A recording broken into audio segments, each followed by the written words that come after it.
Good morning. It is. Why is the stream not loading? Okay, it is. Good morning. It is Friday. Took me a second there. Still waking up. It is Friday, January 3rd, 2025, and we got some work to do. First, caffeine in my camouflage cup.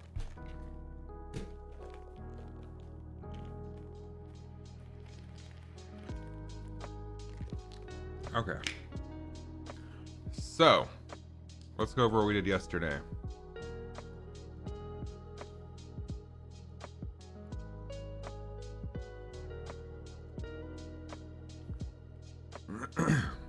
Yesterday, we did this, where we made a, let me mute this. We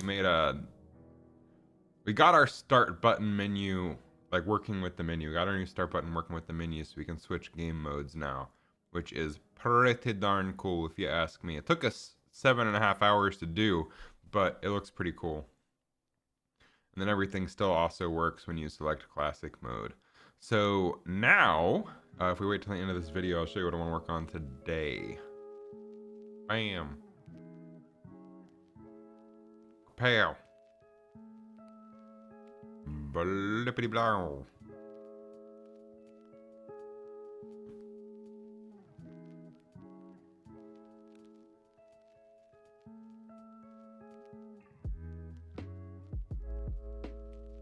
So wait for the character to die. Or unalive or whatever. I don't know. I don't think they actually care if you say those things. Okay, so game restarts. The game over button comes up. Looks fancy. The game over doesn't go away even if you cycle through menus, and it's not really clear what the player's supposed to do next, if they're supposed to hit start to restart or what. So we do have an unlock screen that I still need to finish working on, that comes up after the game over if they've made progress on their unlocks. But I would like to add some text at the suggestion of someone on Discord that says something like press start to try again, or we could add, yeah, that's basically it, press start to try again, and then add the same text to the unlock screen as well. And then I also want to make it so that when they cycle away from the game over by pressing a left or right button, it resets the classic mode menu so that it goes back to the classic mode. Press start to play. Also want to add, so let's write some of this down. To do today, 1/5/2025. So 1, press start to try again. 2,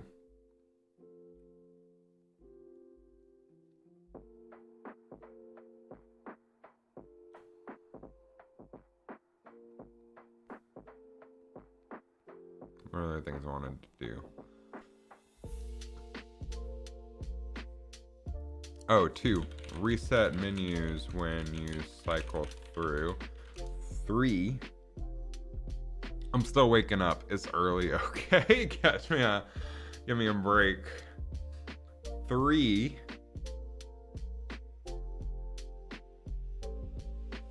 I'm almost there mentally. Oh, brief game mode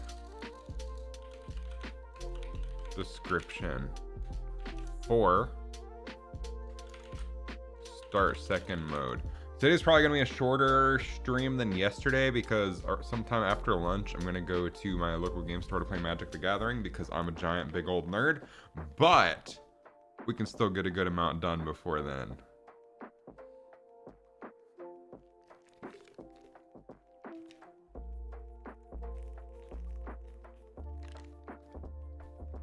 Okay, let's get to it. I'm gonna close Premiere. Got too much stuff open. Don't need you. There we go. Also want to mess with the materials on this, so I'm not super happy with it, but that can be a later thing.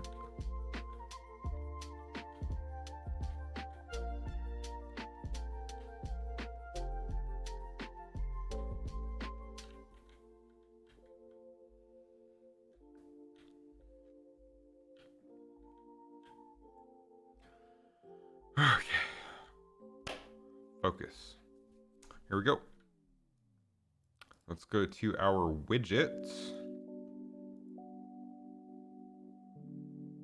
I still need to figure out where I'm storing those widgets, possibly. Scoreboard widget. Classic mode. Game over text.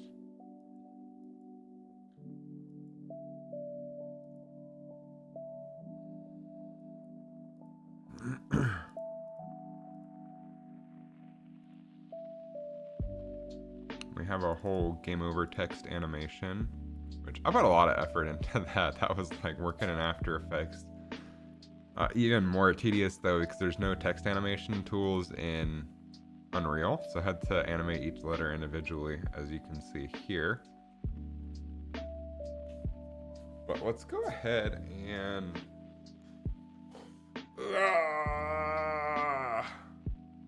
wake up first. Jeez.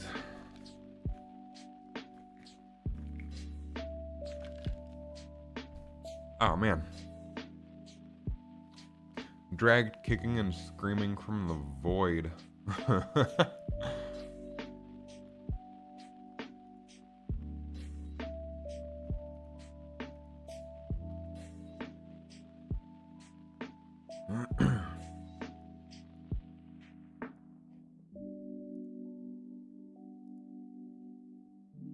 So what calls the game over text? I want to add. So like we have for unlocks box. Okay, these are all boxes. This is an horizontal box.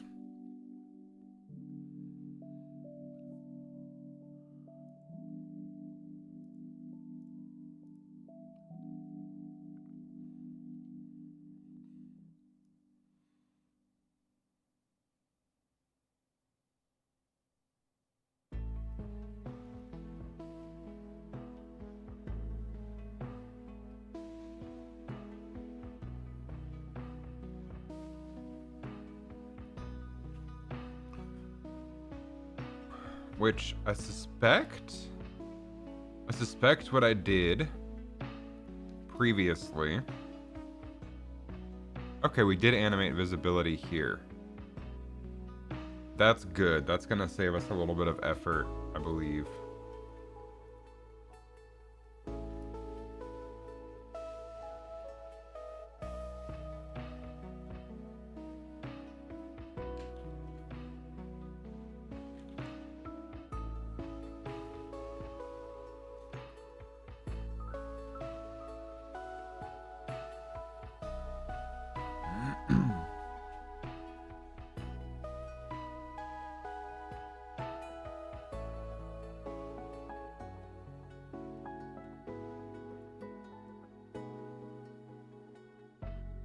Oh, I don't need the chat right now. I do think this is going to save us a little bit of effort if we animate the visibility here.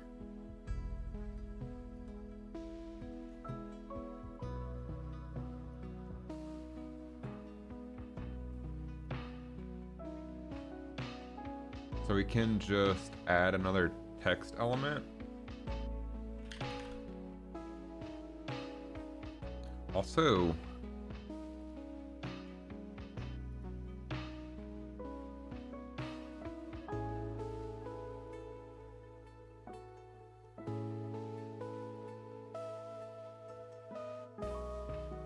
what font do we use for everything? We're using, because I'm wondering if I want to do like a two-tone font, have like the wigwag, but then also have something a little more restrained for subtext, but we can always change that later.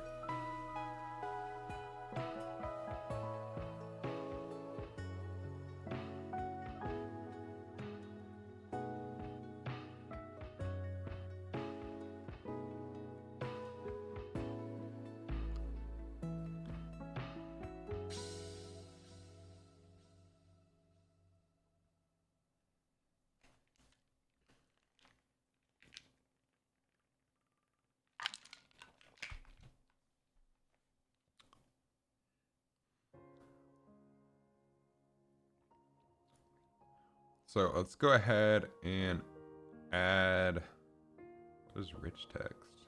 Fancy text. What's rich text do?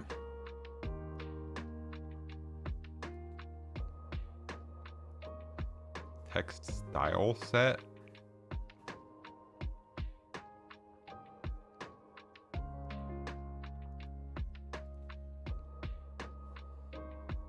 Okay, I gotta look this up.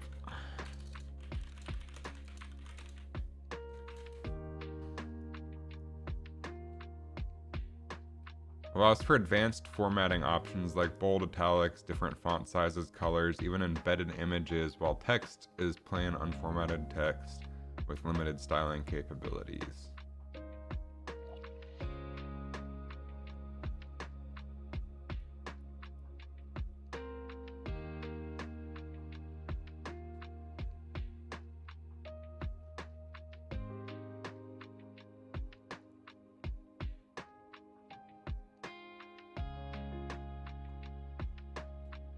Bad gateway.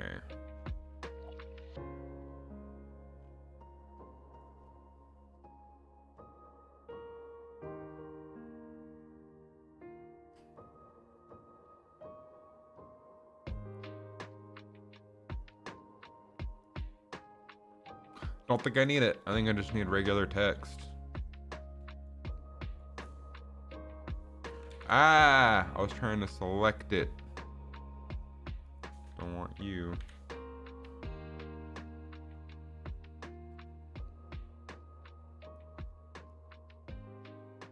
Text.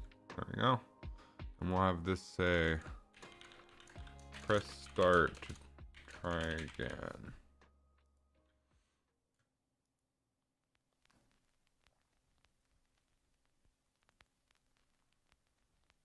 We will size the content.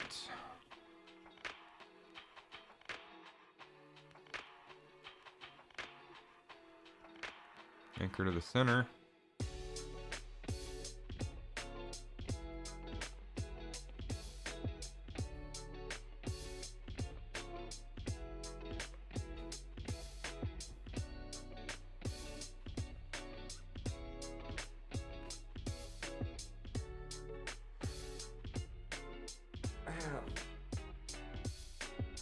Ah, God damn.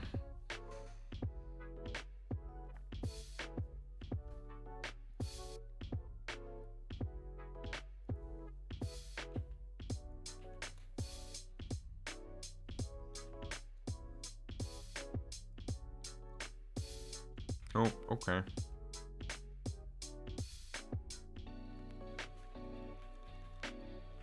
How the hell do I select that? It's frustrating that you can't just use the arrow keys. Wait, so if this is a rich text block, does that mean that I can change,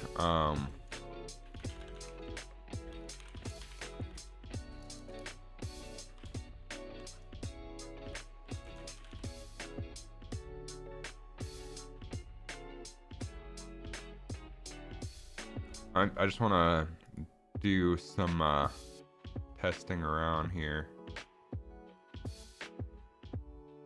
So what I'm wondering is if I can change the color of just one word.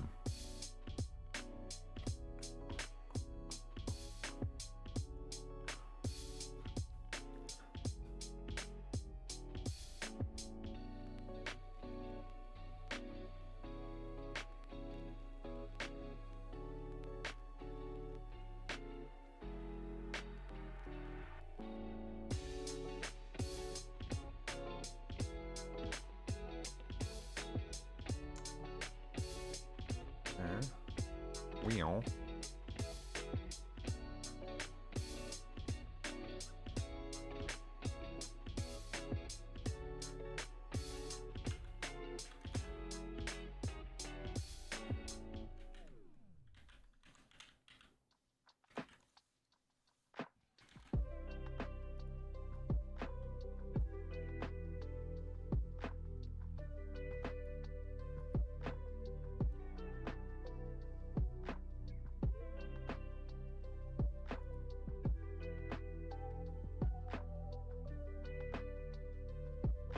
don't know how to use this. I'm just messing around to figure it out. Text style set. How do you make a text style set?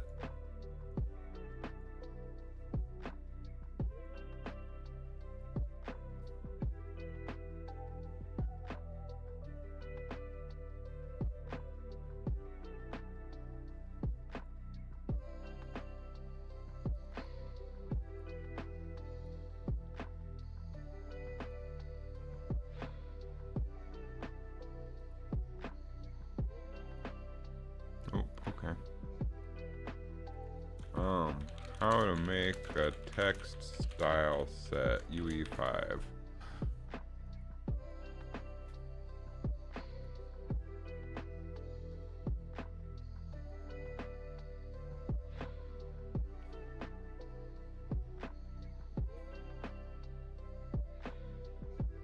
What?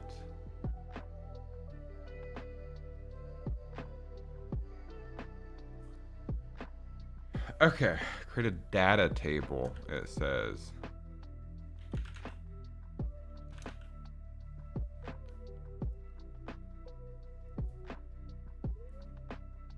Rich text.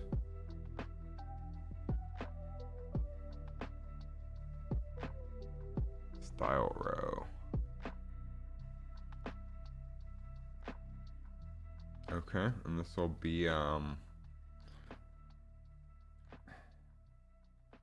test tech. I just want to see what this does. We don't need this new font.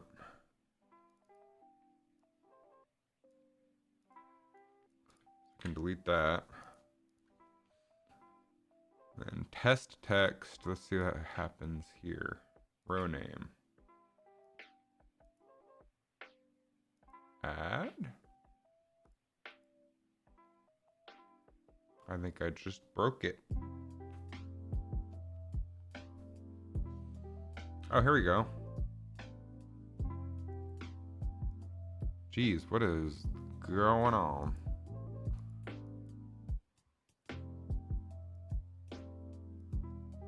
There we go. Wigwag.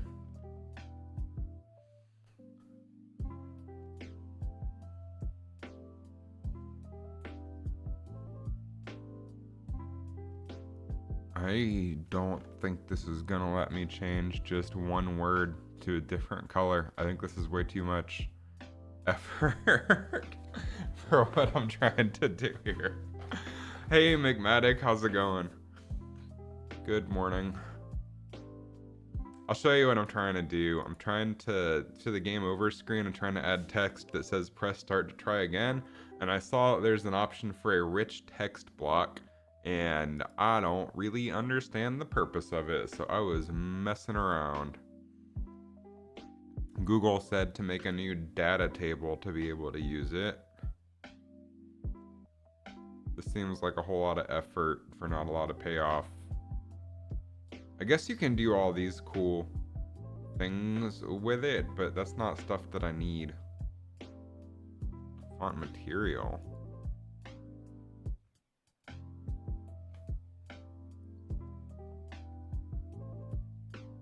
I think we're just gonna stick to regular text and not be fancy. Which we could also do another horizontal box. Good. Just finished work. The hell you working where you finish at 8 a.m.?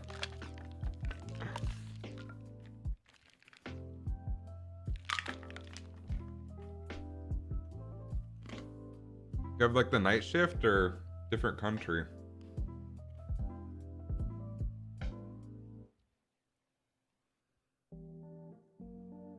Oh, it's 1 p.m. for you. Okay, that makes a lot more sense. So it is 8:18 a.m. here.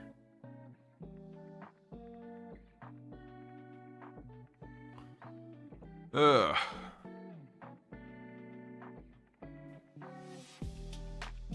Yeah, I want to do like blue text with a white start. So let's do another horizontal box.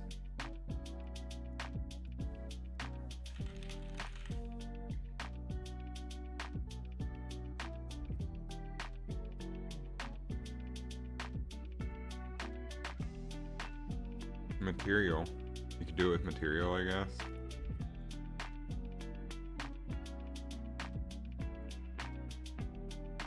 Yeah, I'm just gonna simple text mode. Yeah, I was just gonna do separate text components.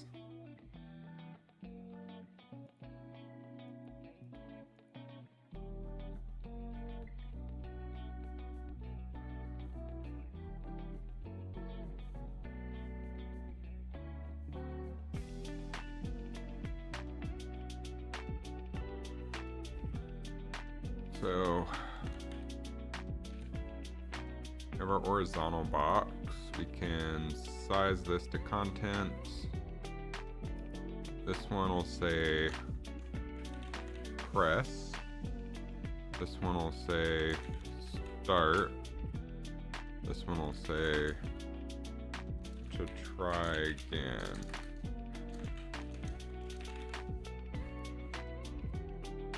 Then we want to up the margins.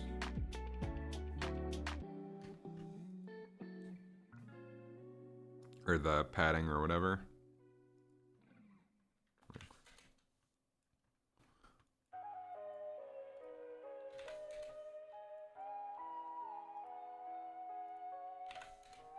That'll work. Oh, we can also make start a little bit bigger.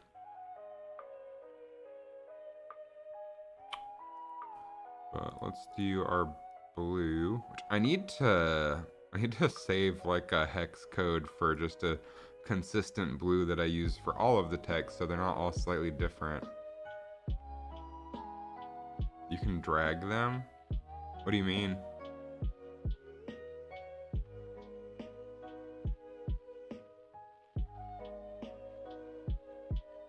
Oh, yeah. Might as well. I just haven't been consistent with that at all. Start. Then we can make this a little bit bigger.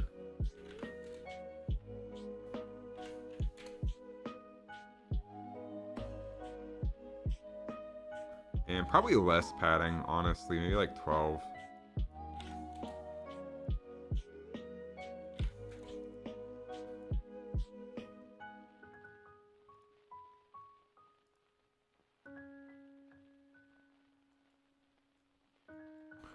And we'll just anchor this to the center, do 0, 0, 0.5. And then we can, oh, I don't care about the size. I want to change the position. Something like that is probably fine for now. Oh, we want this to be bigger though. Okay, bigger text. Let's see, like maybe 40. 40 seems good. 50. 40. Cool thing about having these as separate elements is I can animate them individually as well.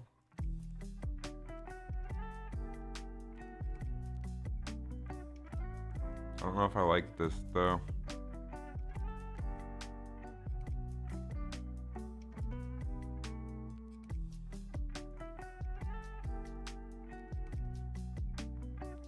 No, that doesn't look terrible.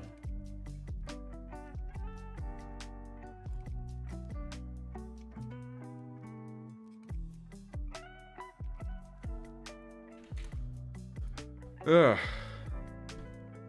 So now we need to animate this.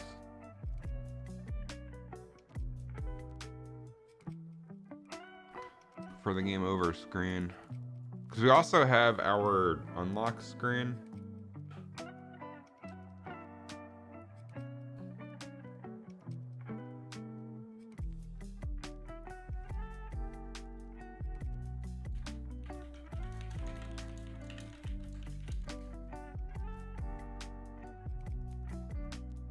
Which is not currently in use.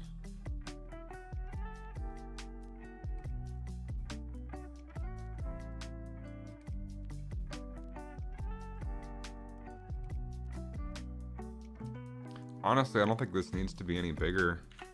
I think just doing all caps is gonna look fine. Maybe like slightly, just to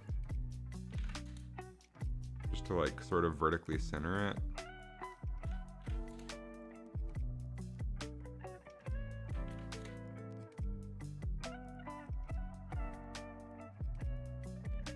That looks pretty good, I think. And if not, sue me, I don't care. Dude, I am still waking up. Ugh.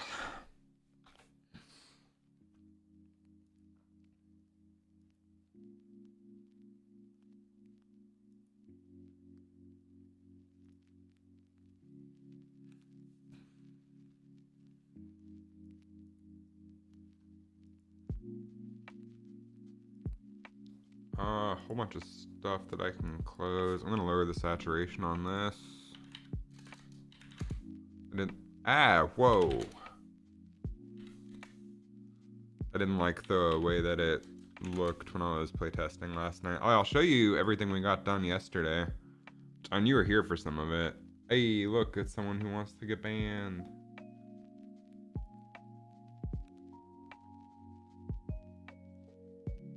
If I can,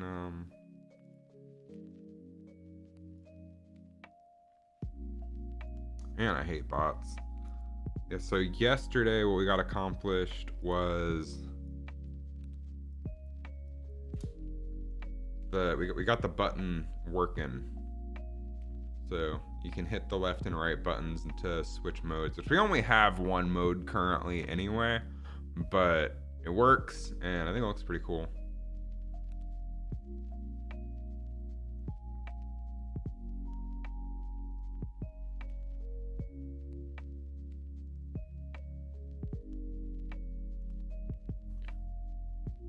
So the goal for today, I wrote down, is to do the press start to try again.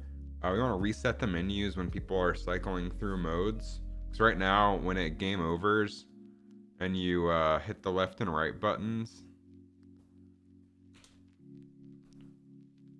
it cycles to coming soon, then back to game over, which isn't super intuitive. So I want it to reset the menu structure to be like classic mode, press start to play. Also, I think it would be a good idea to have a brief game mode description for each game mode. And then I want to start working on the second mode if time permits. So we got stuff to do today. I was really happy with how this turned out. The big squishy buttons feel really good in VR.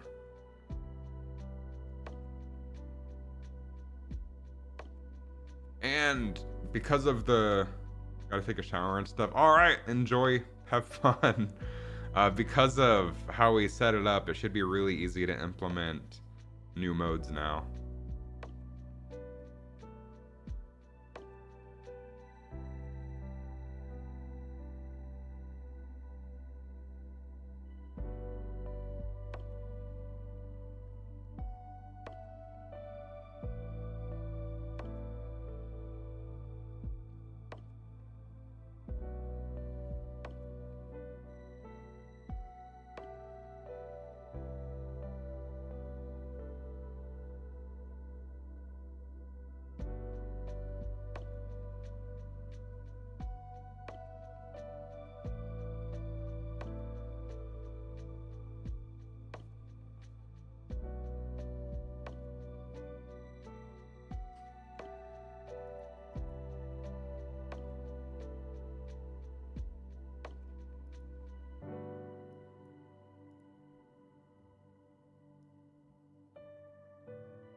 Okay.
I don't think we need it for the. I don't think we need it for the game over event text. I think we need it. Let's see what our scoreboard or unlocks does.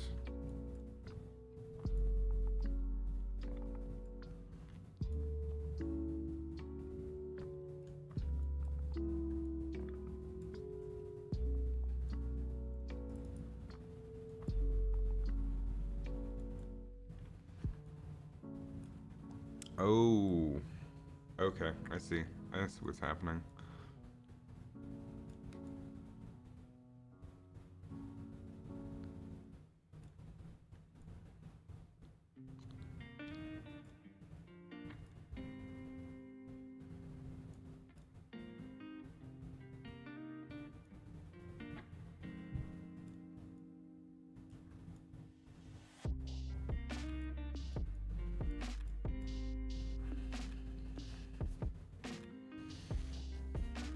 A little bit complicated here. I've realized that the unlocks aren't going to come up because I'm still calling the wrong widget.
I'm gonna go ahead and close a bunch of things because this is getting overwhelming for me.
Okay.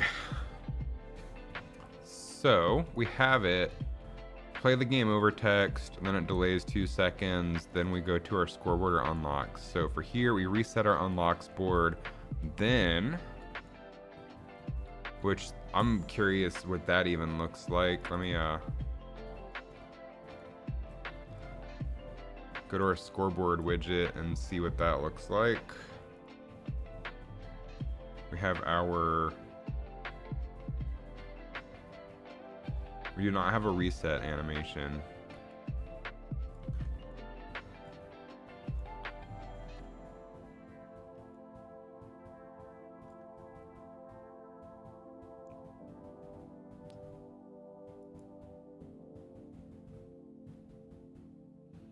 So we have a, do we have a variable?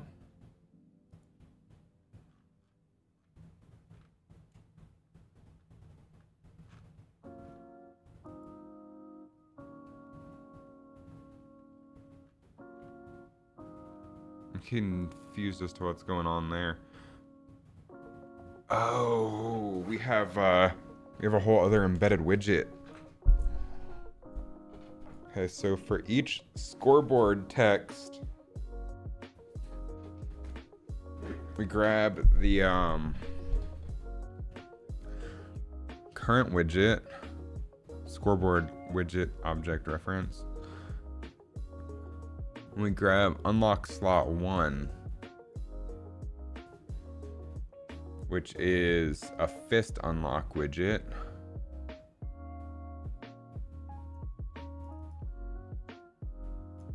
Looks like this.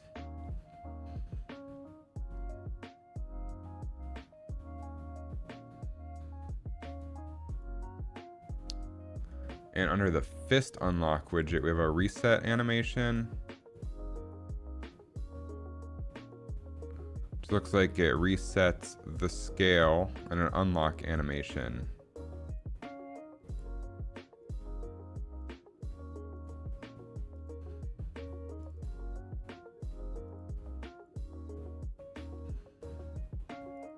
Resets the scale to 0. Okay, I see. That way, okay. I'm doing this in a very complicated, convoluted way. Curse you past Chris.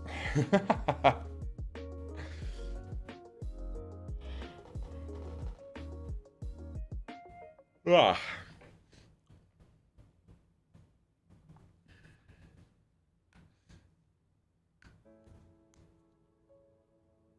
Is that a green screen? Oh, this? No, I'm actually in an aquarium. Yeah, where's my camera? Oh, that's my face camera. There we go. Yeah.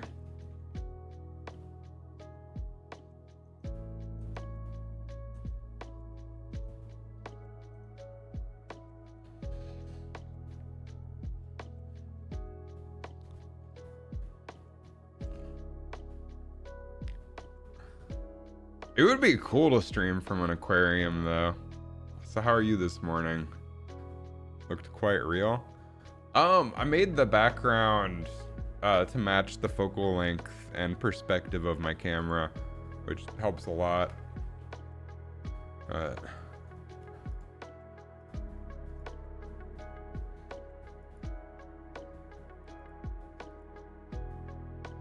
I'm pretty good.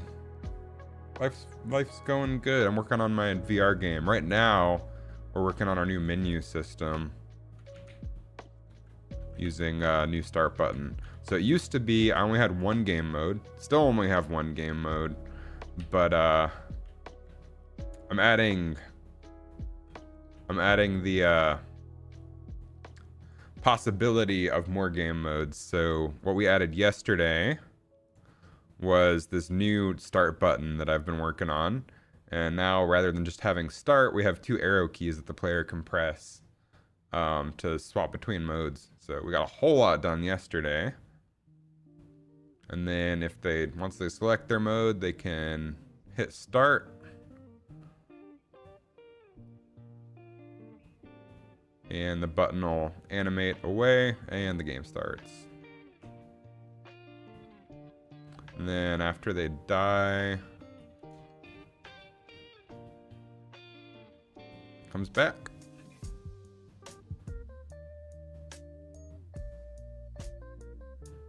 Right now, the game over screen's not completing because I didn't finish that functionality yesterday for the new system, but that's what we're working on right now. Been using my Blender Fortnite creator code thing. I appreciate that people are still using that stuff. It's been a minute since I worked on that channel at all. Working on this new channel now, as I'm interested in finishing my VR game, but I'm glad people are still getting use out of those videos. Okay, so we reset all of our little unlock boxes. Not sure why I'm ignoring slot 4.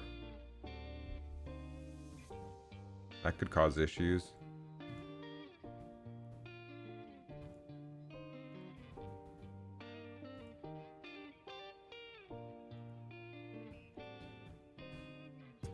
Then, after we reset all those animations, we check if any unlock values have changed. Seemed quite cool. Surprised there's not much people here. I stream very inconsistently. Right now, I'm just doing it to keep myself focused. I get sidetracked a lot when I'm working and not forcing myself to. But I appreciate it. I'll take that as a compliment. So we have our unlocks array that we populate. We have a struct. This is all stuff I haven't touched in months, so I'm kind of reminding myself what it all does. So we reset the unlocks board. We grab our unlocks. And then if any of these values have changed,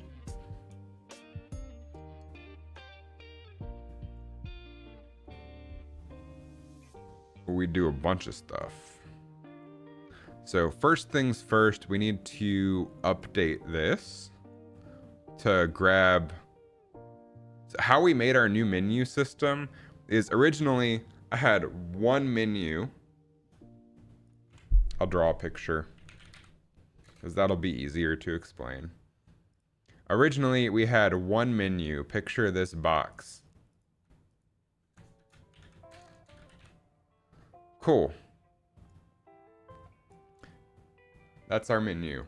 Yesterday, the change we made is that we now have 2 copies of the same menu object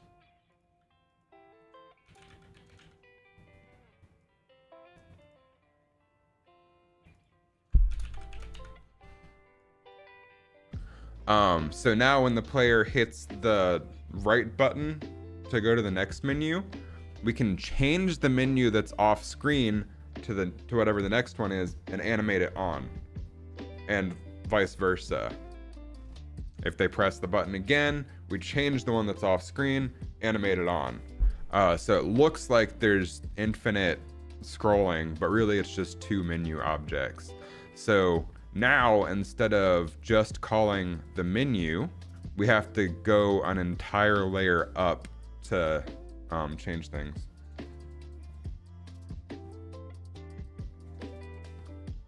So we just have to add an additional layer here. So I'm gonna move some things around to look at least a little bit more organized. I realize this all looks like spaghetti.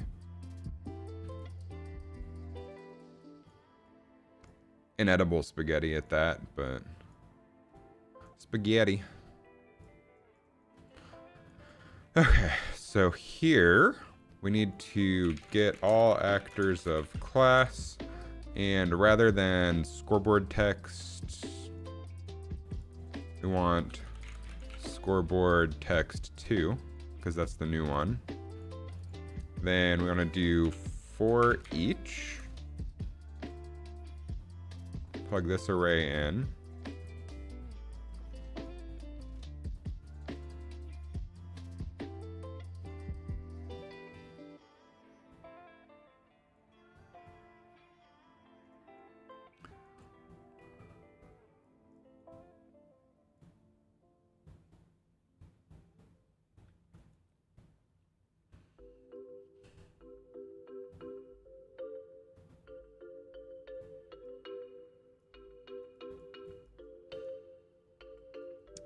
Okay, so for each, we want to get the active menu.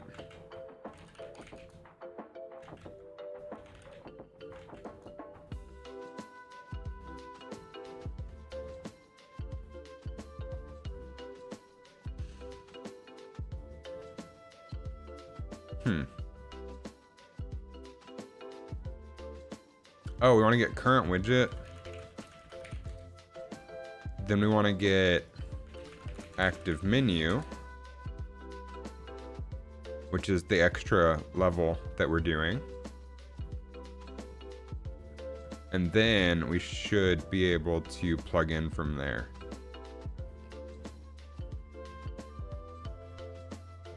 Those should exist. Let's see if that compiles. It does compile.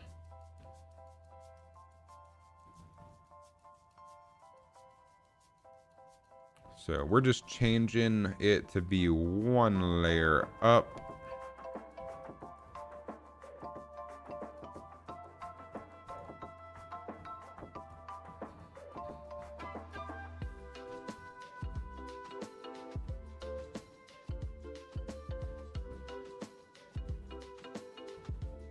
And then we should just be able to plug into here. Break this link so it doesn't look as messy.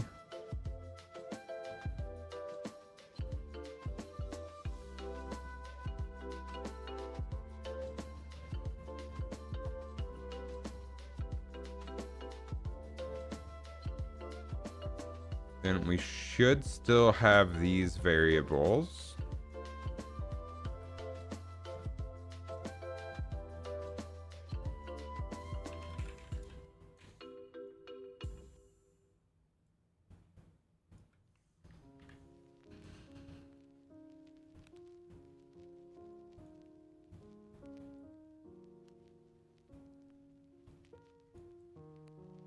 And then we need to add an additional layer here. So we want to grab current widget, and we want to grab active menu. Like I said, doing the exact same thing, just one layer deeper.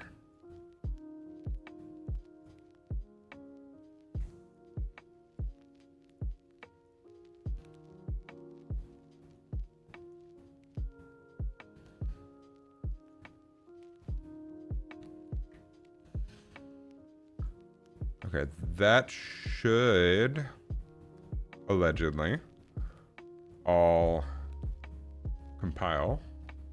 It did not. What broke? It has a warning.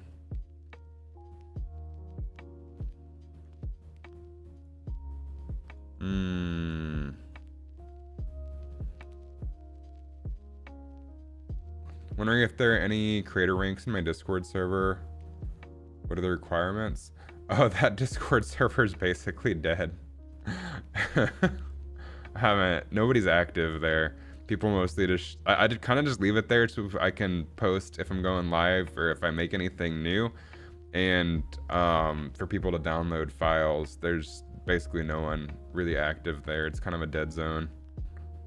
Mostly because I haven't been consistent like at all in the past few years in terms of content creation or streaming.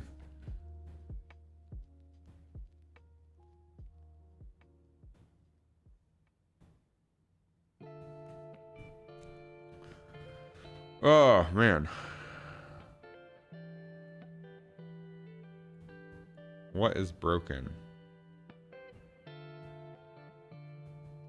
What even is this?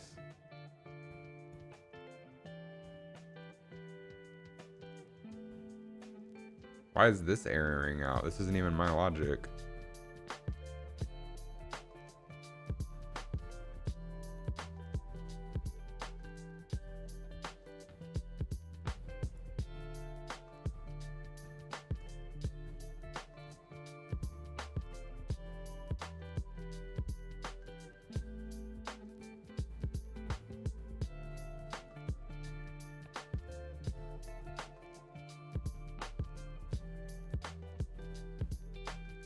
This is just standard macros.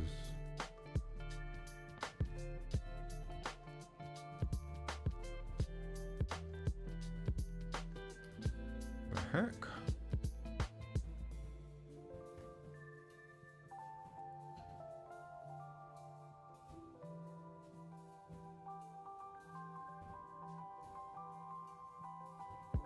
Oh, I bet it's having an issue because I'm still plugging things in from here. That's what's going on. Yeah, so don't need you. Do need you.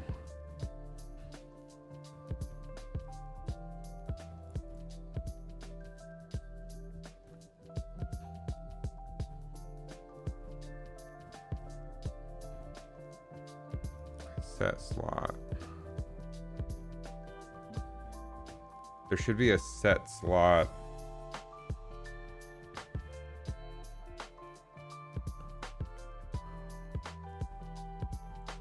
On you as well. And I wonder if it's gonna let me, it's not. We're gonna have to redo some things.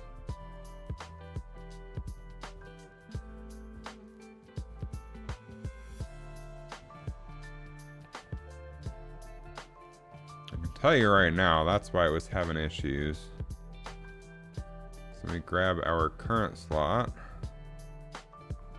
our unlock text, our locked image, our unlocked image, saved value, and unlock value. Oh wait, I'm not. Wow, I'm dumb. Occasionally. Unlock text. I was plugging into the wrong area. Locked image. Unlocked image. Save value. Unlock value. Should be able to delete you now and compile, and everything should work. Gosh darn done did it. Our real test is, does it work? But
Okay. Now I do a little play test.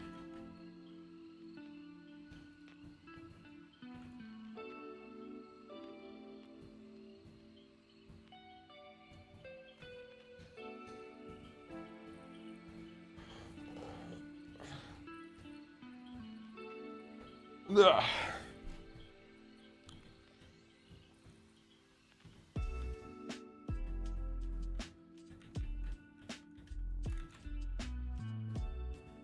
I think. I have to fix one more thing though.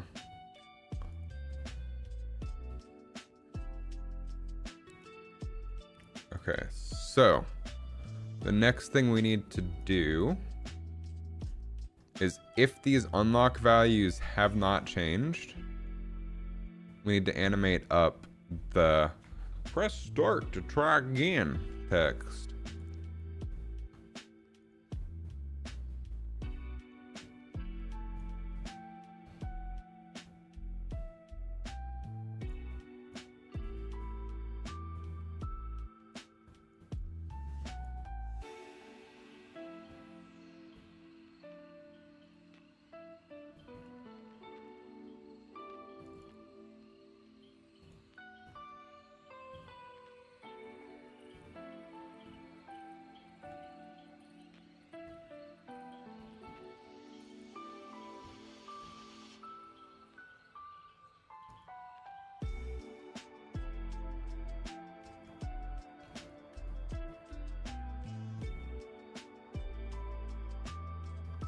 Man, I was not organized here.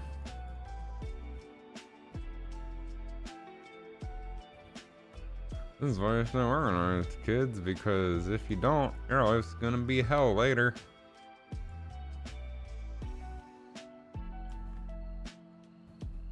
Where were we?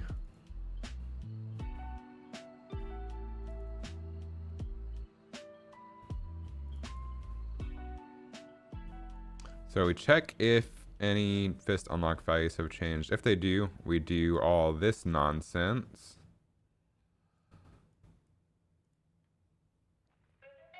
And then once that's completed,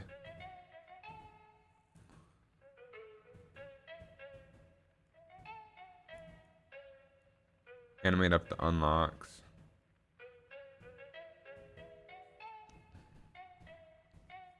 If not, we also animate up the press start to try again.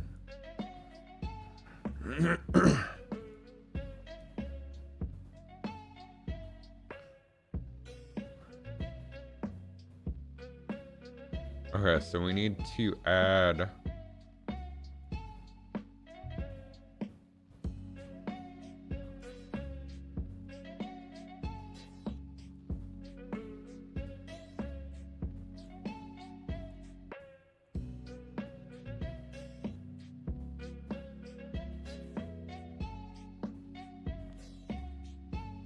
an animation to our scoreboard.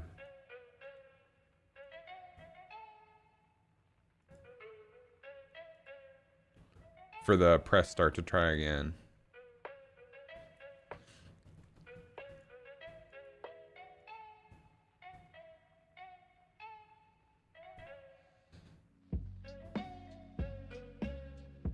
I think I'm gonna just make each word its own object,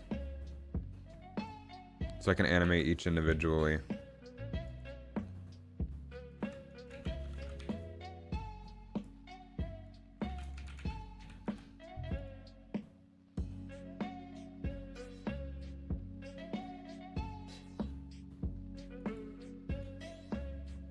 I don't think we need to adjust the padding here.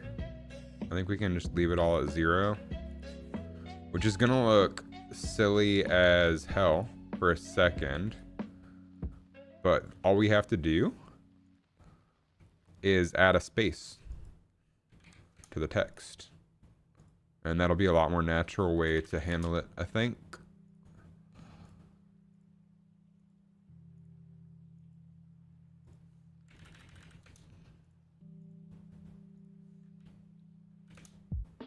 There we go.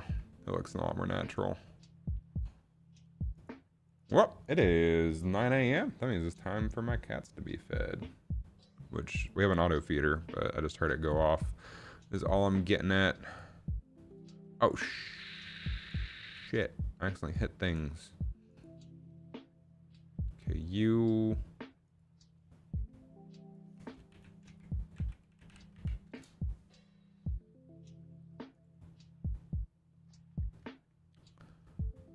should be good now.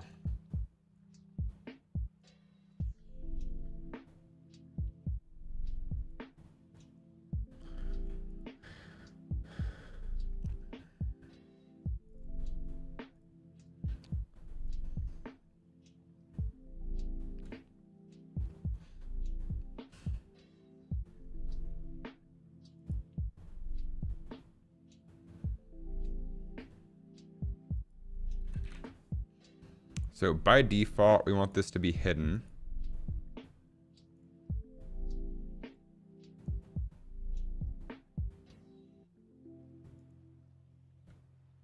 And then we want to add an animation.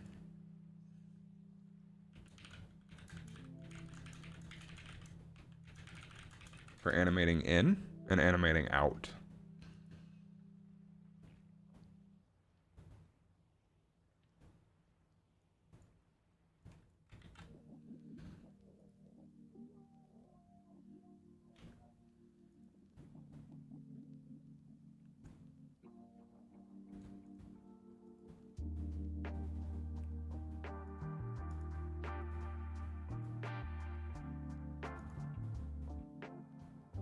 We want to name these text blocks. So this will be text press.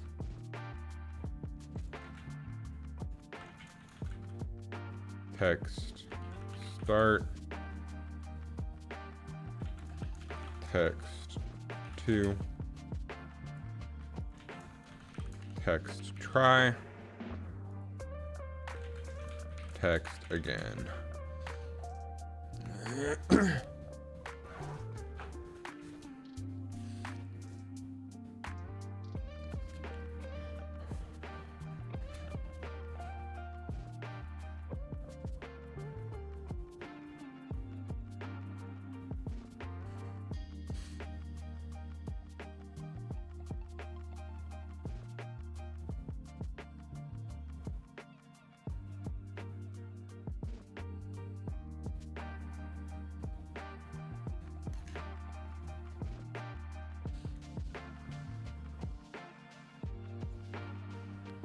So what we can do now is add tracks for each of these.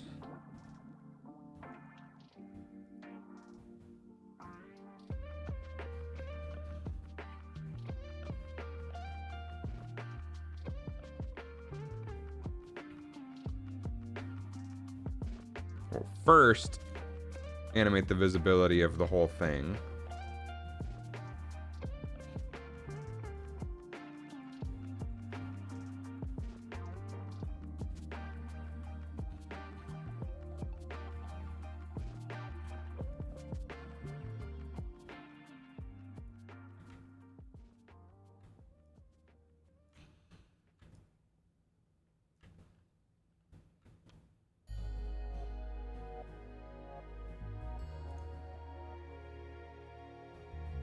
And then we need to add transform tracks for each of these.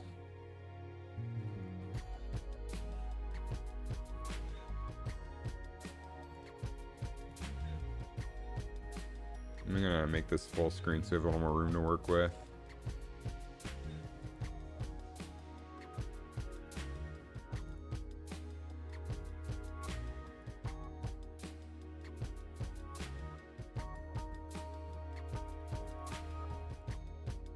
Hey, Dad, how's it going?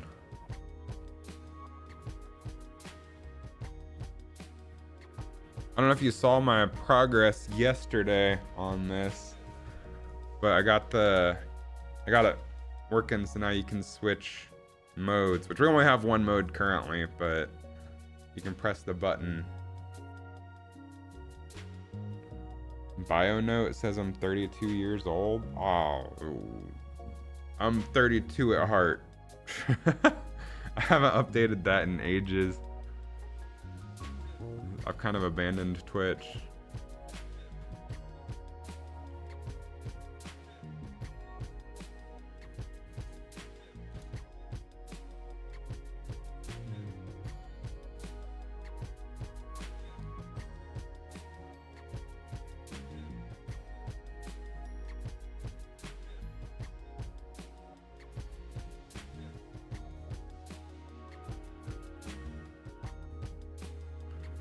So now we want to animate these.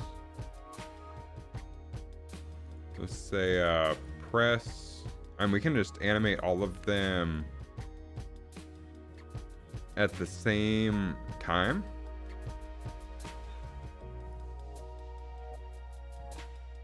And then offset the keyframes.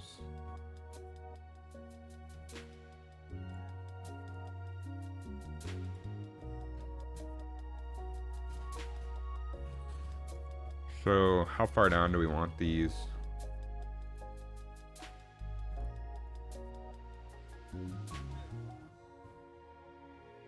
Maybe like 230, 235. Just dropped in to say hi. Have a good day. Good morning.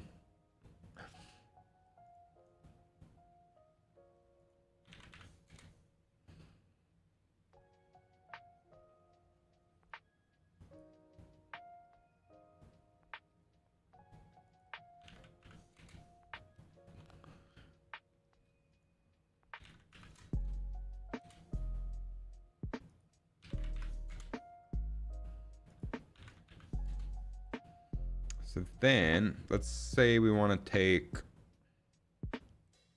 I don't know, half a second to animate up for each.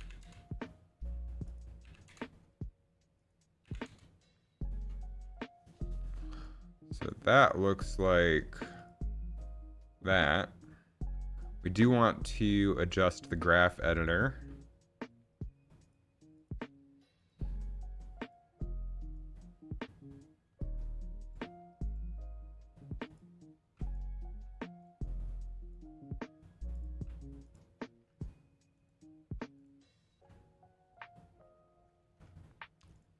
I wonder if I can just okay,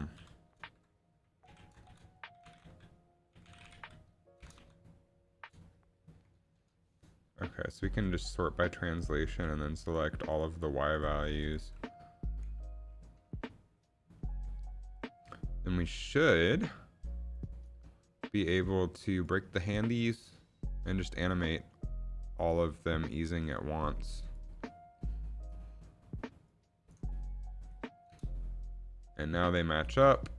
Cool. So now we offset them. So we take press and then start.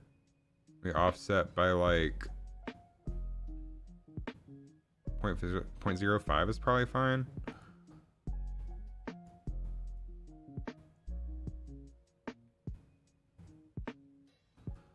So then that'll look like, so if we're looking at this from here, it'll look like that. Part of me wonders, maybe have start lead the charge.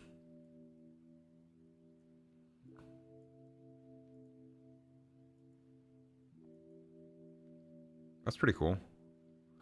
So now we want to extend these, make sure that they are off screen at the start of the animation.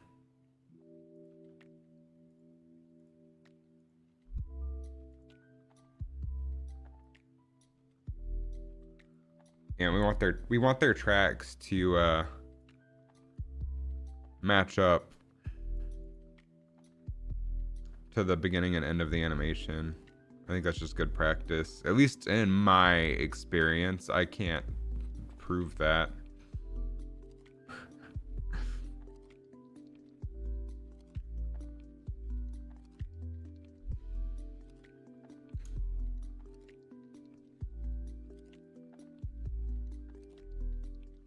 Whoa, why is stuff animating back down?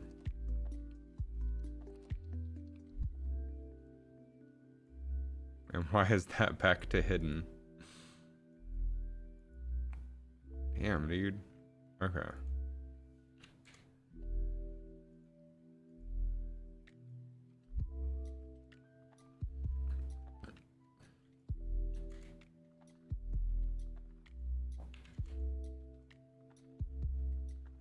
Okay, should be good now.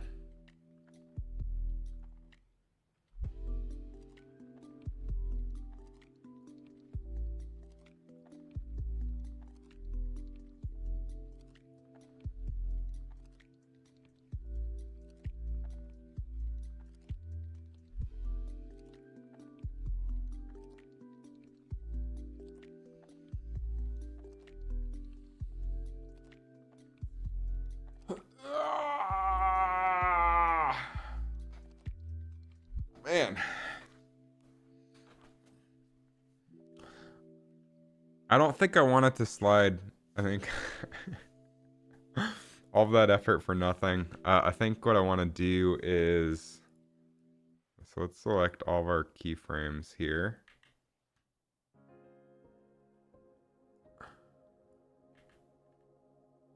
Oh shit, we want the visibility to stay. That's a good one. That's a good one.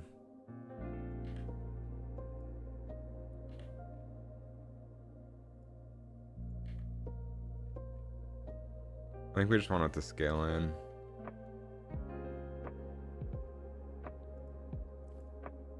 So let's delete everything except scale for these.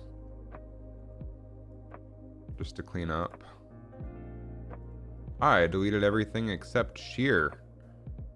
I did not claim to be a smart man.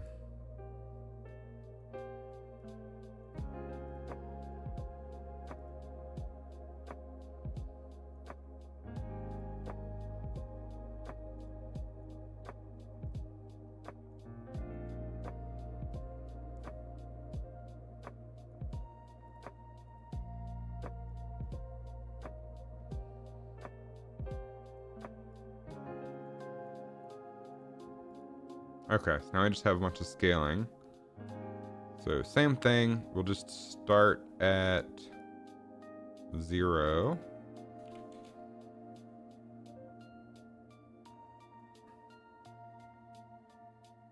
Maybe scale them out a little bit, like 1.2. Nah, I don't think that's necessary. That's just extra work. Oh, I'll just say 0.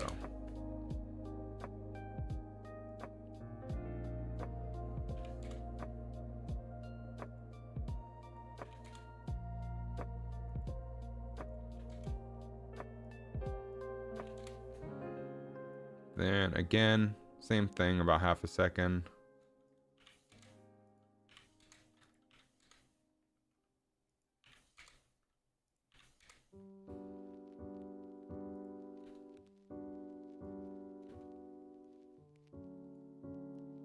Maybe even just a quarter, because that's pretty... Of course,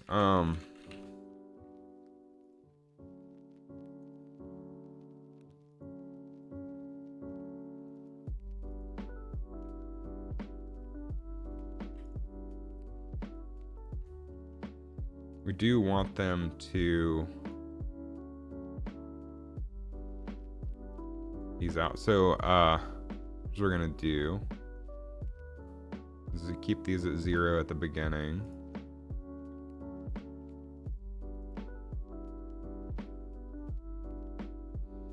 Then under the animation, we can break the handies and have it ease into the scaling up, and that'll look a lot better.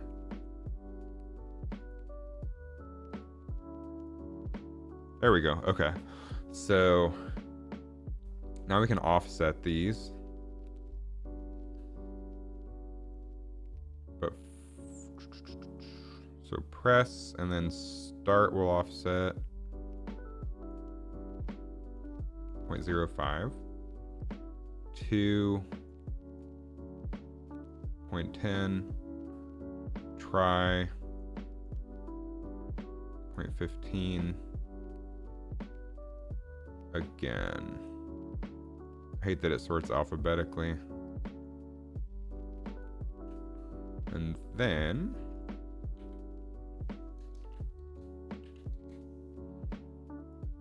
go to the end, key at 1, key at 1, key at 1, key at 1. See how that looks.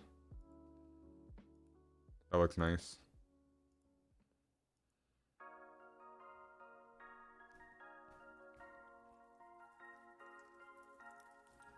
So now we duplicate this and call it animate out. And we start at 1 for each of these and go to 0.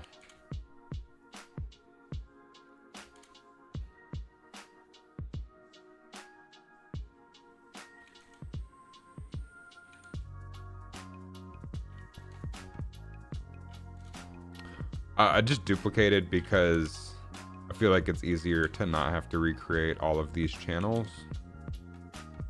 And we are going to have to change the easing for each of these as well.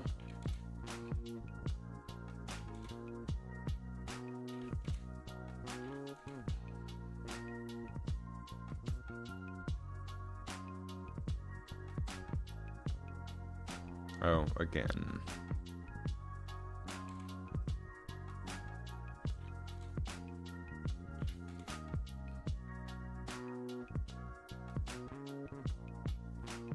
So we'll go ahead and select all of these scales.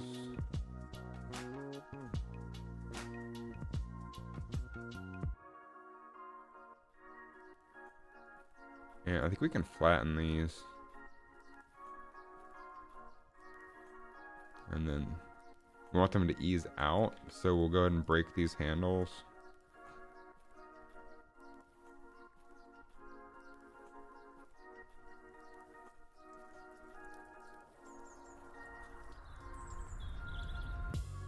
Ooh.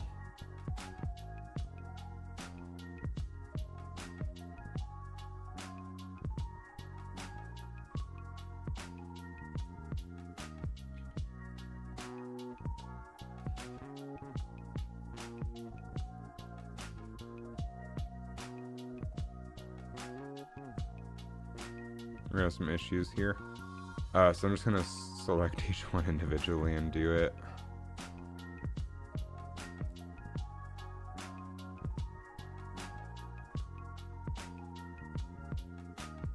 Just try to get them similar enough and nobody know the difference.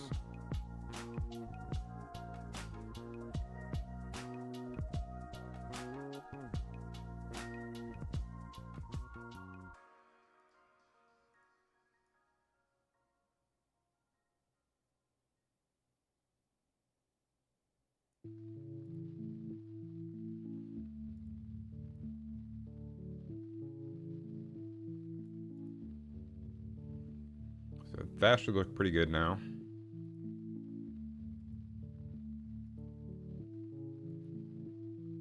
Cool. And then visibility, we want to make hidden at the end. Visible. Visible. Visible.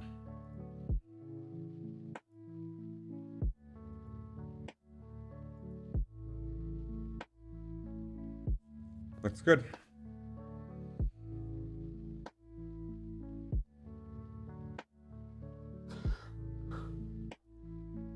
Okay.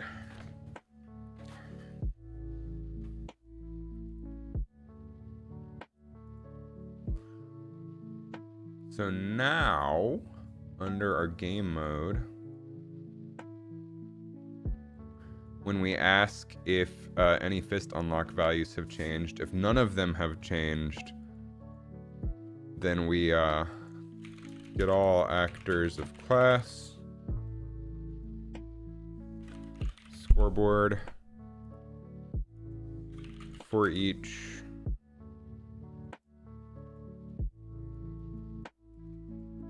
we grab the current widget. We get the active menu.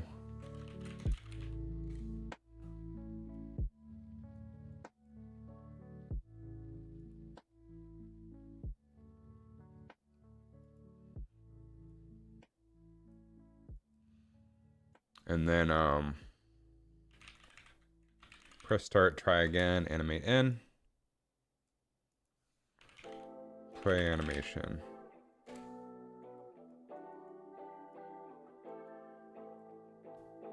And the target for this will be the active menu.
Now I need to figure out where we call our game over animation.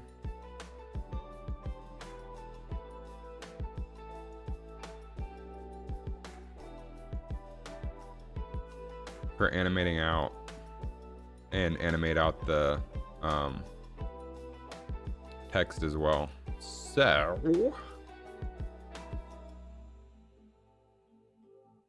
welcome back. What we've been working on is adding our press start to try again text. And I fixed, I believe, haven't tested it yet. I fixed the unlock screen not showing up at the end of the game. Can't get any rewards, can't use channel redeems or follow. That's wild. I don't have any channel rewards because I'm not an affiliate. I used to be an affiliate. Then because I wasn't allowed to multi-stream, I gave up the affiliate. Then they changed the rules to say you are allowed to multi-stream, but I haven't hit the requirements again yet, so I'm not an affiliate.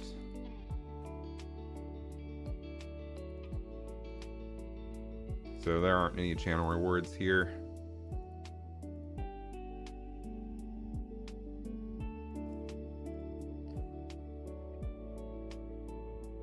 Quick follow and it changes to unfollow. Discovered this yesterday by chance. Interesting.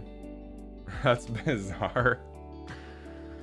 Okay, so we need to figure out where our game over animate out is called.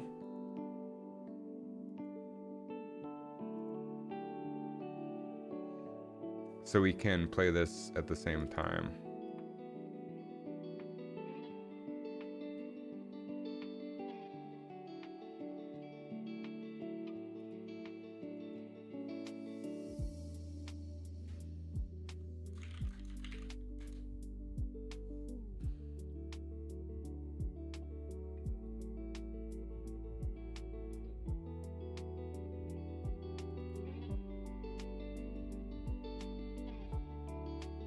This is not called anywhere.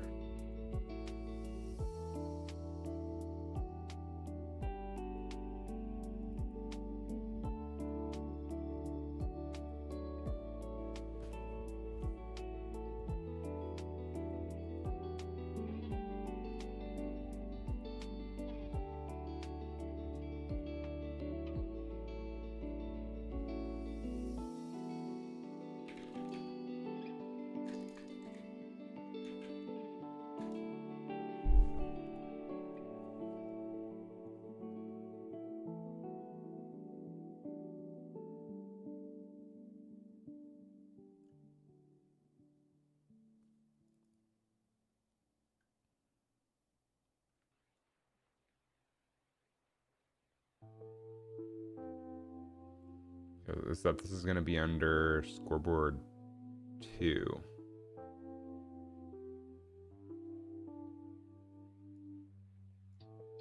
Or scoreboard parent. Is where we put all that functionality. I believe. Maybe not.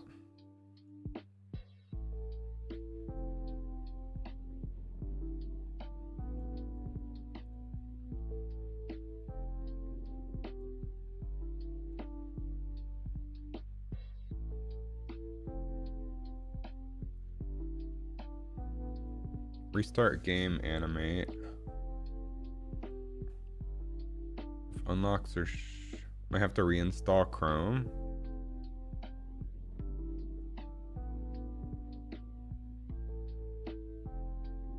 That's bizarre. Does it work on Edge? Which is terrible browser, would not recommend, but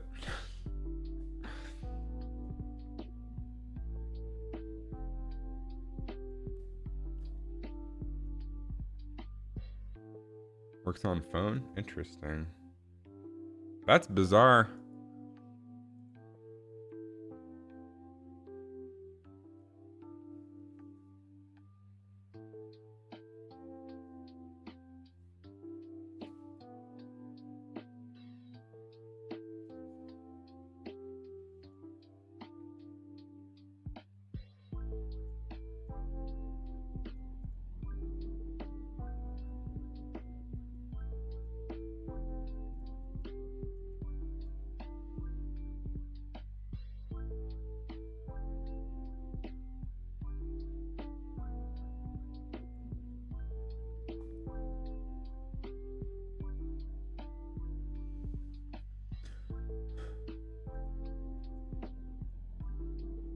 Okay, here's this.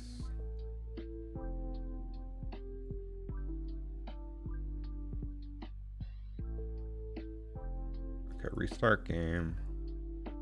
This is correct.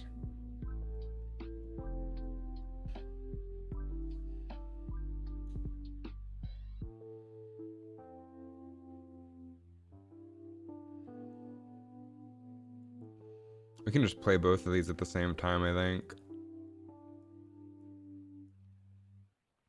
Don't need to worry about playing after it's finished or whatever.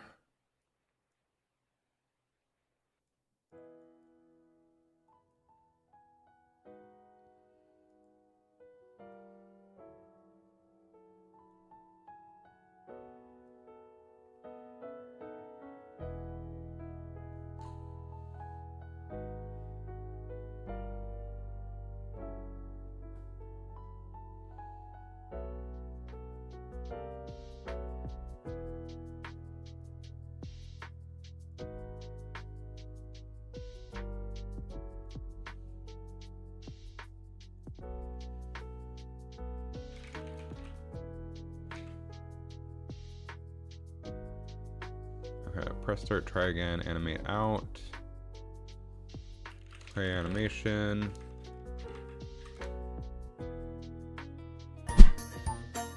Hey, appreciate the follow. Since it actually worked now. Ugh.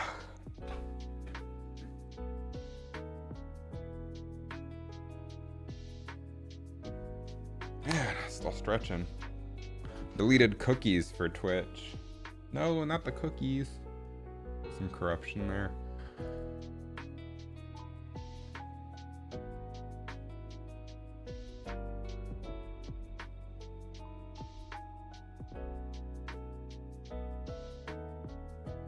I'm glad it works. Target is already self. Should work.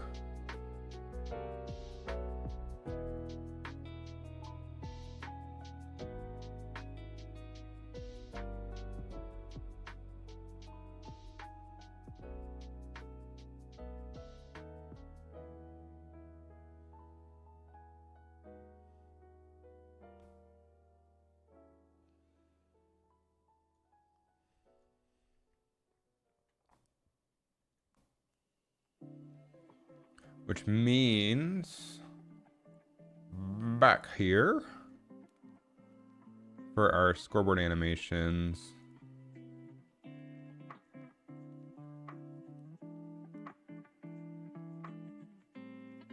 Or unlock animations, I guess.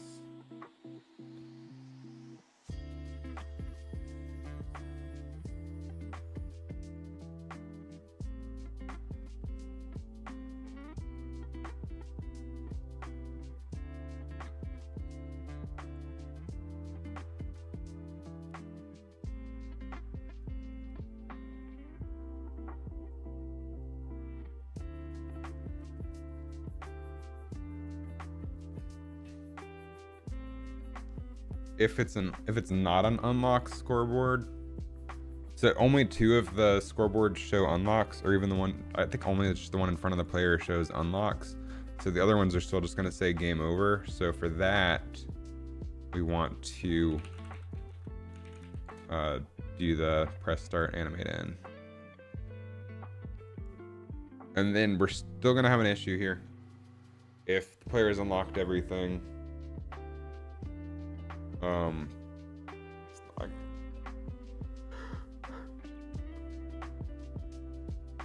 it's not gonna work correctly, I suspect, but we'll test that in a second.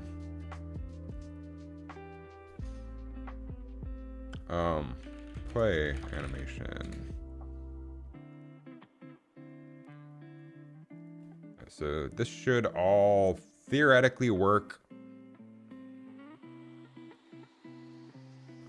Oh, I say as it fails to compile. This should all theoretically work now. It should show unlocks. It should animate the press start to try again. It should break if the player's unlocked everything.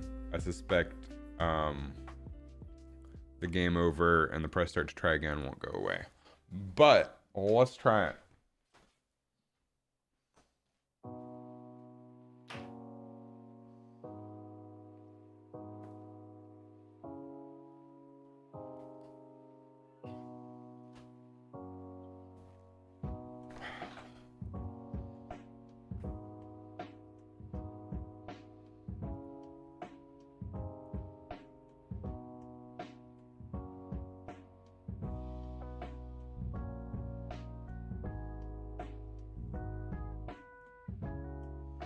We're disconnected. Liar.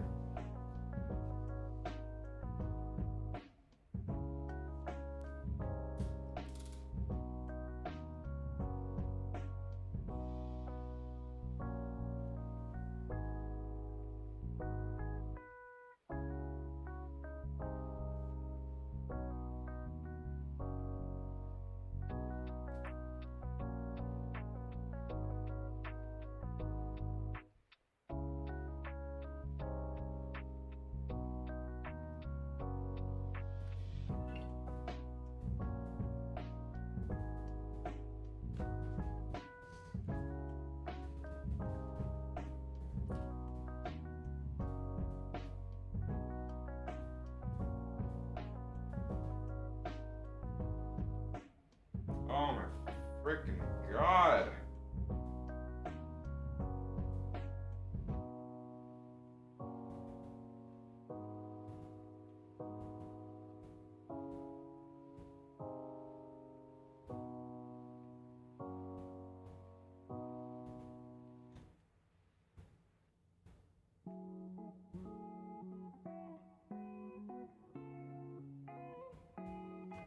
I wish Oculus Link would stop re-enabling. It's very annoying. I don't want it. I just want to have my headset connected to the PC so that I can launch stuff on it. I don't want Oculus Link to boot every goddamn time I plug my headset in.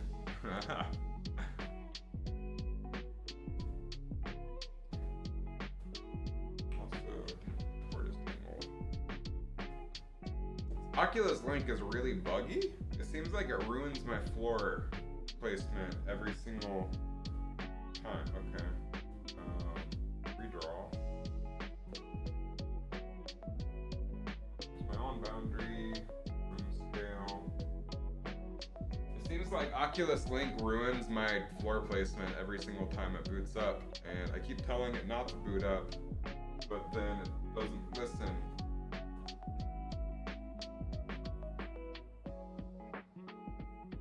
Now I'm resetting up my play area.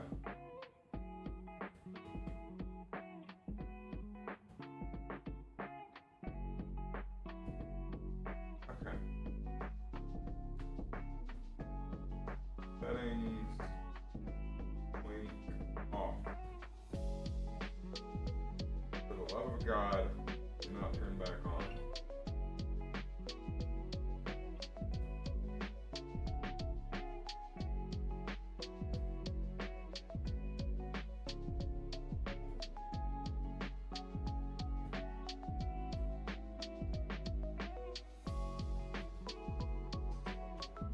Okay, now we're good. Not sure why that's always such a hassle.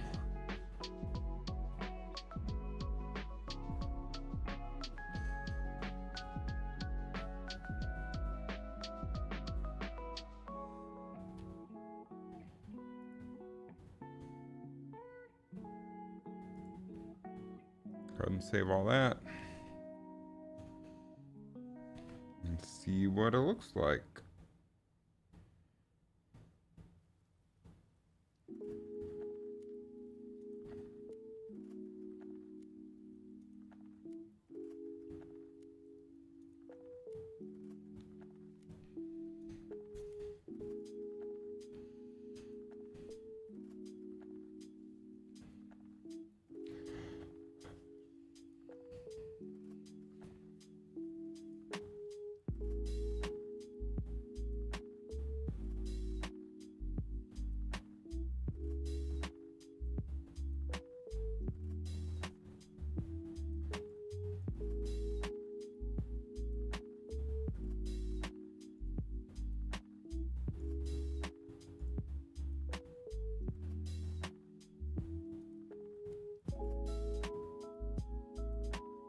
It always takes a while when you add new things.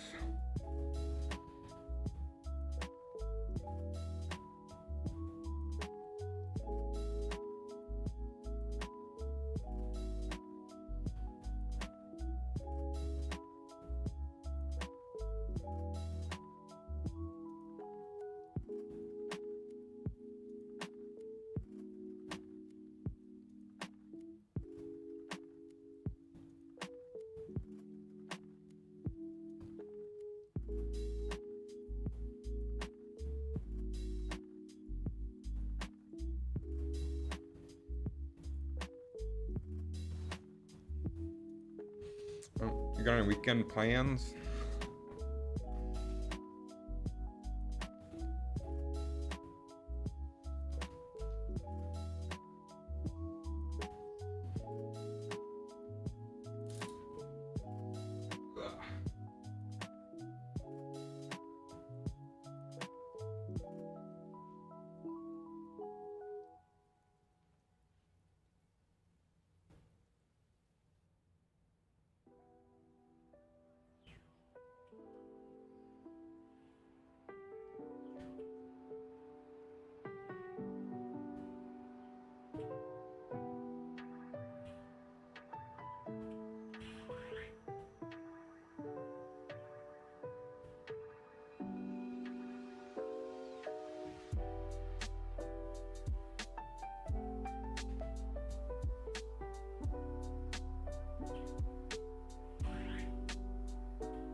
Oh, those aren't deleting.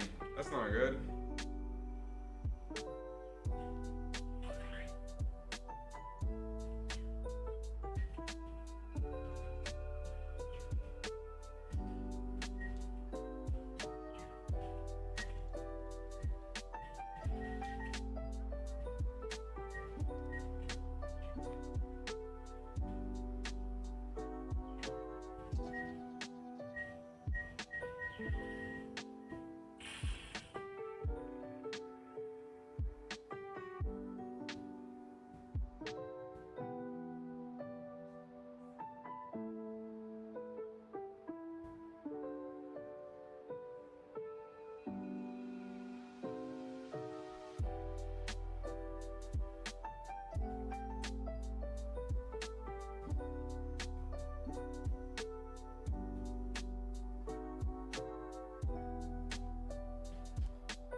Needless to say, we got some issues to work out.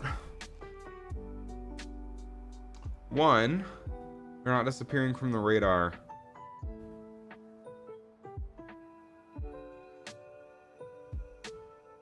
Two,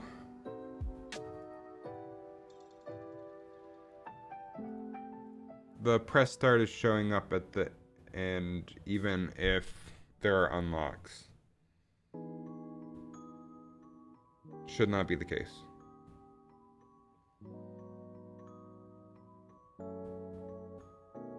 And it didn't animate.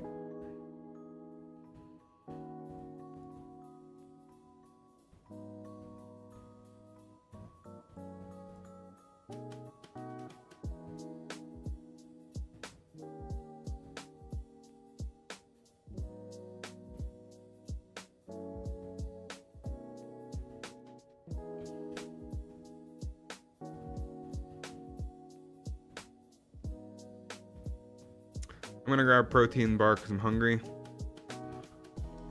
And we're gonna figure this stuff out.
Okay.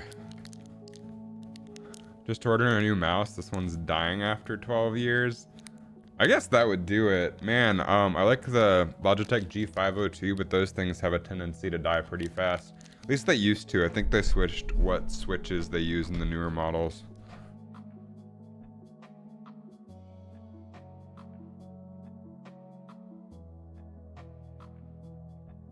The flavor of the day is Kirkland Signature Chocolate Peanut Butter.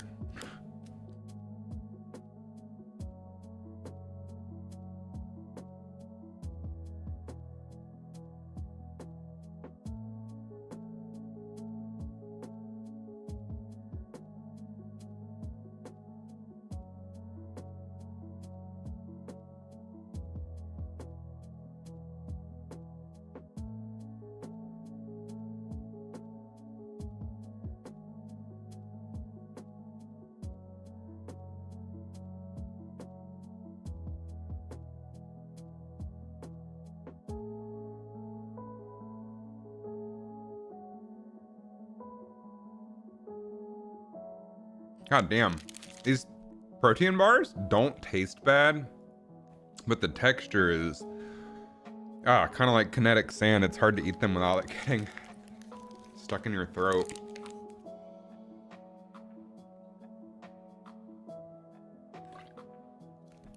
Yeah.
Sugar Rush. These things only have like 2 grams of sugar in them. Let's see. It's 2 grams of sugar, 21 grams of protein, 23 carbs, grams. Pretty good protein macros. You heard those have lead? For real?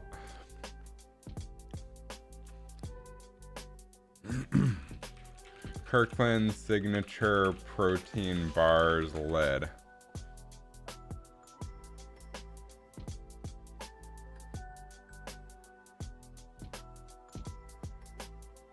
BRB gonna OD on him. You just made that up. And there can be small traces of lead in G Fuel according to California Prop 60, whatever the hell. I still drink that because it has good caffeine in it, but I got some stuff to fix. I don't know why the start. Oh, I do know why the start is showing up. I do, and it's because of a mistake that I made earlier today. We need to hop into our scoreboard widget, and under the animation, under our game over animate in, yeah, I animated the visibility of the press start try again, so we need to delete that track. So we do not want that to show up.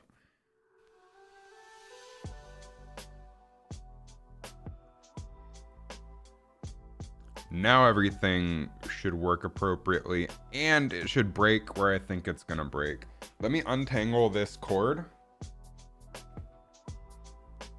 just so I can get to 100 combo easier to unlock things, and then play a new game with everything unlocked.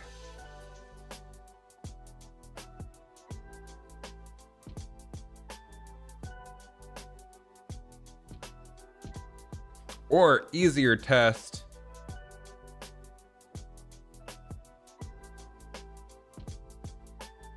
No, I don't know where to break it in the system.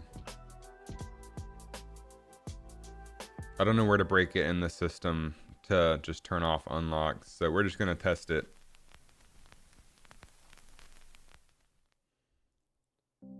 Did I compile? I think it'll compile anyway. Yeah, I did.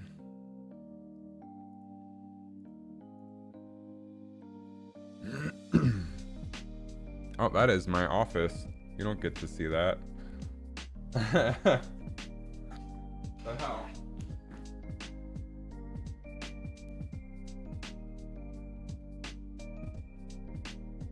There you go.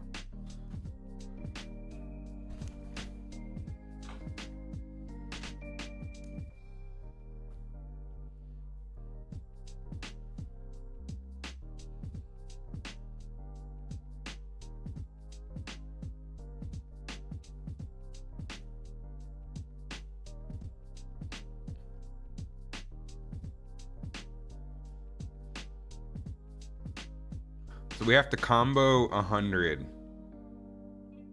to unlock everything, and then test the game again after unlocking everything to watch it break, because it will break, and that's the goal. Because then we have to figure out how to make it not break. Honestly, I should just lower the requirements for the combo unlock, so I don't have to play test for a while.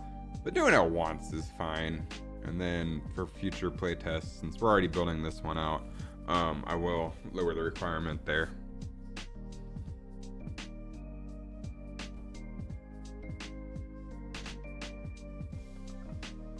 Alternatively, I could just not combo, and then the unlock screen shouldn't come up after the first time.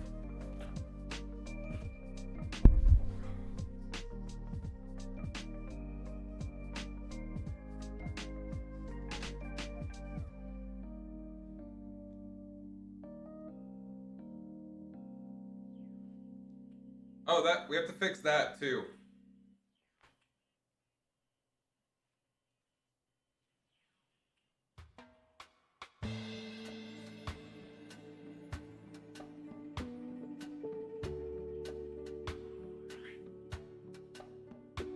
Right there where it's not disappearing.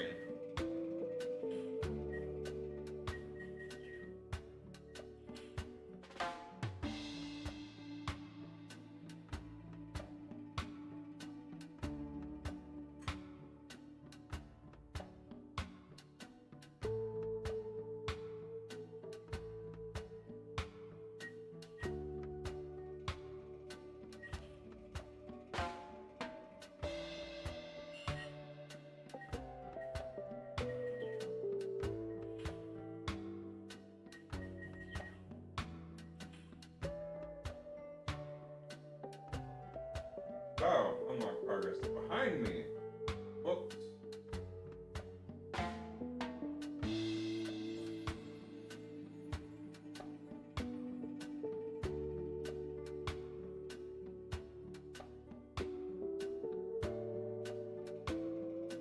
We need to finish our unlocks.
Almost there.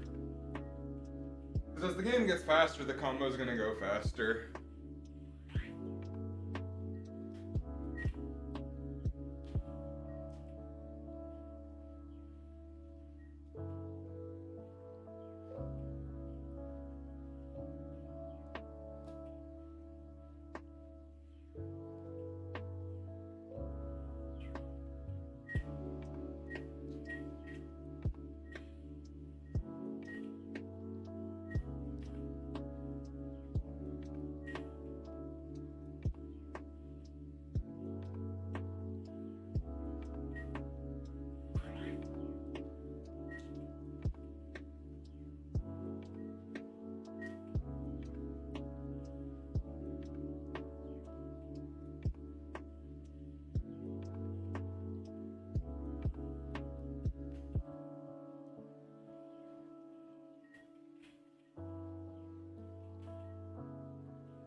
We did it!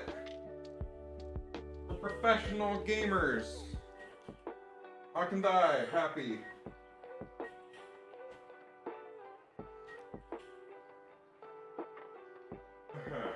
Unlocks. That's broken.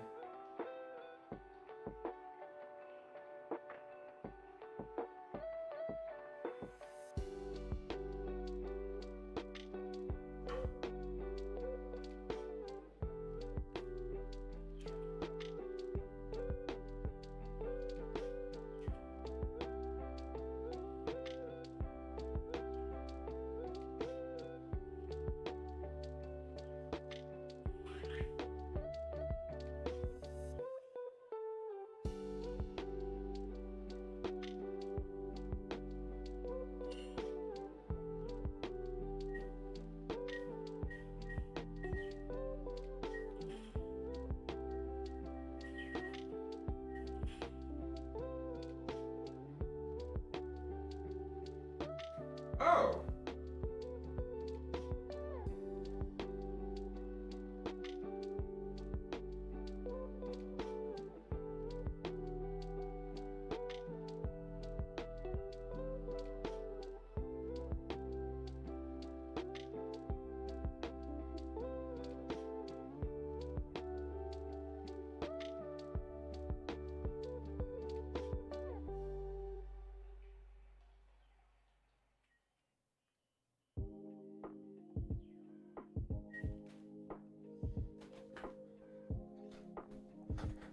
Okay, if nothing's changed, if no unlocks have changed, then it just works correctly anyway.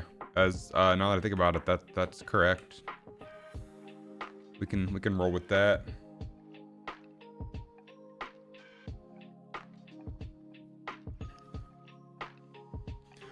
Now I need to figure out why the unlocks are broken, and I need to figure out why the bombs aren't disappearing from the radar. That's an issue. So, blueprints. Oh, blueprints. Enemies. Punch bomb. Remove from radar. Do once.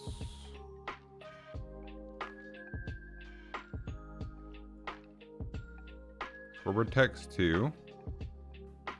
Current widget. Active menu. Bomb radar widget. Remove dot. Bomb parent should be a reference to self. That should fix that. Let's double check. And then we have to figure out what the frig is going on with the unlocks. Oh, also, I have these set up wrong. We want this one to be an unlock screen. This one not. So now if we're looking forward, it'll be the unlock screen.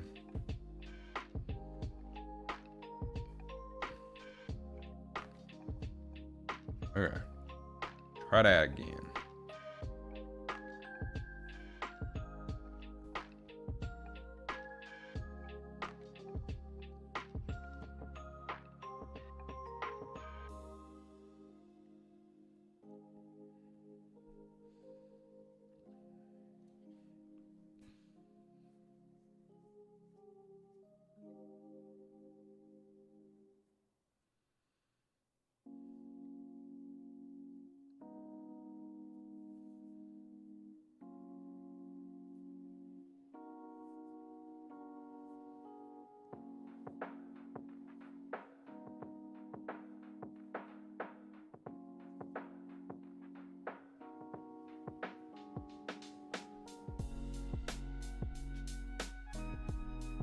How long I've been working on this project?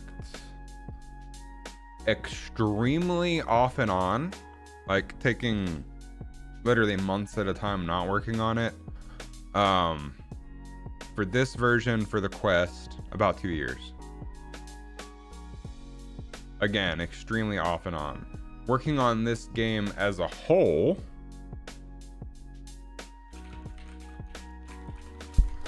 including before the complete restart, I released a version for the HTC Vive. They had a couple more game modes actually. back in 2016. So I started working on it in 2015, worked on it either 2014 or 15, worked on it for about a year, and then released it in early access. Then this was for the HTC Vive and Oculus CV1, and then I ended up with infective endocarditis and had to have open heart surgery to have my aortic heart valve replaced. And when you're recovering from having open heart surgery, you can't really work on a physically active VR game because your chest is literally growing back together. So during that time, I started streaming Fortnite, kind of fell in love with the whole streaming thing, took an even longer break from working on the game. By the time I came back to it to try to finish it up, I had already learned so much by then, and the SDKs and everything had changed so much, and the VR platforms had changed so much, that it was honestly better to just restart from scratch and develop a game for the Quest than it was to finish the HTC Vive / Oculus CV1 version. And a large part of that, I'm not gonna lie to you, also had to do with the fact that I released this after pouring my heart and soul into it for over a year. And then basically no one cared about it. I didn't even sell enough copies to make a month's rent, which I know, blah, blah, blah, woe is me, sad. But it just kind of hurt my mental health at the time. So I had a lot of trouble continuing to work on it.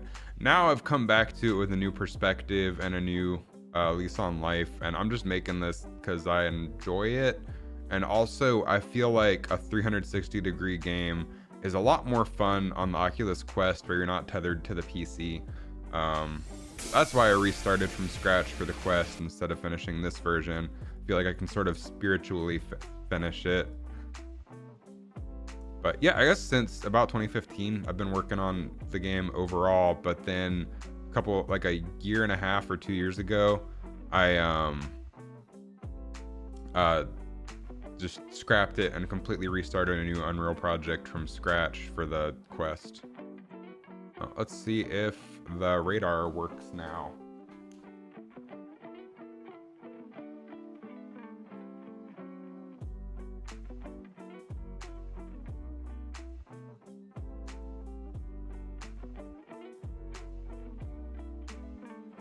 It does.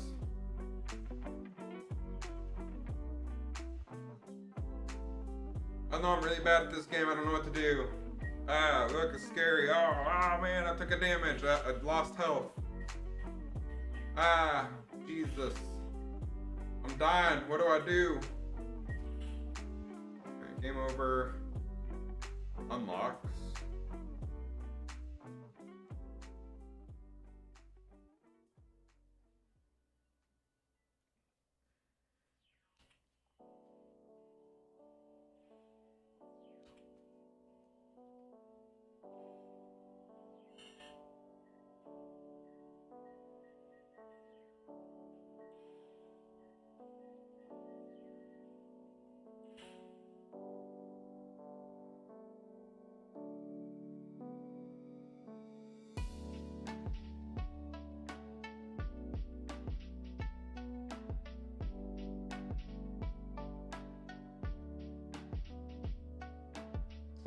Now, if we make no progress,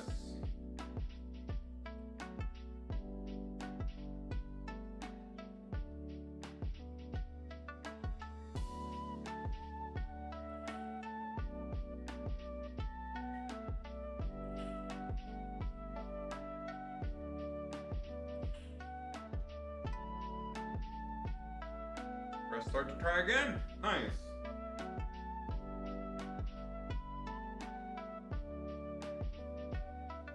I need to change the delay there so it doesn't overlap.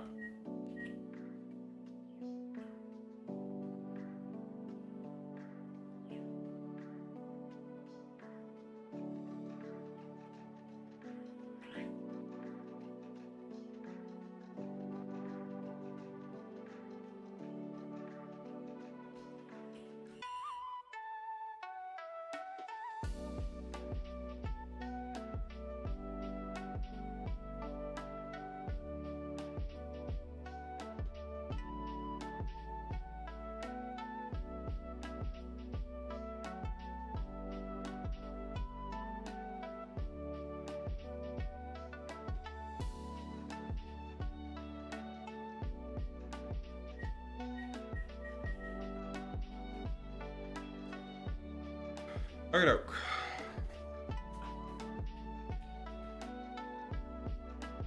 I need to figure out what's going on with the unlocks. I think it just shows the combo one no matter what. If you do repeat games, and it doesn't reset the unlock animation.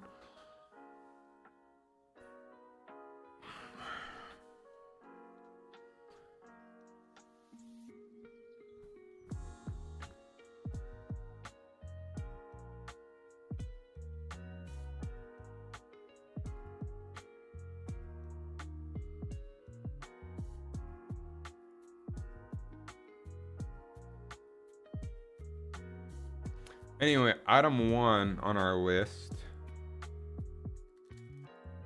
has been completed.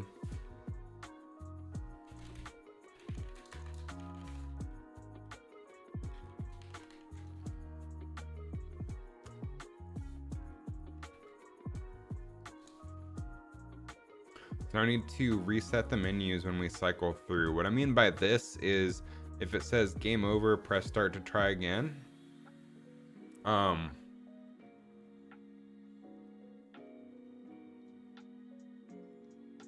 And we cycle to another mode and then cycle back, it still says game over, press start to try again, rather than classic mode. So we need to reset the menus when it cycles.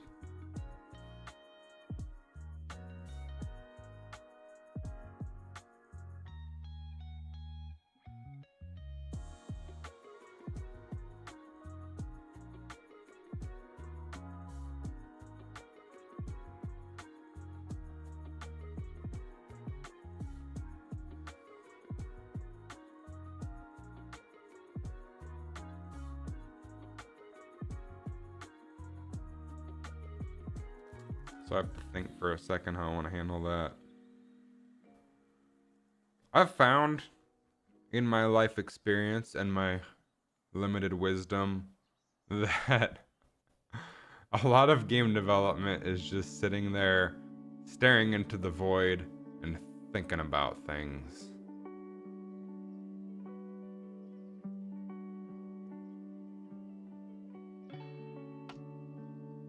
Which is what I'm doing right now.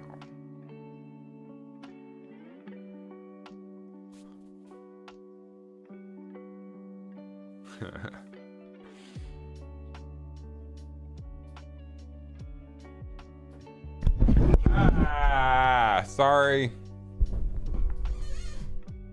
Did not mean to hit the microphone. I just think better when I'm spinning.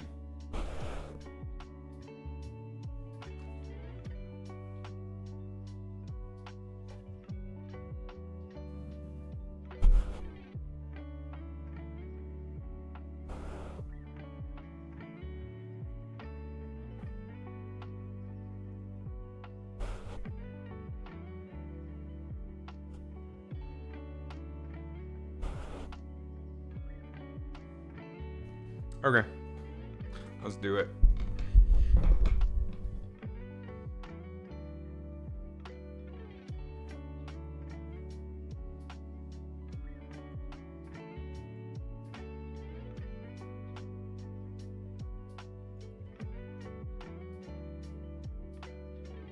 And then we're gonna have to do the deep, dark, difficult thing where we dive in to what's wrong with the unlock system. There's a lot to unpack there, probably. That one's complicated. But first, I'm gonna add that to our to-do list today, though. We probably have time to do that. I'm gonna stick around a little bit after lunch, I think, but then around 1 or 2 p.m. I'm gonna head to my local game store to play Magic the Gathering like a big old nerd.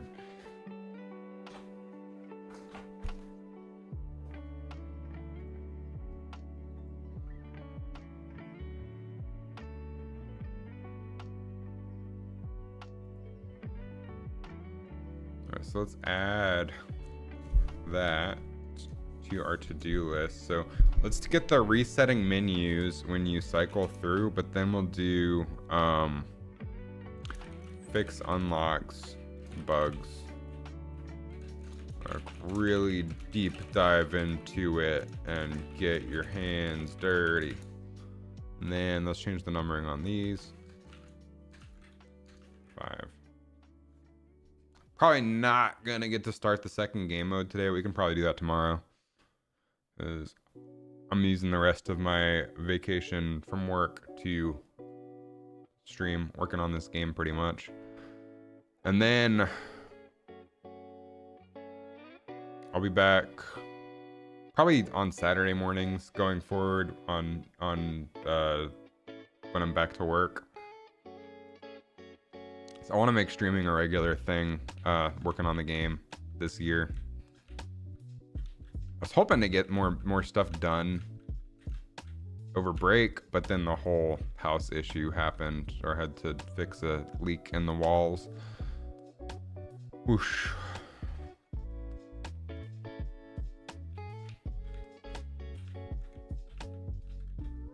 Okay, let's add like a menu reset kind of deal. So let's take a look at our start button. Go ahead and close everything. Sometimes it's good to just do a reset of the garbage that you have open. So let's take a look in a book. It's Reading Rainbow. So we hit the right button, we do the light, play the haptics, and then we call animate right press. We set the next menu mode. That's important too, which that just increments or decrements the integers.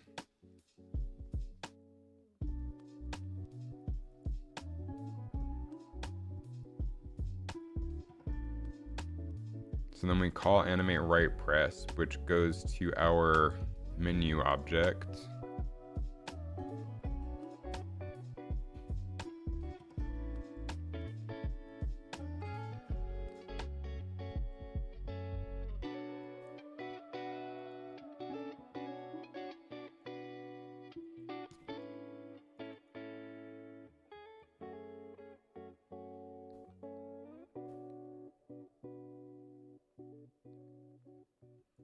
So it's not animating, then we get the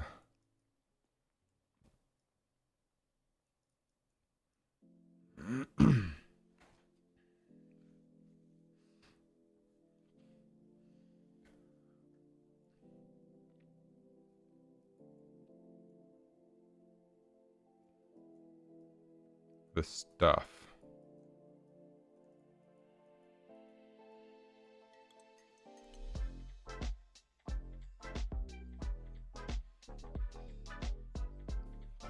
So we get the inactive menu and we switch the menu mode.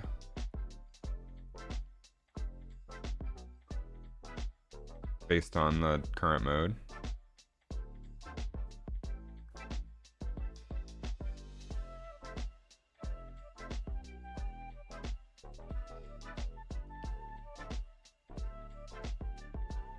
And if we're going to classic mode, then we need an event here that's gonna say reset classic menu. So let's get to it, shall we? This is the part I was trying to dive to. It just took a second.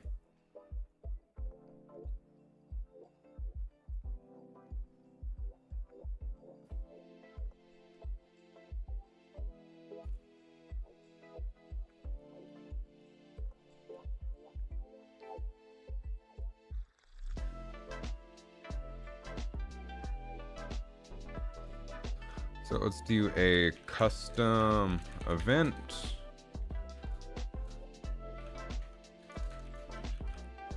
Reset.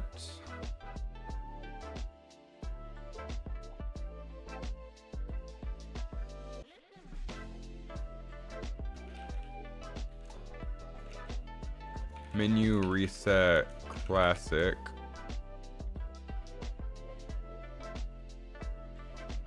I have to figure out what we have to do to reset it.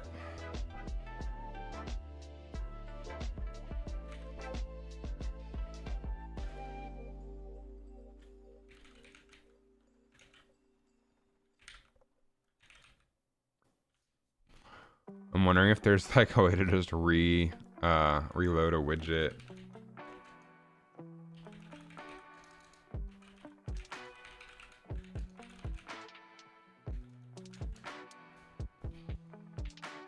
I think I'm gonna have to manually do things.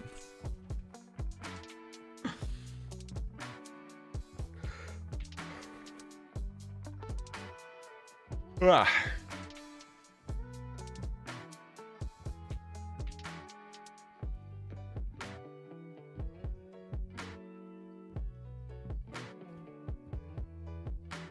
Well, let's see what the state of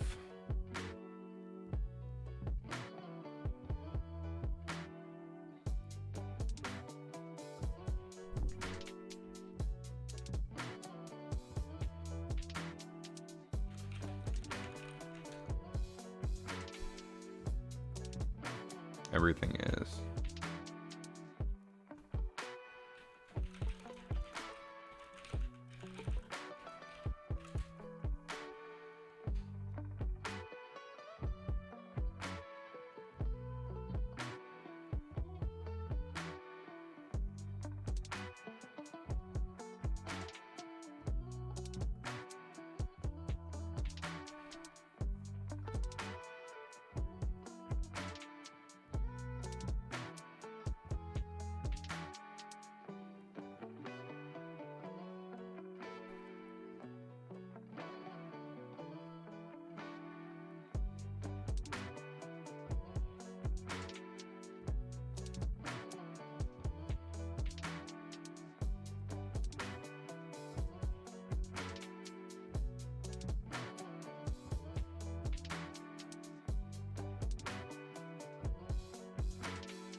Maybe.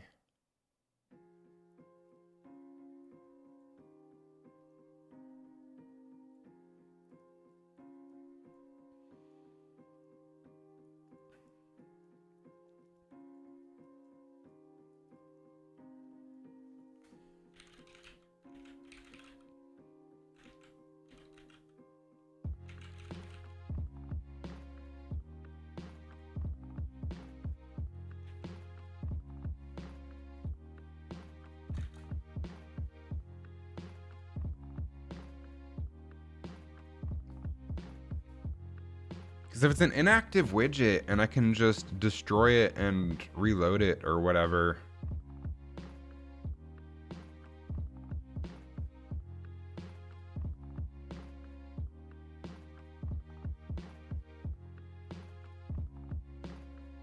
I wouldn't have to do a manual reset of everything. I think manual reset's going to be the cleanest though. Okay, so. You're at the game over screen or the unlock screen.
So I think we need like a reset animation potentially.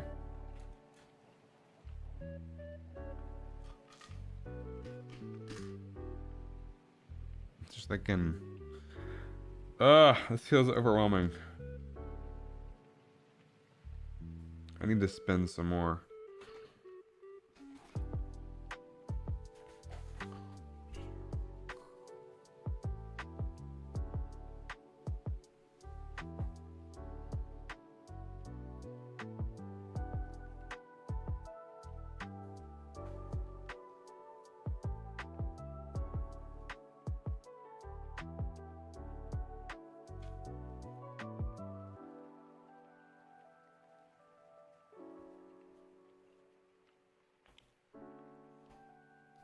This is my thinking mode. Ow, I hit my elbow. That was a mistake.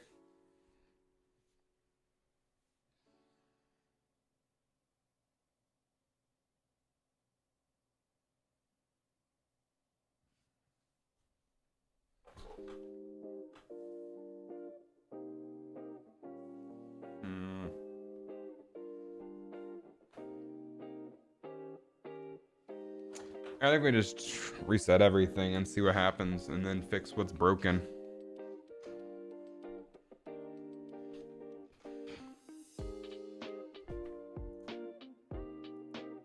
So by default, pregame is visible, during game is invisible, unlock spot is invisible, press start is invisible, game over is invisible. So I'm thinking basically all this stuff animates in regardless.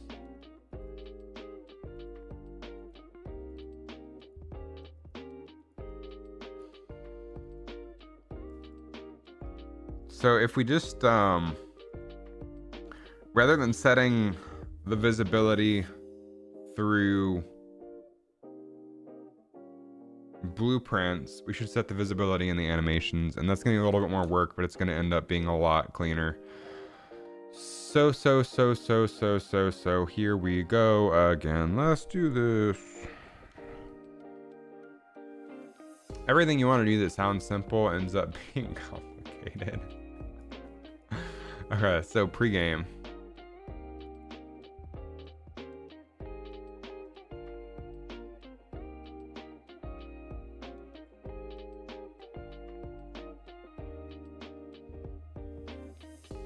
Let me so 1, reset visibility on all widgets. 2, find variable that asks if it's the first game being played. Reset that. What I mean by that is if you go to the game over screen and hit start, it cycles straight to the next game rather than going back to the classic mode. So I need to reset the variable that asks, have they started a game yet? So that it'll animate from the menu rather than game over. Okay, reset visibility on all widgets. Reset animation on pre-game widget.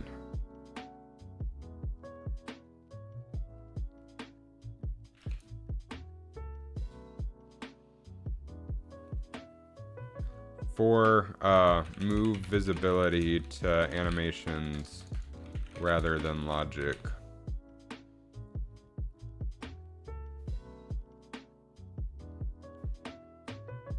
Now 1, let's reset the visibility on all widgets. So switch menu mode. We're going to classic. First things first, we reset visibility for classic. So this will be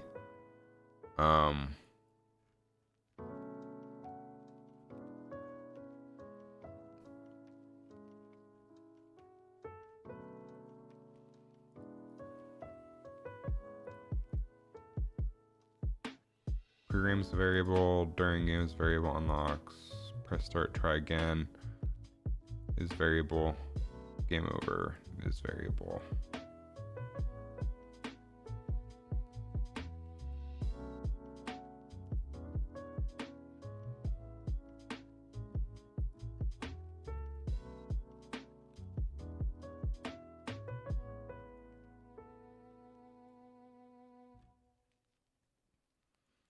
So, I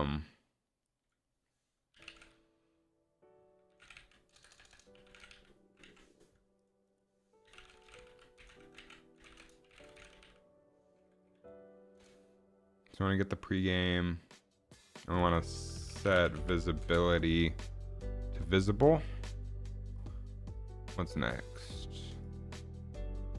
Let me make some notes of what all needs to be animated. So, game over, text, HB. Press start, try again, HB. Unlocks box, during game, pre-game. That's the list of everything. You can't see it 'cause it's on my other monitor, but it's there, I promise.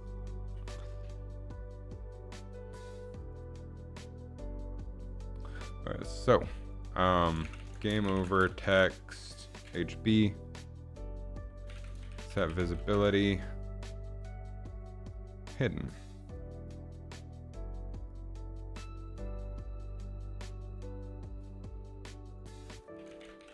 Press start, try again.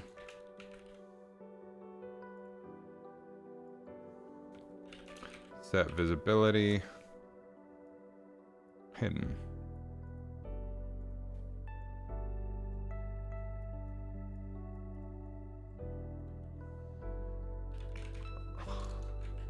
Unlocks box. Set visibility, hidden.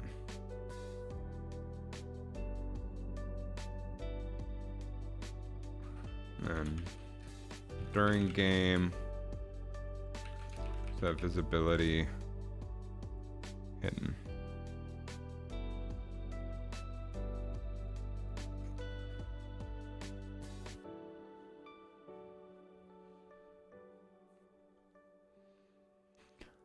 Then pre-game animate out. Where's my pre-game animate in? Oh, there is none.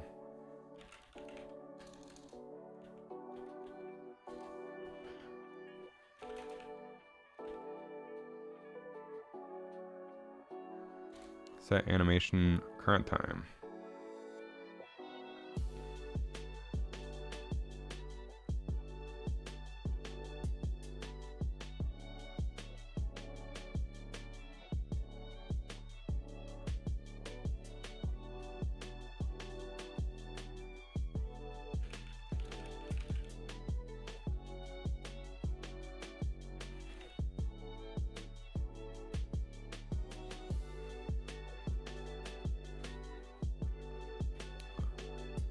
This way I think we can reset it.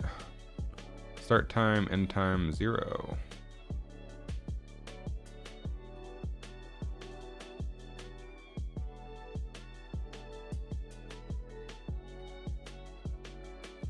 That should reset it.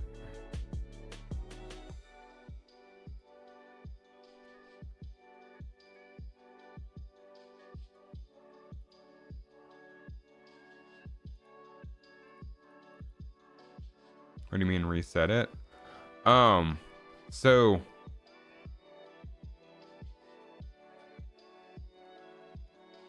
during the game, you hit start, this animation animates out.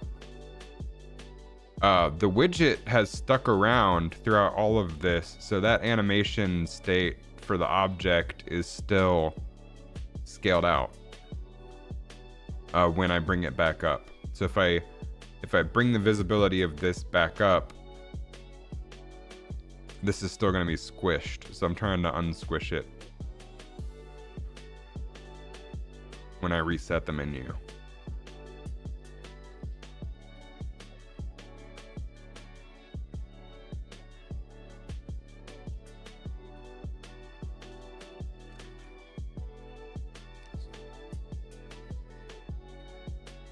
Because it never deletes and makes a new widget or anything. It just is changing the visibility of things. Which, speaking of, I need to change the visibility of this on the animate out because it never actually disappears.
So I figure if I just play it from 0 to 0, that should reset the animation. I'm not sure if it will. We're about to find out. I have very minimal experience with UMG because I've only ever tried to make VR game, a VR game in Unreal Engine. So I didn't use UMG pretty much at all for the first version of the game.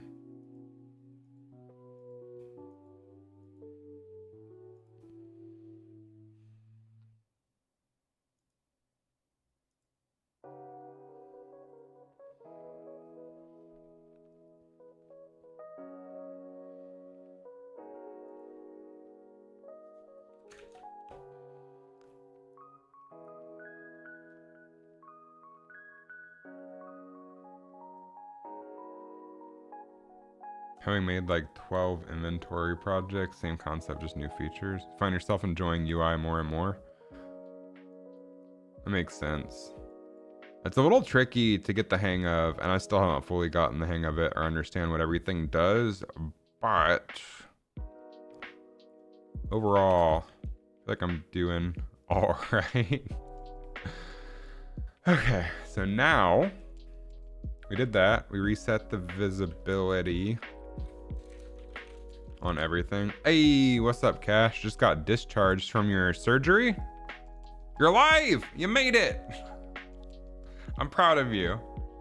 Hopefully you heal quickly. Okay, so now I need to go to our start button again. When we press the start button,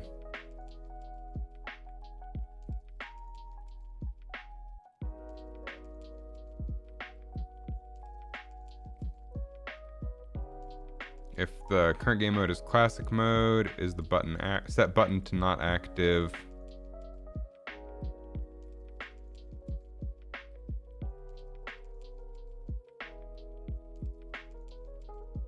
You can breathe through your nose with splints in. So I guess you have to like leave something in there while it heals, so it heals correctly. Kind of like a cast, but for your nose.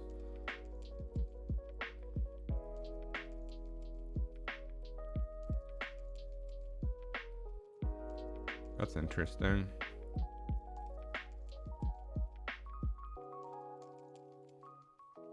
Okay, game start. Yeah, support.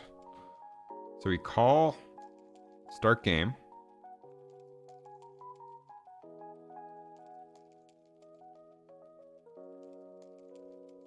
Reset our unlock variables. Okay, we ask current session games.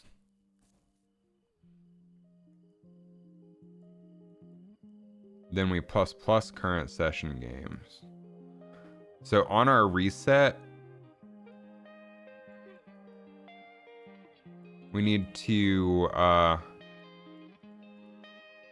change current session games back to 0, and we're going to rename this variable to current classic games. Current session classic games.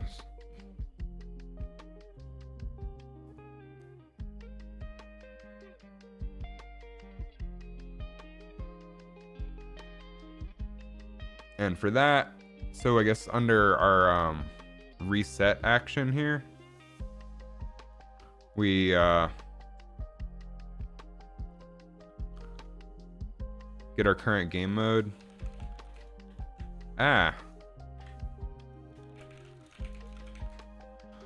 And we set current session classic games to 0. Because if you switch game modes and come back, I'm going to consider that new session, I guess, for classic mode. So that way it'll do the proper animation.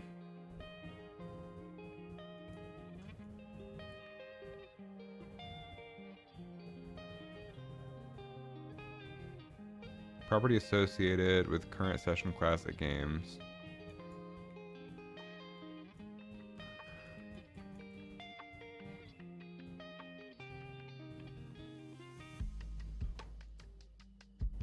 wrong?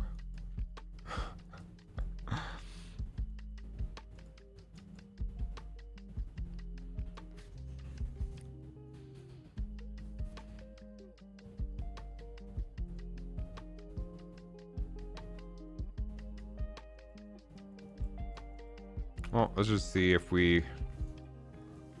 Okay, get game mode. Cast 2. Punch Bomb game mode. I have a theory here. Nope, still not working.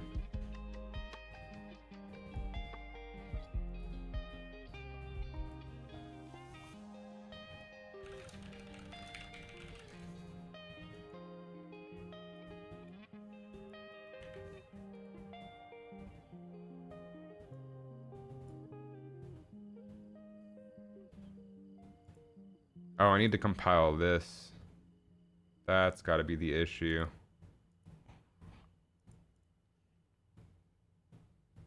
There we go. Okay, it just wasn't compiled on the game mode side.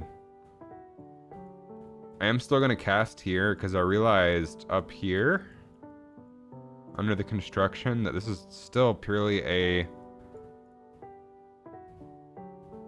cosmetic event. So I don't know how reliable it is.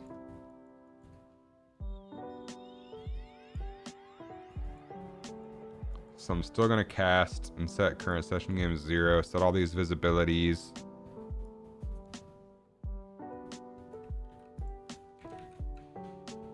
Reset animation on pregame widget, we did. And now...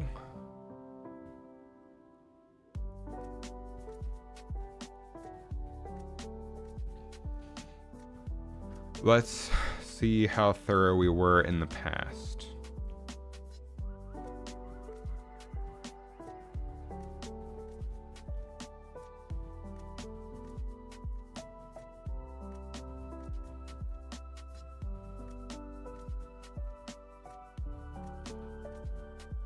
So for animate in, we set the visibility.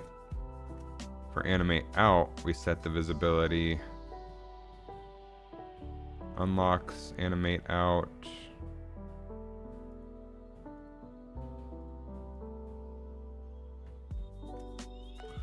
We do not set the visibility here. We should.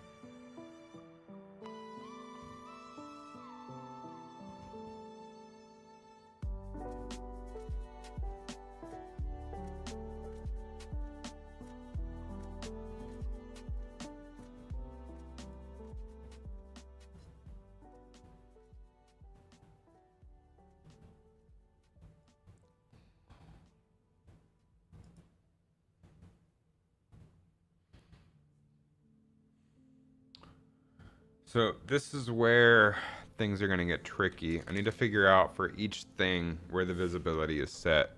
So for game over text animate in, we set the visibility on the animations. For health score animate up, we do not.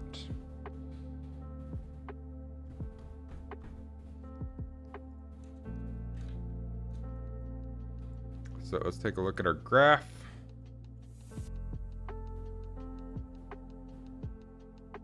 Previous mode, next mode,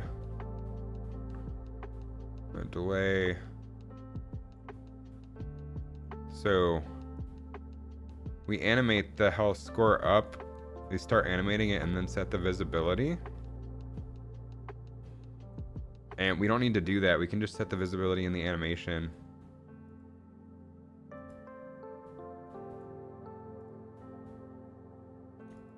This is messy as all hell. So for the animate up, we're just gonna set the visibility in the animation. So restart game. If unlocks are showing, we unlocks animate out, and then health score animate up.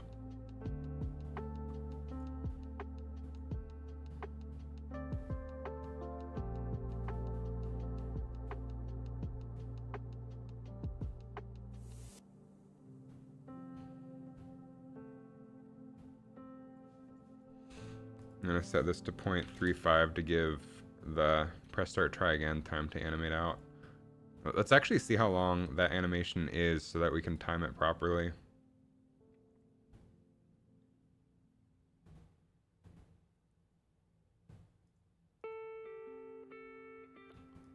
Oh shit, this is like,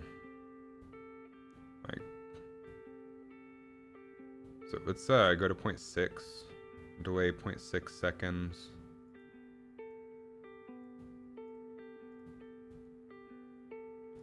Surprised, pretty painless.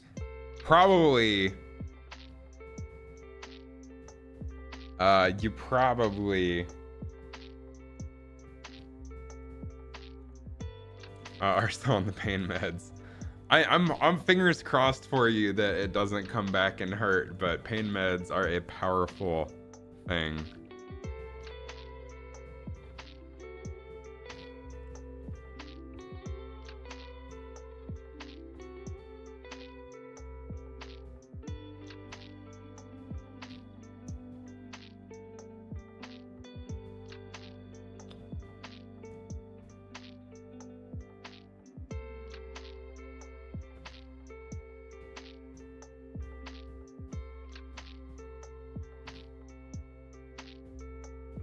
So game over, animate, health score scales out.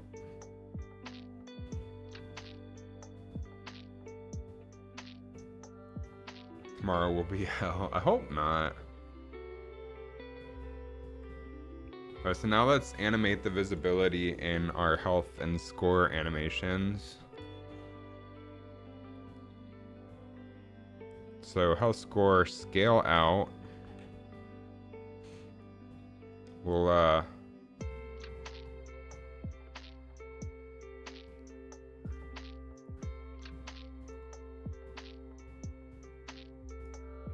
add a visibility track.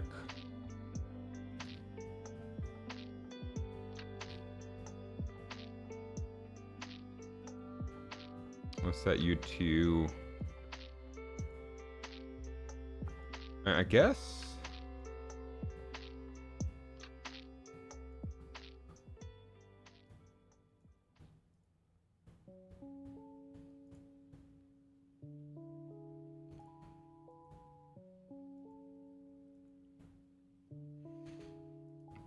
we can just make the last frame hidden.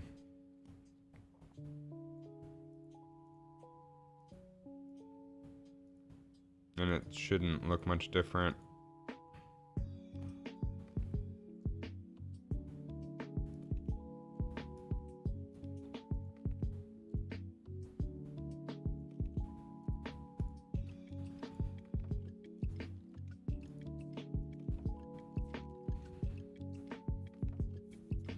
So now health score animate up.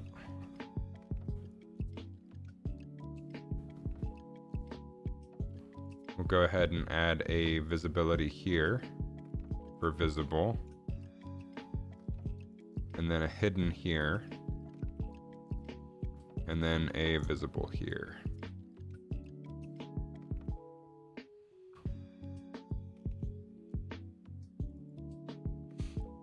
That should do that.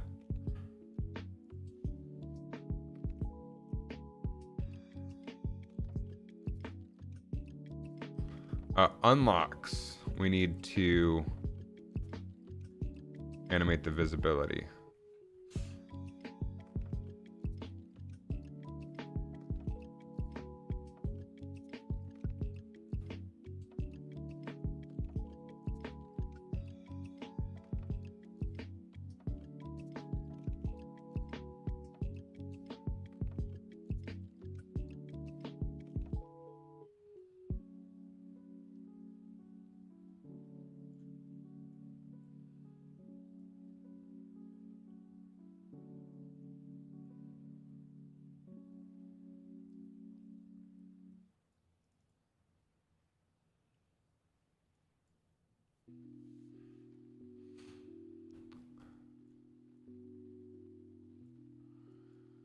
So if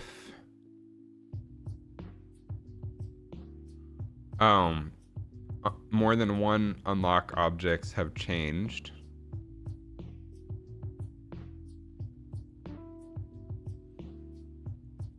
then we do a for each loop.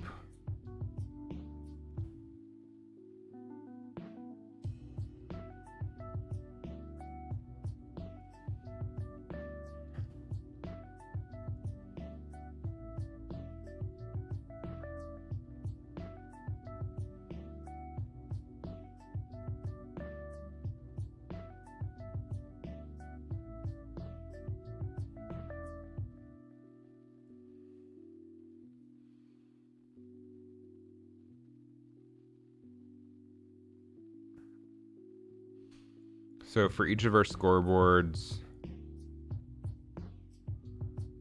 we do a loop that switches based on the array index of our sorted unlock. So we have a thing that sorts unlock progress by like which ones do they make the most progress on, because I only ever want to show 5 unlocks at a time just for space reasons.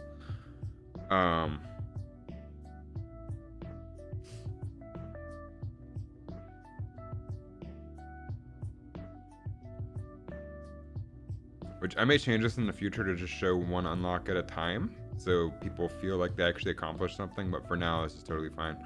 So we grab our array, and for each of the unlocks that have changed,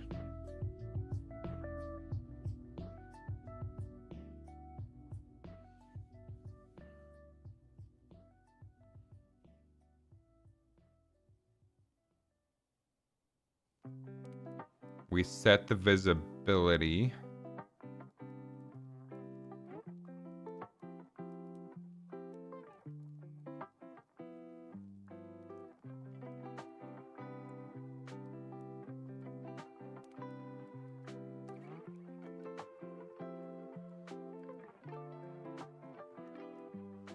to visible.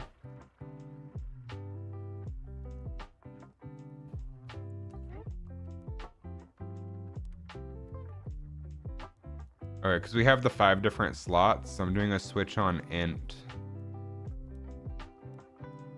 So it'll be like, oh, we're on the first array of our unlocks array. We're on the index 0, so the first slot will be set to visible. Happy New Year, Gen Cartridge. If there's a second one, we set that to visible. So I can see where some of the errors are probably coming from here. We don't need this for each loop. And then we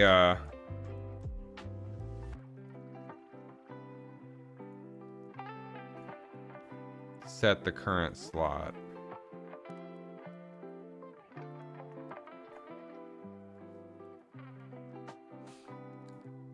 So then we set all of these things on the current slot. Is this for the punching game? It is! Finally back to work on it. So then after that's completed,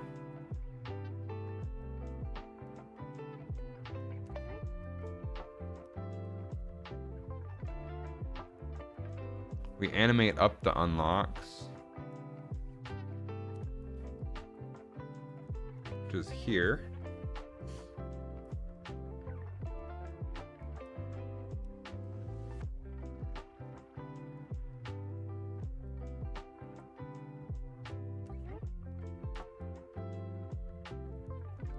And we set the visibility, which is what we don't want to do. So now, for our unlocks animate in, we literally just want to animate the visibility. It's a lot cleaner that way.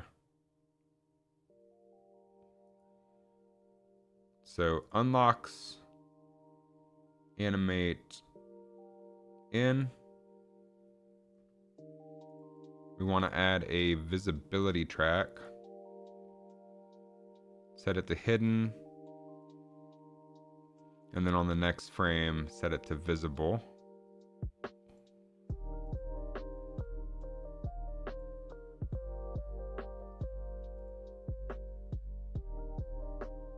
And then maybe offset all of this just a tiny bit.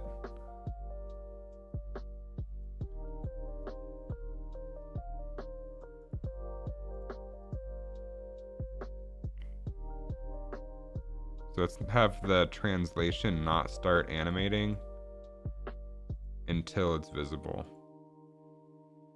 That'll look better.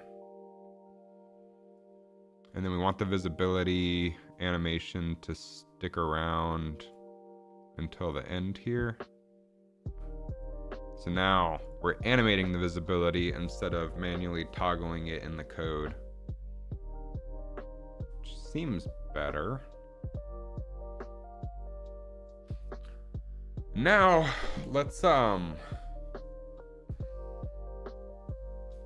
to our unlock events and see what's causing issues there. Let's like just logically walk through it real quick.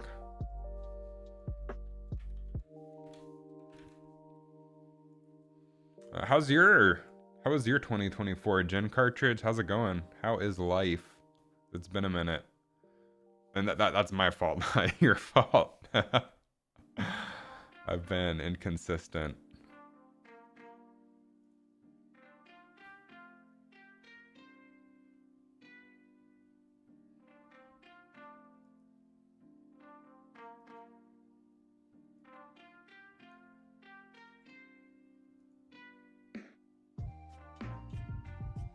I think we have everything we need there done. Life's been good so far. Very positive in 2024. Only gonna get better in 2025. That's how I feel. 2024 was a great year. These past few years, it's just been a really there's another bot to ban. It's just been a really good stretch of fantastic years, and it feels like life just keeps getting better. So I'm glad to hear that someone else is having a similar experience.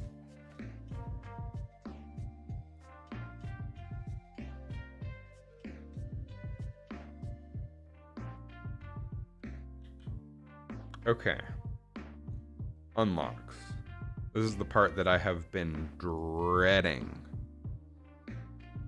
Still remember those 1 second a day videos? Yeah, I have one. I posted one from this year as well, which is on my Dorklefish channel.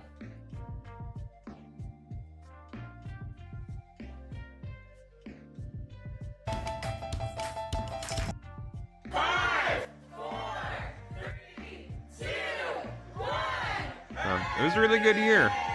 I like watching these back because it's just a really fun way to document the year. And then like a few years later, you watch it back and you're just like, damn, that was fun. Which encourages. It's like so much happens in a year, it's hard to remember all of it. So if you have like a little video, it's like a nice reminder. Oh,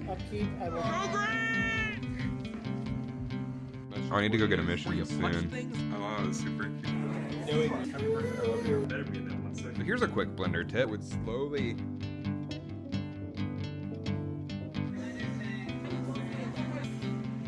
stare at the wall.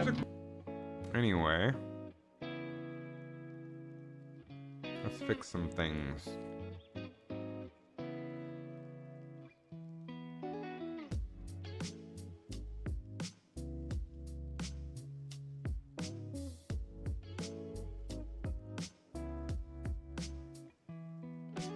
So reset unlocks. Get all our actors. Okay, here's where one of the issues is for sure.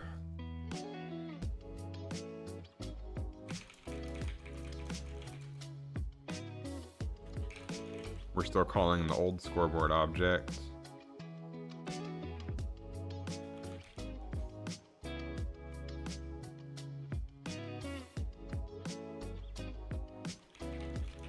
Get current widget, active menu. Have to go a layer down for our new menu system. And then we should be able to plug in like this.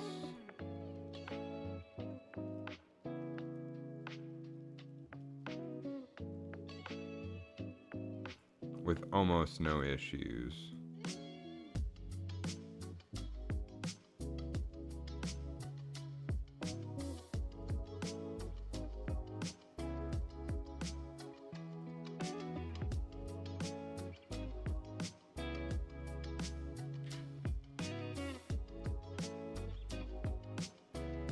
So we set the visibility of each of them to collapsed.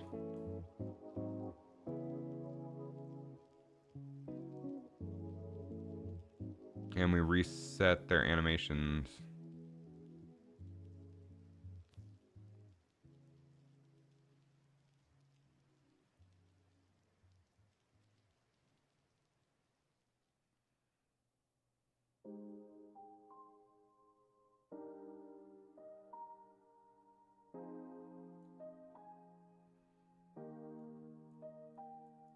So that's where one big issue is happening, I believe.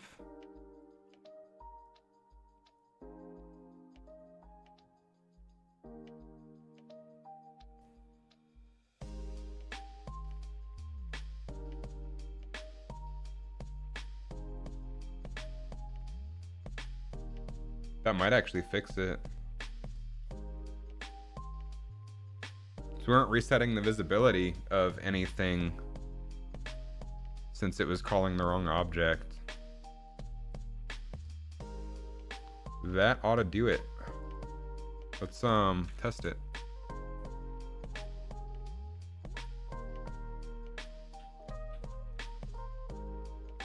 And while this is building, I'm gonna run to the restroom.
Nice.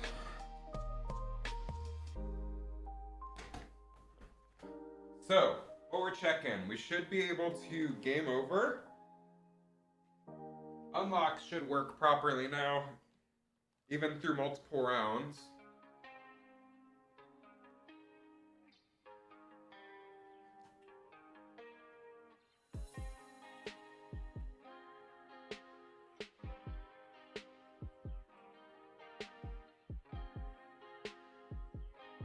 I'm just gonna die now.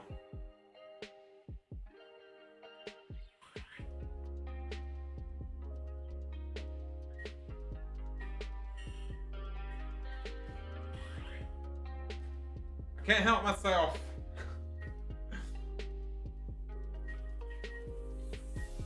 Okay, game over. Press start to try again, unlocks.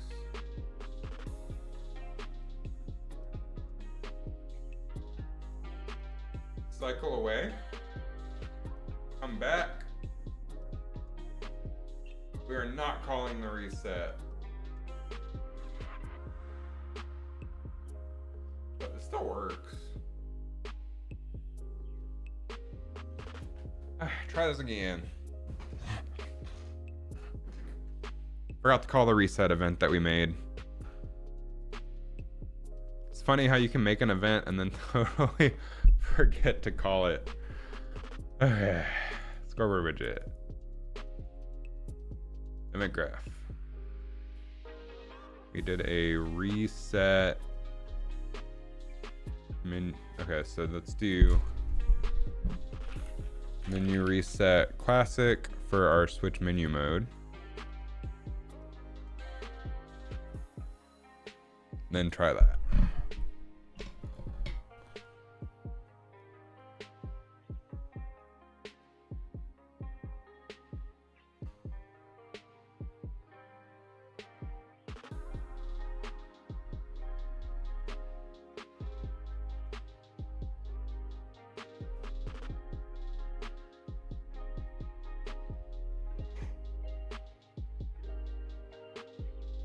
Just bought the game? Oh, that's... You should refund. Because this is for Quest. The Steam version is way outdated. My cats are fighting. Damn. God, I need to delist that from the Steam store. Now that you mention it. This is specifically for the Quest. I like 2 years ago, I restarted from scratch developing it for the Quest 3 and Quest 2. Because the Steam version was for the original HTC Vive and Oculus CV1, and then went through the whole heart surgery ordeal thing. Started streaming Fortnite, fell in love with that. Finally came back to working on the game. Realized that all of the hardware and the SDKs and the software and everything had changed so much, it was better to just restart from scratch. So that's what I've been doing. Still have the original Rift CV1. It might work. It probably works. But it does not hurt my feelings if you refund it. Because this game is the focus right now.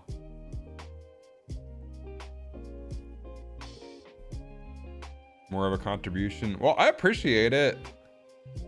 Let's see if this works.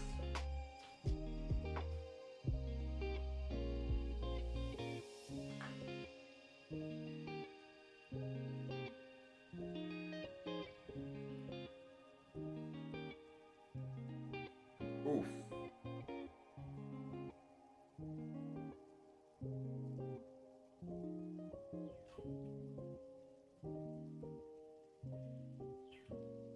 Something's broken.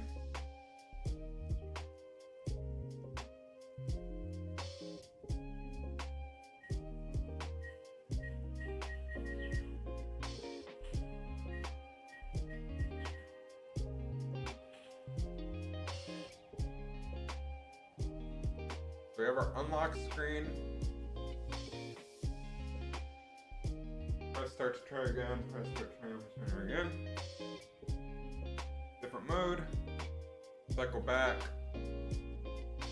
Broken. I know what's going on.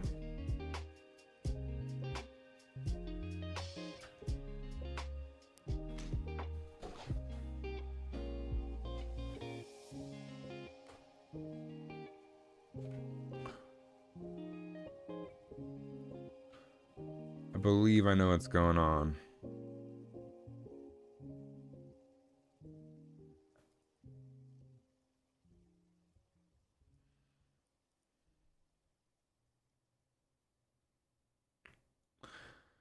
When we play the reset animation,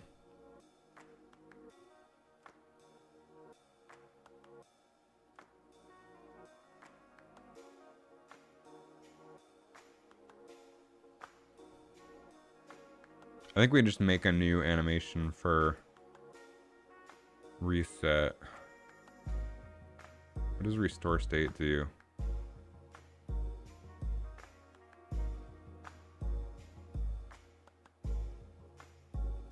To their pre-animated state when animation stops.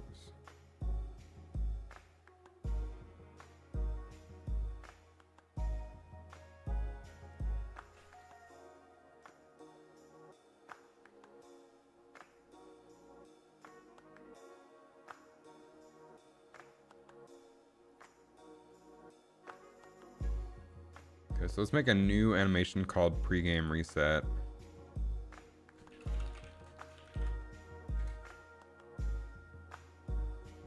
And all we did here was animate the visibility and the translation and the scale. So we want to set the scale to 1:1 and visibility to visible for pregame reset.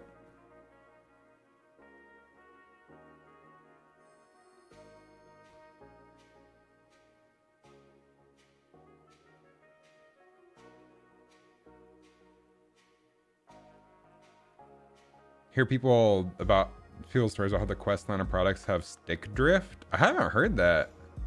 I haven't experienced it at all with any of my headsets. I have experienced stick drift on my Nintendo Switch, but not at all on the Quest headsets. I got one of the first production line MetaQuest 3s, so like one of the joysticks feels a little bit loose, but it's not enough of a bother to be worth RMAing it or anything.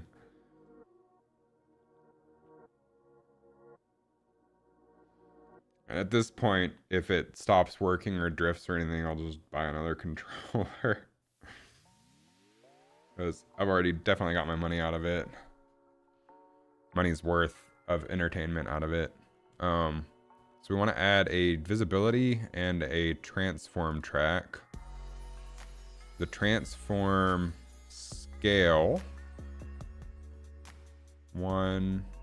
If you do end up changing headsets, you'd still go for a PC VR one, not standalone.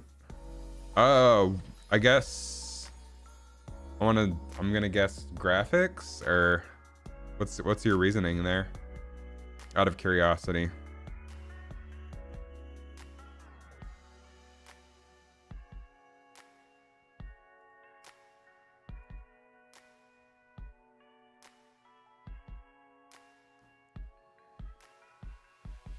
Alright, so we have a pregame reset animation.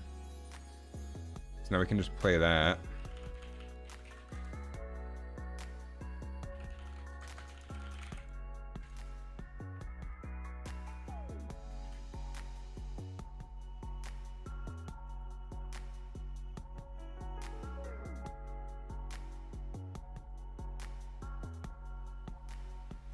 Now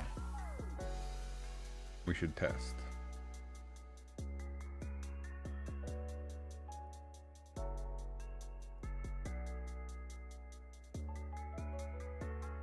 Quest link cable is like 150. It's not justified. You can get the cable integrated in the headset and pay for just the whole thing. More.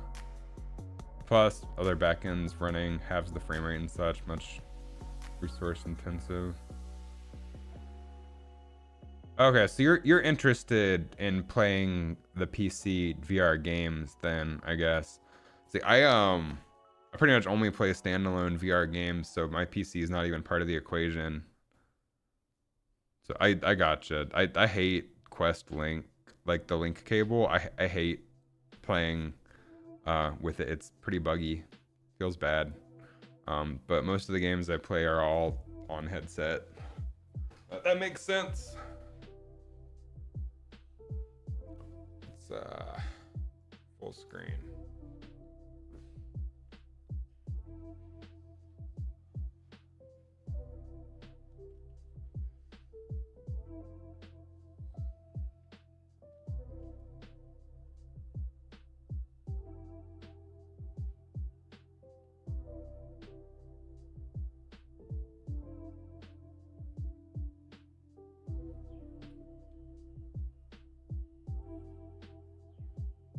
Wait for it.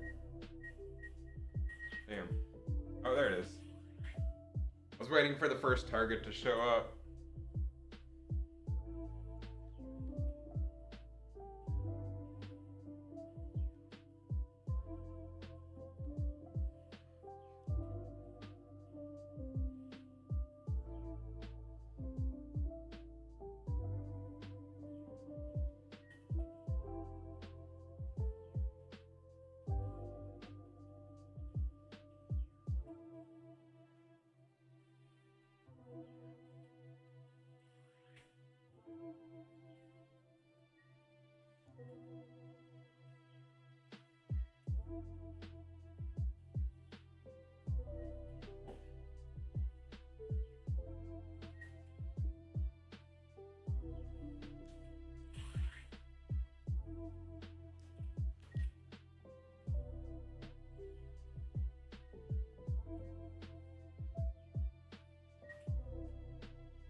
Alright, now let's die and see what happens.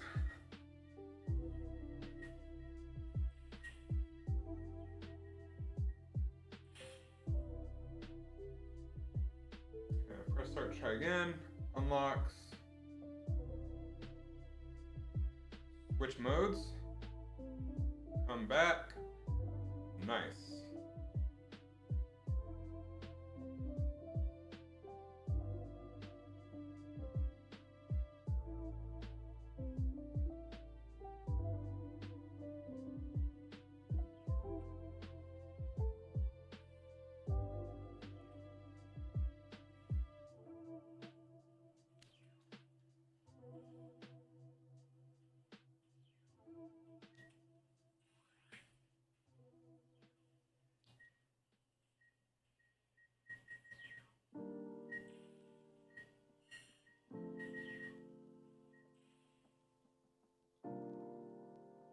Start to try again.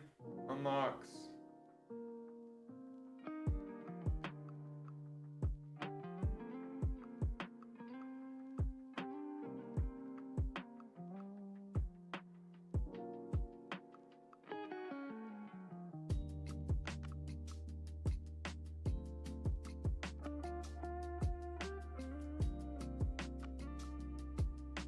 Die.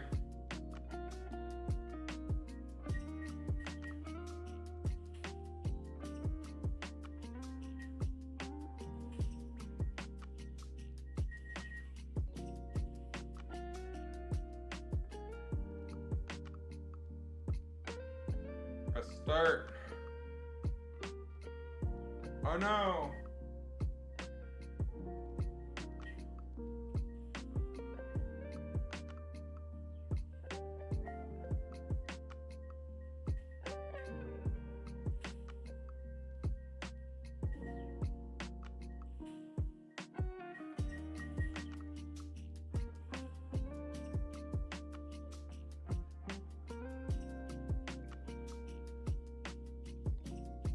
Those work.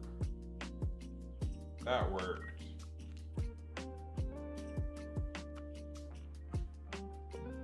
Interesting.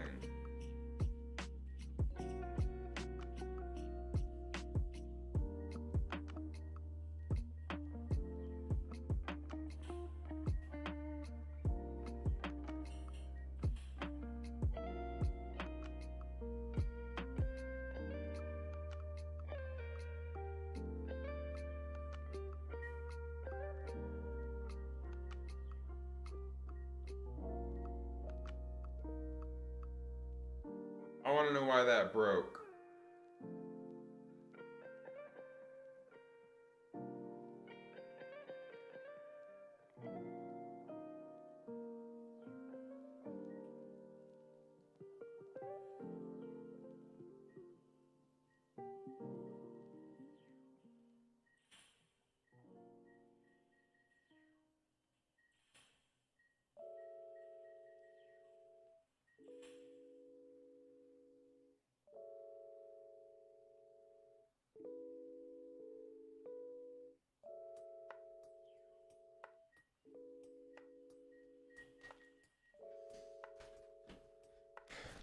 I do not know why that broke.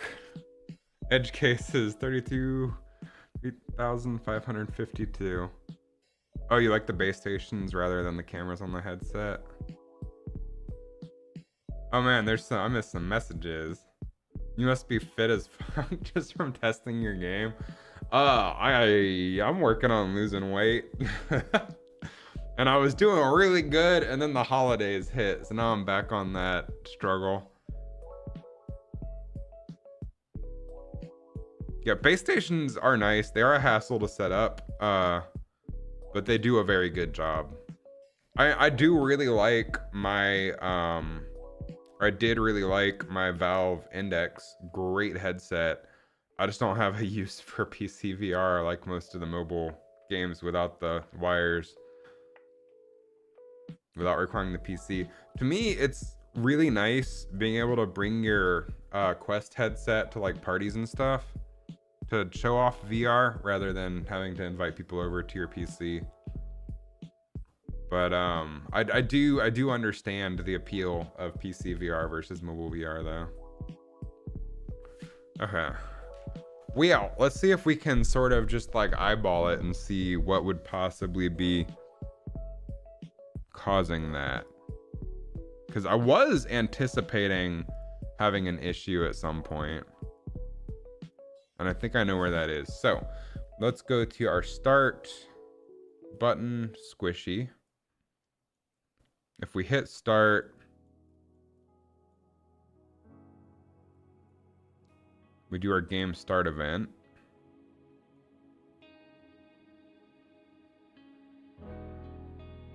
When I made slushies on stream, oh, that was fun.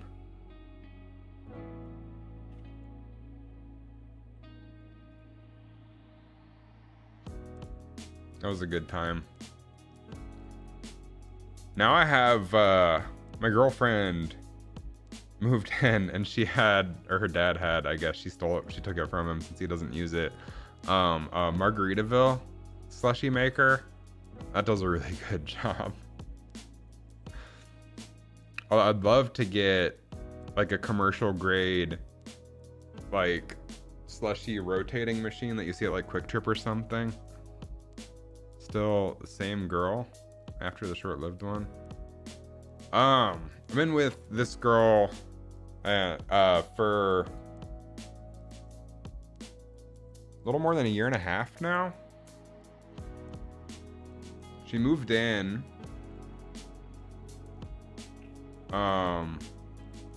last December. Things are going really well. We have plans to go to Disney World later this year, so that'll be fun.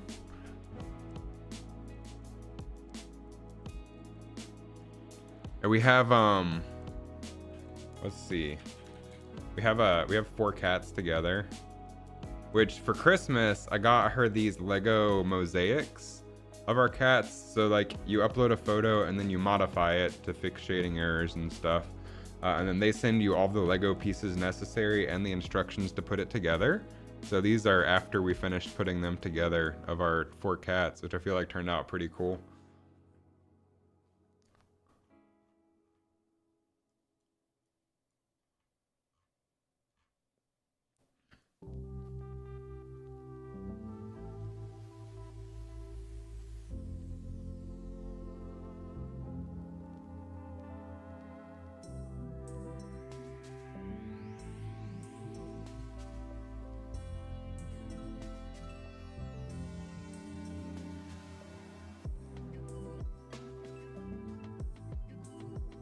And then here we are on New Year's. We threw a little New Year's get together. I was a little bit tipsy. Memories being made right here. Yeah. Oh yeah. Ah, shut it, Restream bot. Okay, so let's walk through this. We go to the game start event. We call start game. Reset our unlock variables.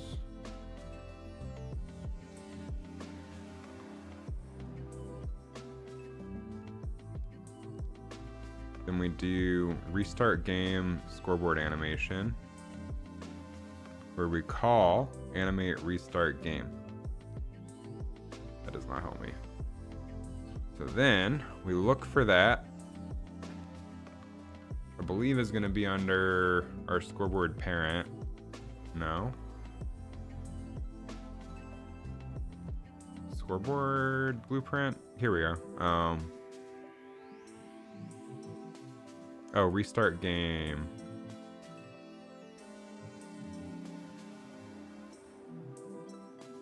Need to be a Ghostbuster and cross the streams.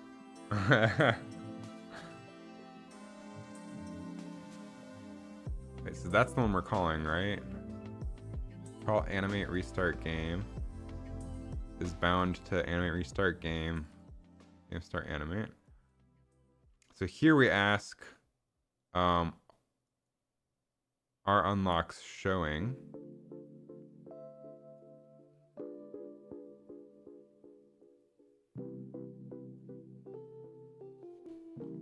Where is this set? Is that the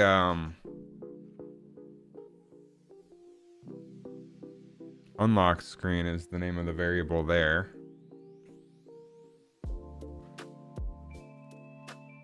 So if unlocks are not showing, we animate out the game over text, animate out the press start, try again, delay, and then animate the health score up. If unlocks are showing, then we set unlocks to not showing, we animate the unlocks out, and we animate the health score up. So it must have thought, if I had to guess, it must have thought that the unlocks were still showing when they weren't. So let's find references to this.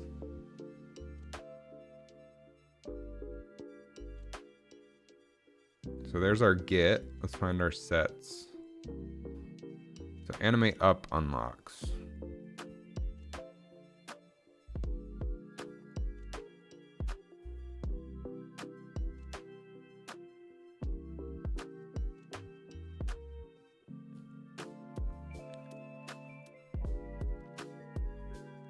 Let's find references to this.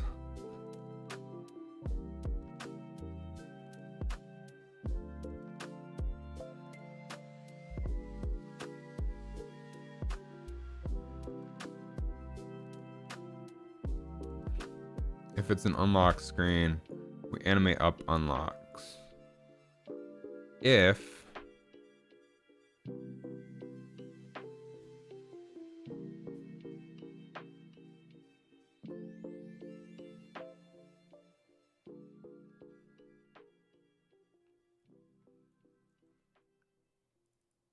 so here we set unlocks showing. And then I feel like we just need to set unlocks to not showing at the beginning, so it'll automatically be reset anyway.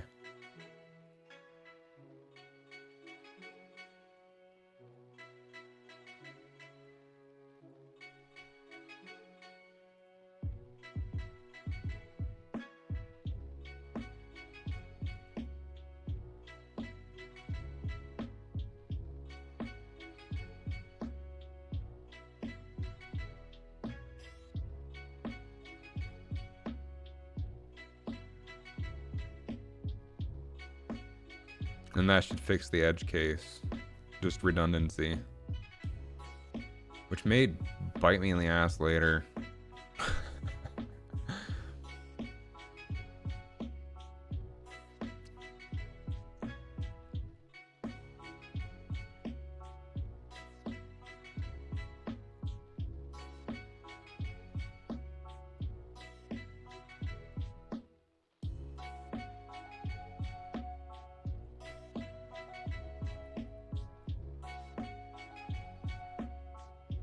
Because the only way that that happened is it animated their... How though? It animated up the game over and then thought that the unlocks were showing. I'm trying to figure out what possible path could be taken to end up there.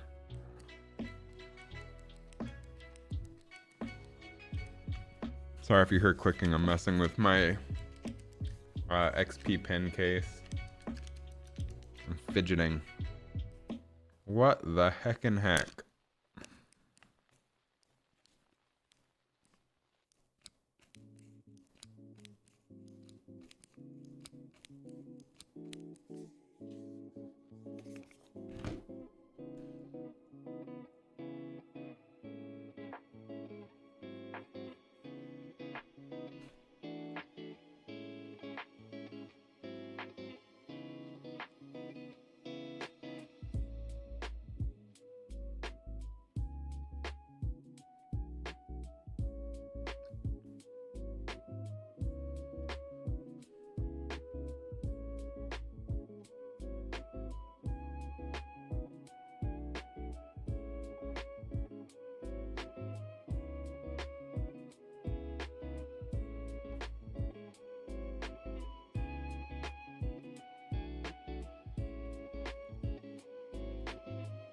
So reset all the unlocks.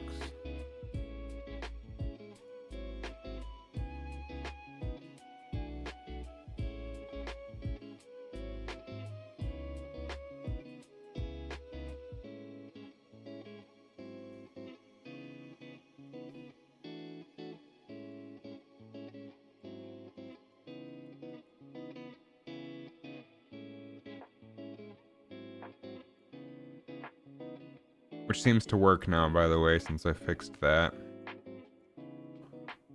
Add fists and sort.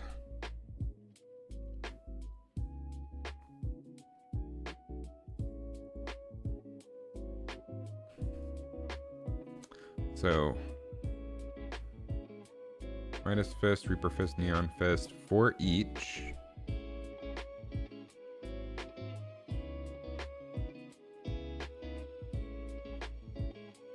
We ask if they've changed.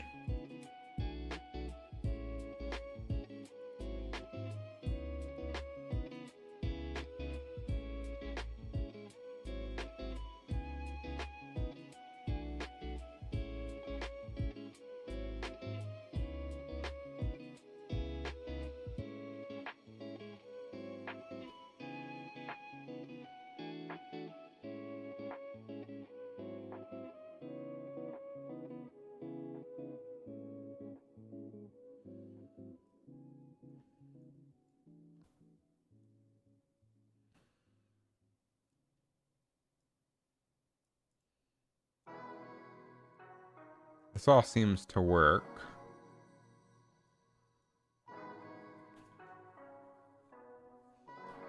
It all goes back to like when we press the button. We start the game. Call start game.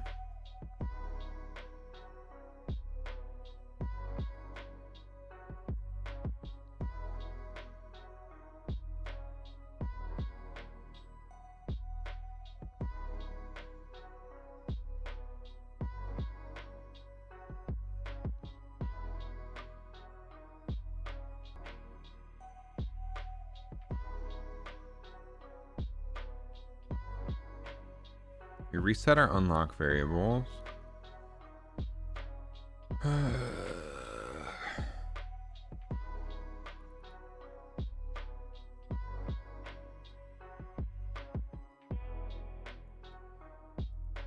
Okay, we start the game. Call start game.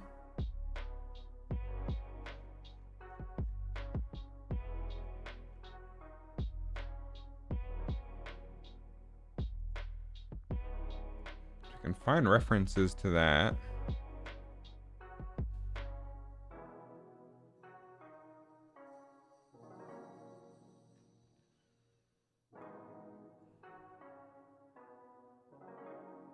So music controller, fist table goes away.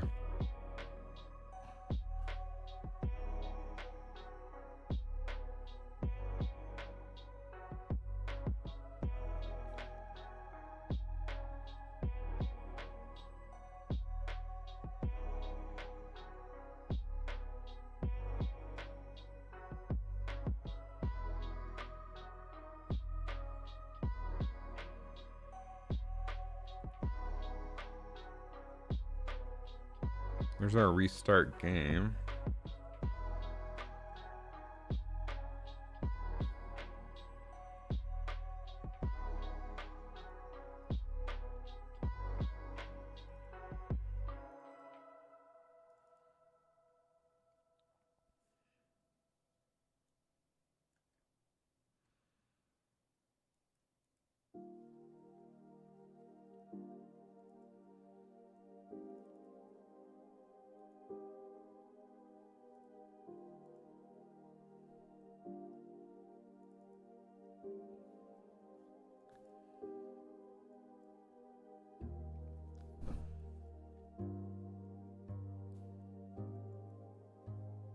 Is the problem text going over other text? Yeah, that's exactly the problem.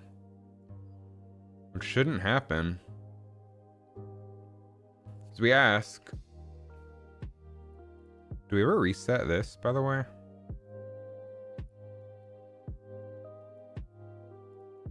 Let's find the references here. You see a game over twice in one session? Yeah, I died multiple times for testing purposes. So here, this is testing. That's obsolete. here we clear the unlocks array. We add stuff to it.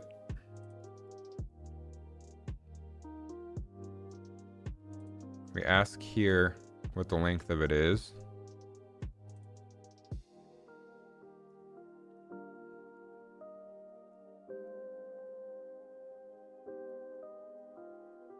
Yeah, so I restarted the game and the game over text stuck around.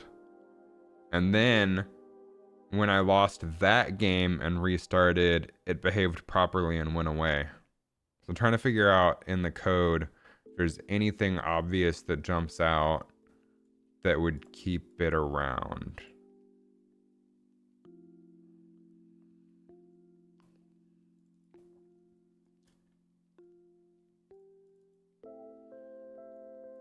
Okay, so we do reset the length of this under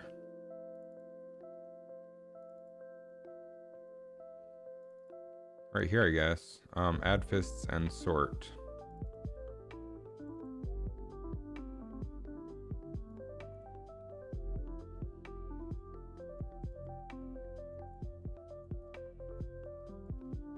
Reset the unlocks.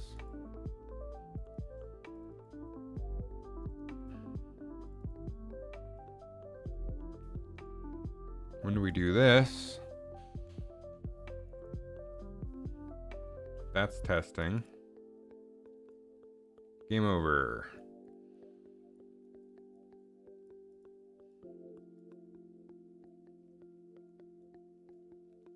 So we set unlock values.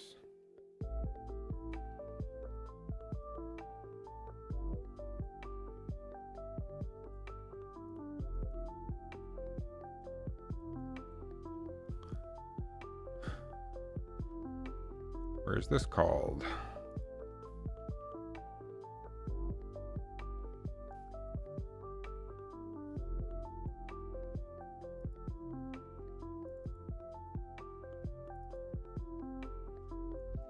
This is called on game over.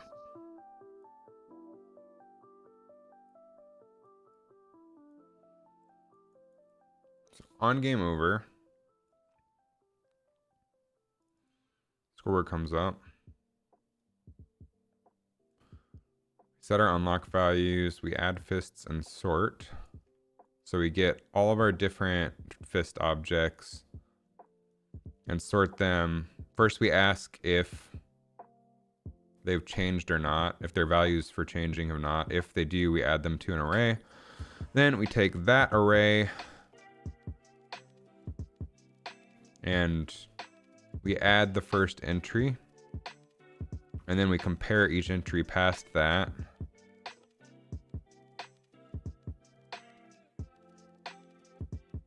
And add those.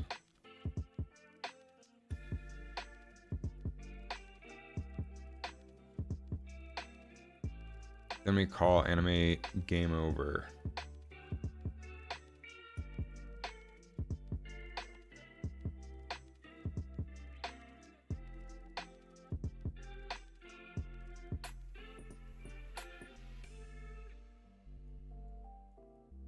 Which is right here. Game over, animate. Health and score scale out, delay. Game over, text, animate in, delay.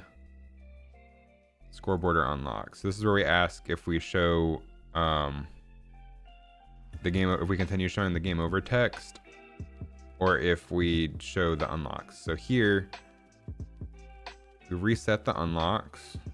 So we get all of our unlocks and we reset them to collapsed so that they're not showing. Then we ask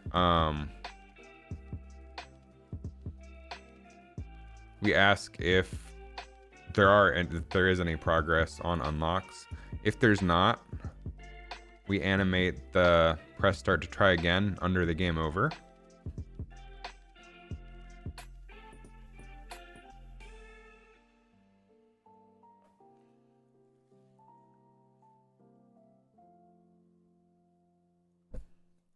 If there is, And we clear our widgets to animate array. We get our scoreboard. For each scoreboard object, we do a loop based for each of the unlocks that progress was made on. In that loop, we switch based on the index. So, and we alter different slots of unlocks based on that. Then, again, for each scoreboard object, after we've sorted out what our slots are,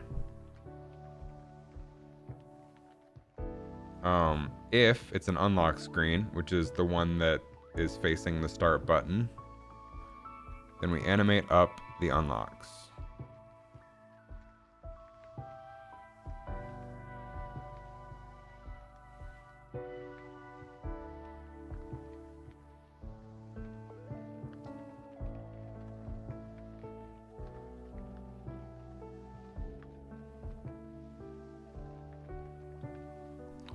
What is widgets to animate used for?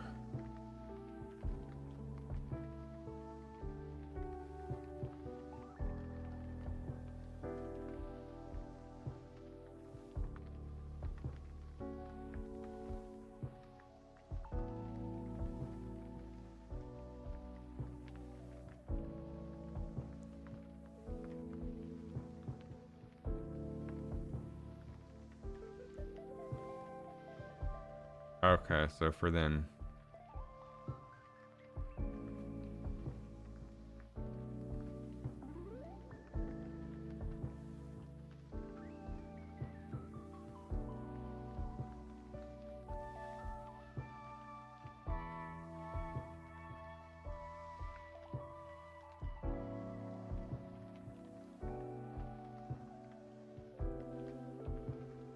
So then we animate the unlocks up, where we set unlocks are showing.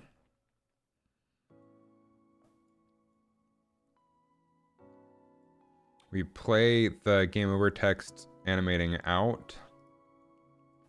We play, once that's finished, we play unlocks animating in. And once that's finished, we animate the unlock values. So for each of our unlocks,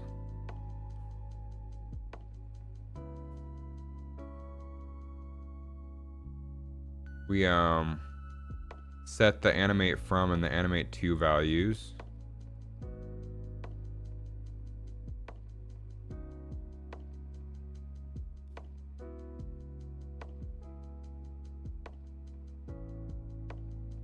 And after that's complete,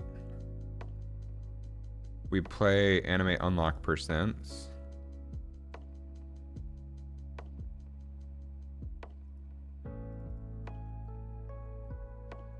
Where we animate the different slots. Once that's complete, we grab our widgets to animate.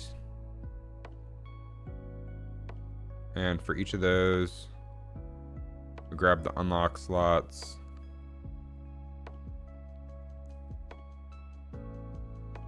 Play the unlock animation.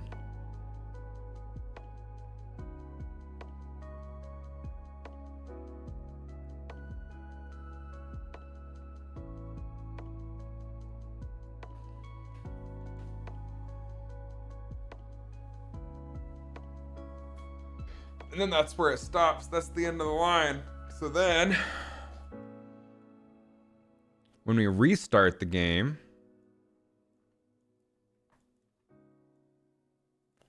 so that's where we go back to our start button, go to game start. If we restart game for our scoreboard animation,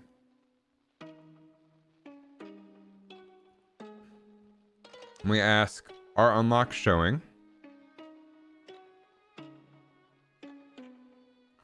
If they are, the first thing we do is set unlocks to not showing, so it doesn't happen again. Replay the unlocks animating out.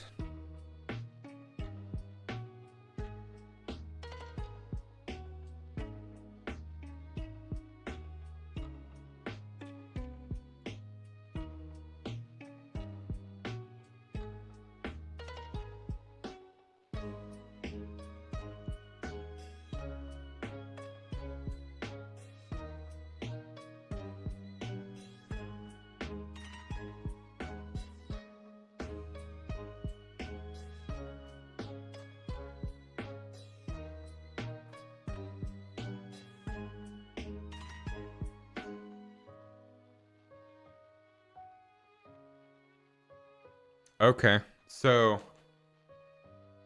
I'm thinking what happened is game over. I scrolled, then hit start.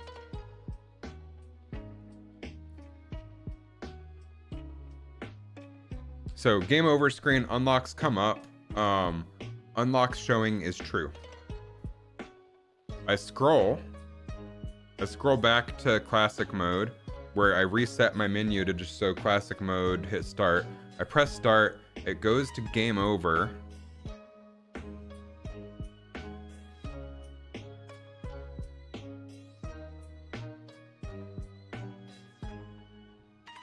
Because we don't go to the restart game animate, we go to the, I think I know what's going on. And then I have to go to lunch, but let's, I think I can recreate it.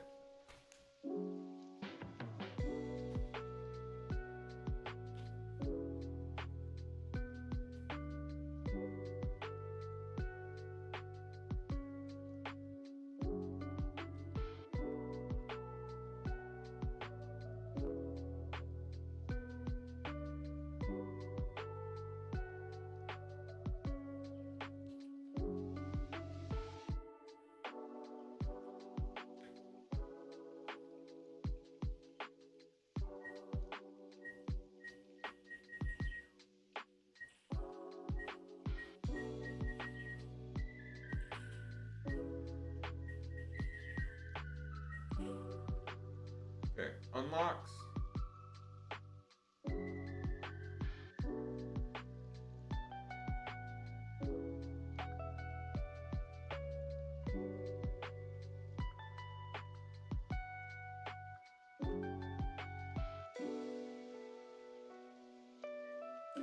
I have to rebuild the game. But anyway, what I have to rebuild the game to properly test because I've already unlocked the things. But what happened, I'm pretty sure, is when I scrolled back, it reset the game to go to start game instead of restart game. So we never turned off unlocks showing. So I think if we just turn off unlocks showing on game over, it'll turn back on if it needs to automatically. I want to see if I can recreate it real quick.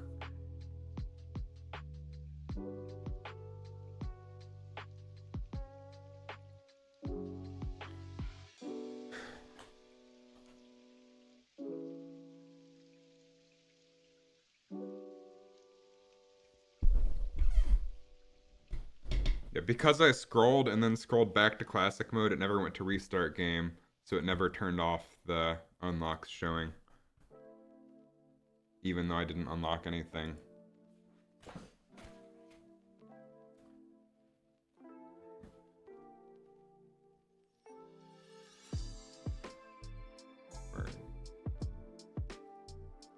Ah.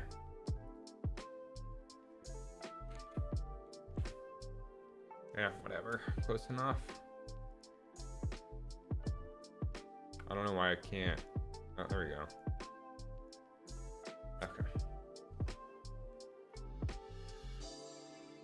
So if I start the game, work on some unlocks.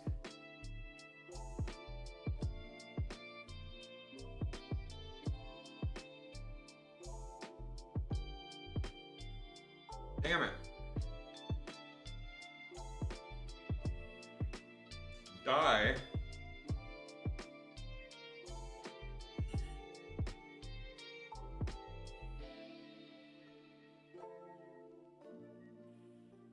Unlock screen comes up.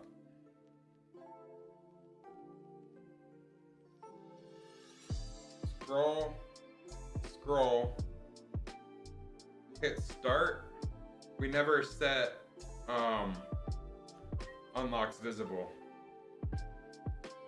Now if I die without getting any unlocks, which this should go through one more round of unlocks for death.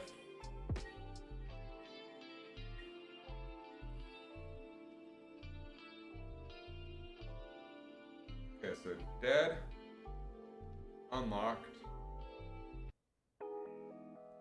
and show there.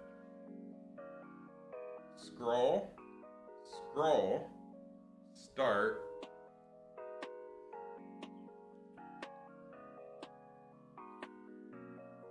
die,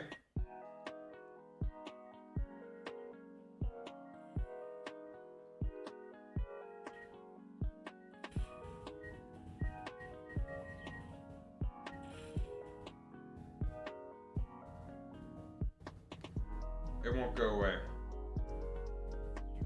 Got it.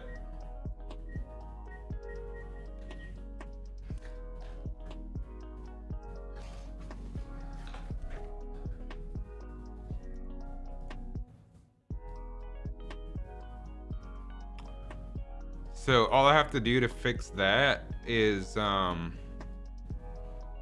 reset the unlock showing on the game over, because then scoreboard or unlocks, I think we'll set the unlock showing. Make a widget so you can quickly debug the game. When I was working on the game, I had some numbers and stuff up on screen that were helping me out, but I don't know what all would go into quickly debugging things that I'm just now adding. I have to think about that.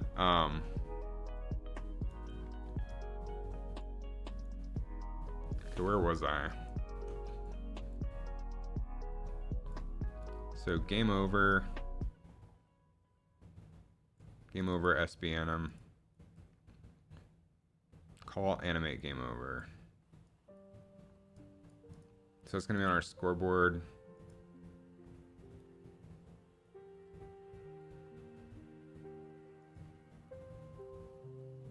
Isn't there a console to see everything? Yeah, but like, he means, I guess, like make a way to force things rather than having to keep playtesting and dying and wasting all the time playing and dying. I agree. I should have something in place for that. Right now, all of my unlock values are very low, just so I can test them easier. Oh. Animate game over. On animate game over, set unlocks showing to false.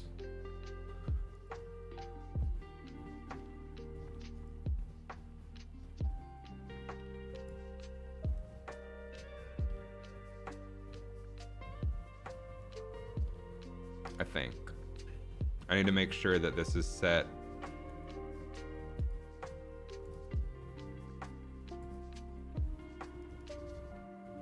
So animate up unlocks.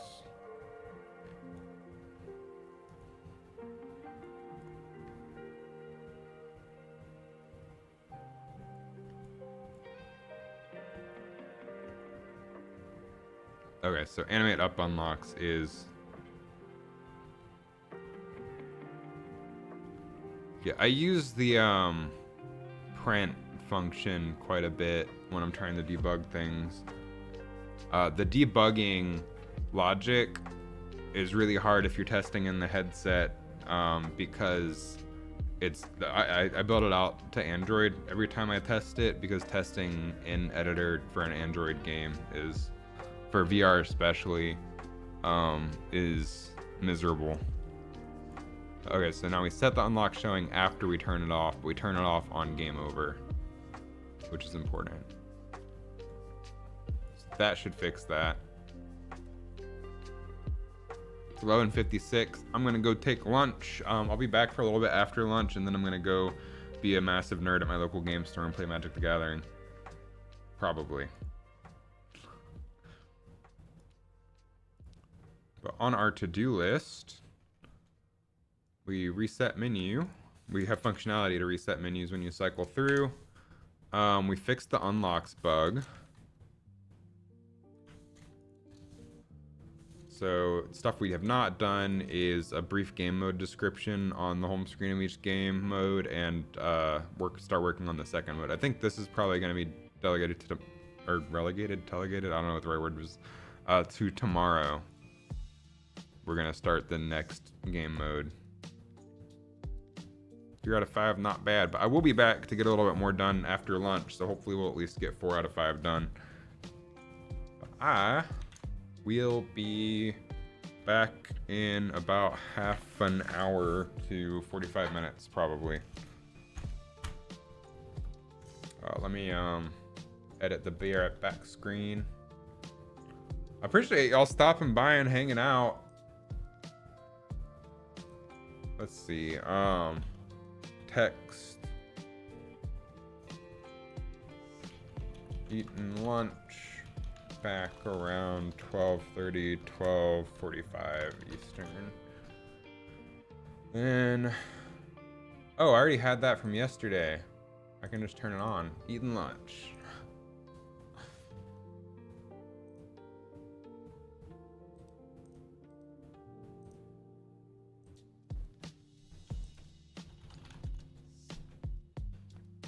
There we go.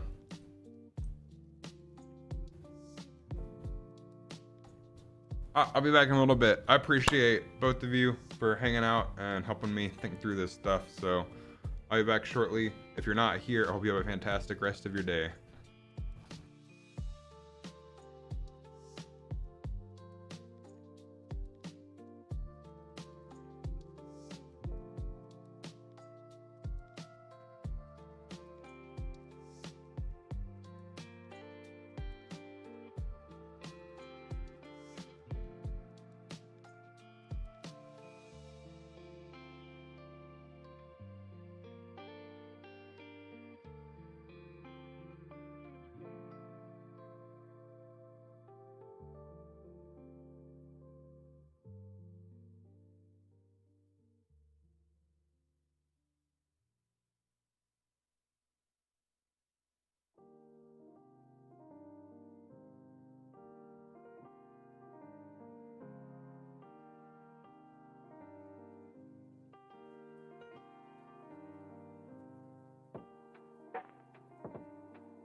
Okay, I have returned.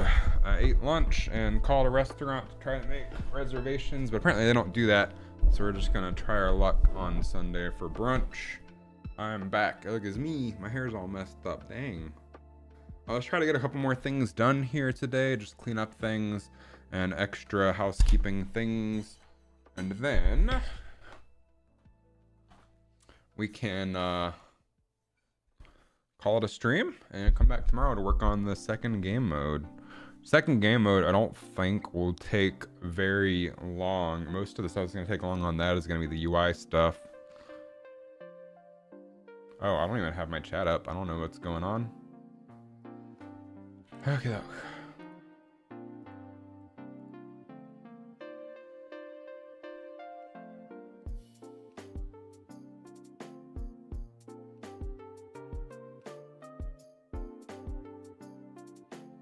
so what I'd like to do now on the UI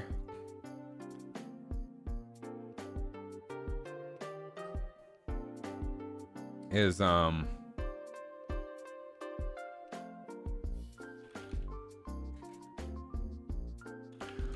let's add short description for classic mode, and then 2, add arrows on the side of the UI that animate when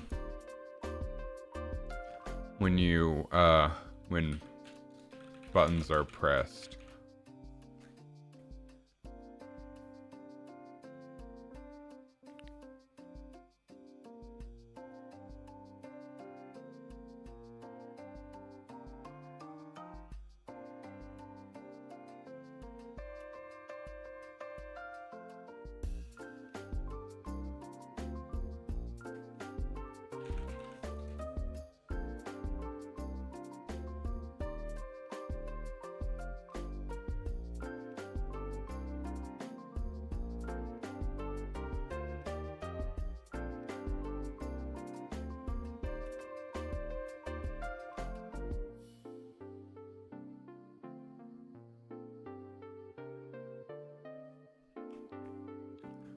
So, yeah, blah, blah, blah. Words are hard. But let's work on our description, which adding a description should be stupidly easy. Since we're just animating the whole canvas for that, we should just be able to change the design. This is all basic preset stuff anyway. So we can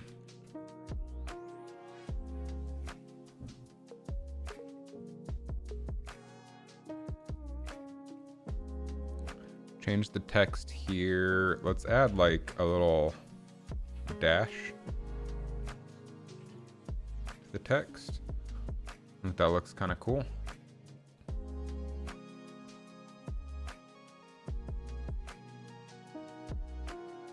And then let's add a short description.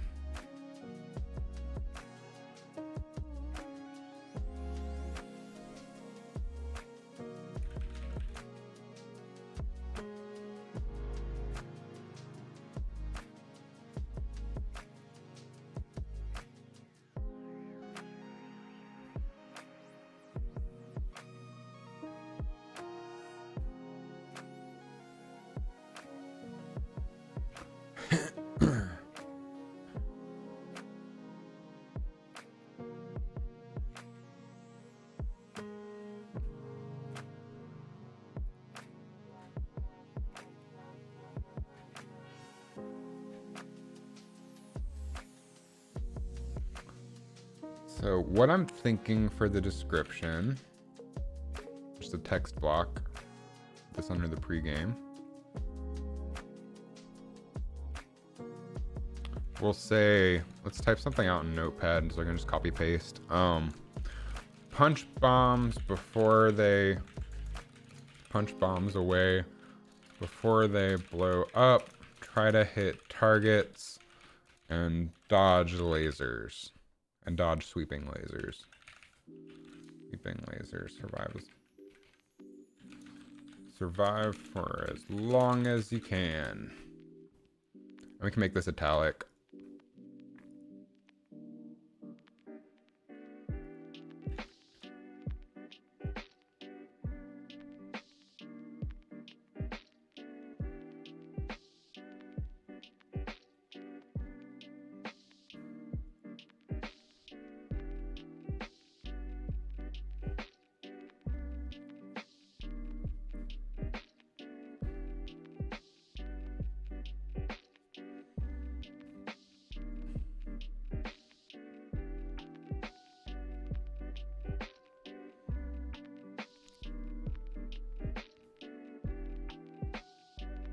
Punch bombs away before they blow up.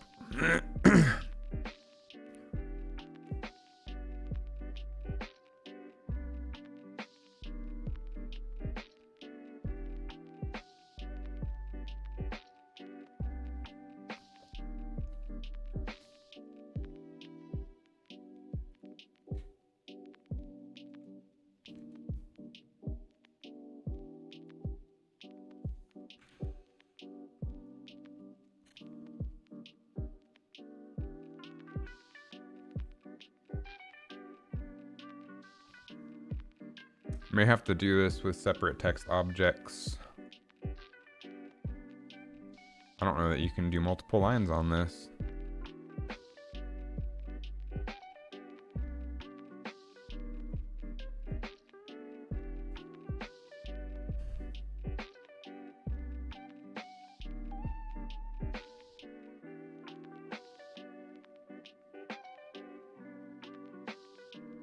Oh, auto wrap text. There we go.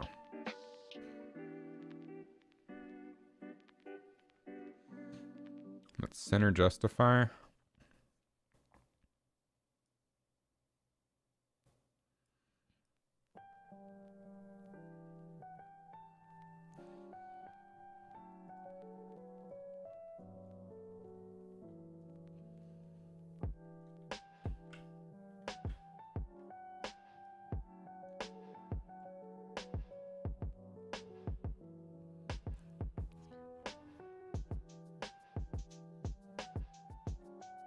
You try to hit targets and dodge sweeping lasers. Survive for as long as you can.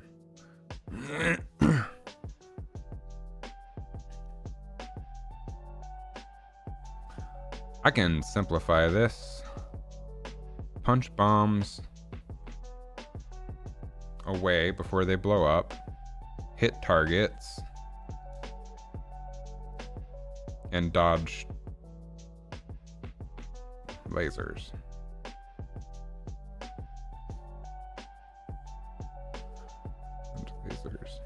Survive for as long as you can. There we go.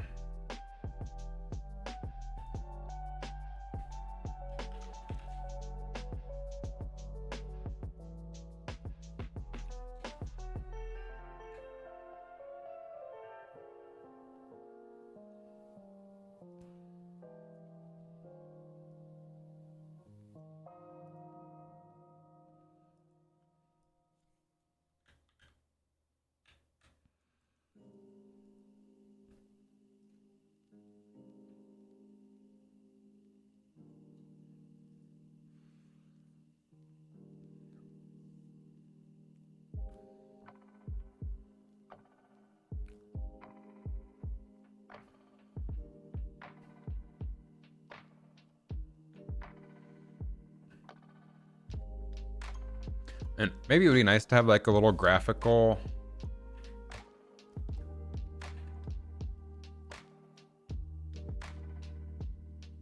like box or something.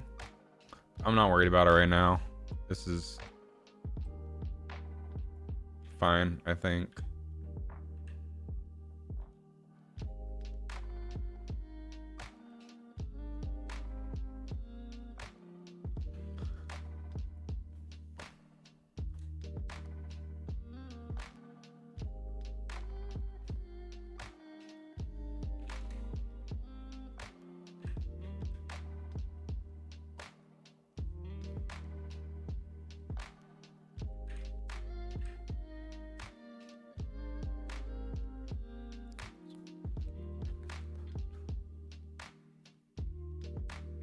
I feel like there's 2 spaces before dodge lasers is what it looks like. There we go.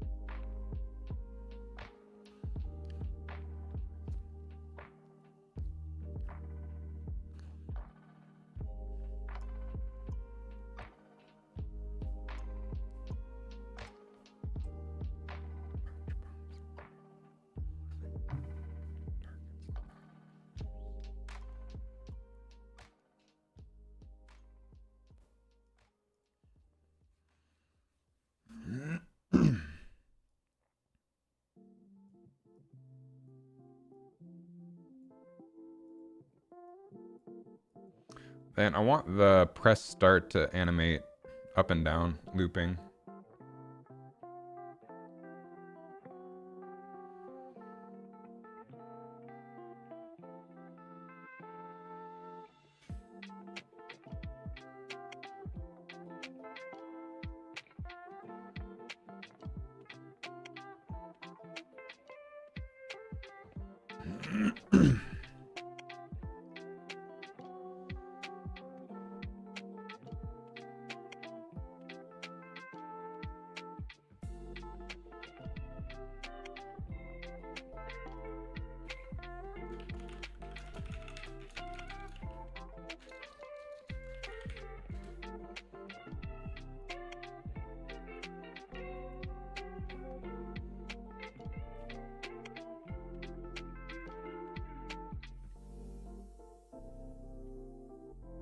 So let's say it takes like a second to animate up.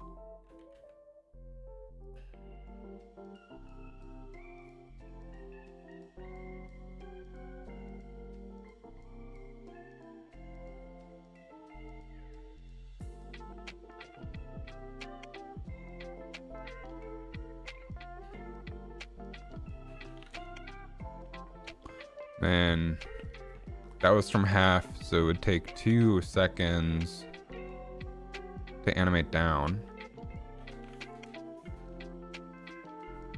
And then 1 second back to 0. And then edit the curves for that.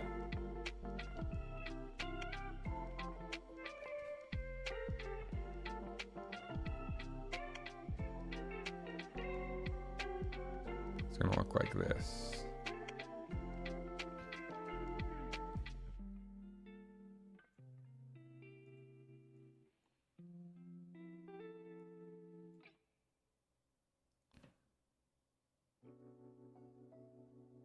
And we can definitely tone this down.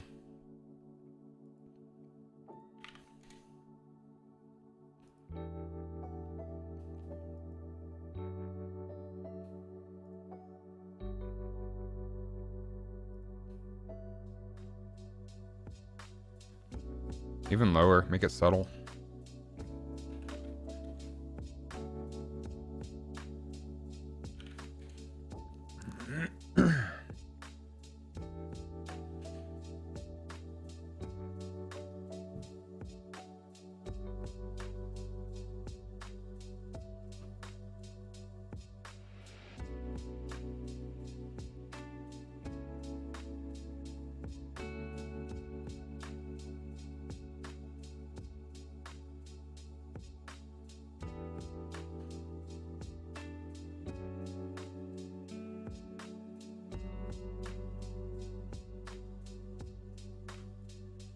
And we can make this 0.5, I think, to 1.5 to 2.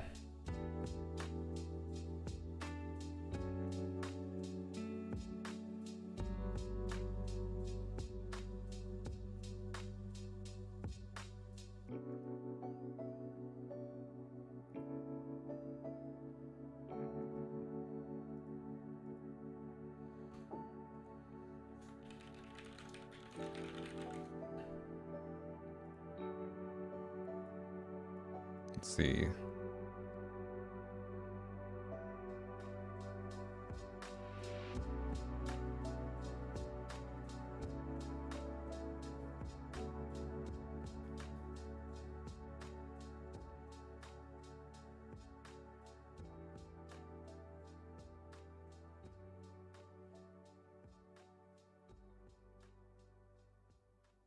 In the play animation node, there's a number of loops to play value. Just set it to 0 and it'll loop infinitely.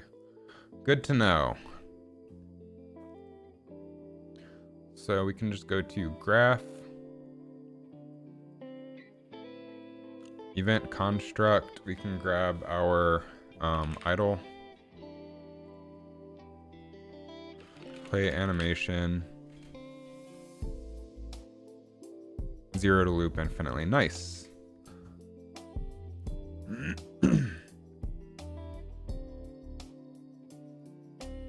So now if we play test,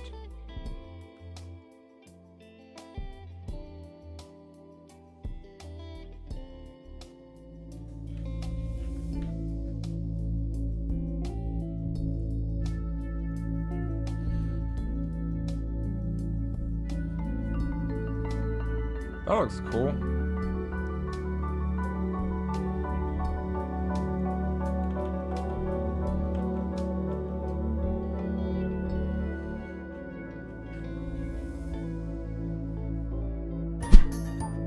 Hey, appreciate the follow, Gregory.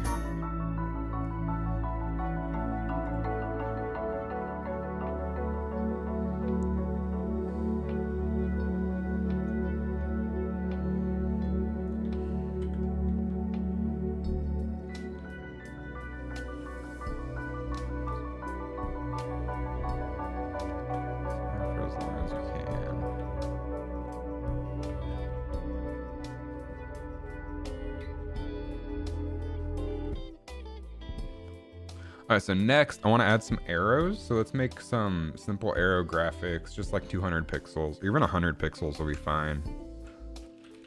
Let's open up Photoshop. Oh, we already had it open. Let's just do like 200 by 200 for now. And then we'll make a triangle.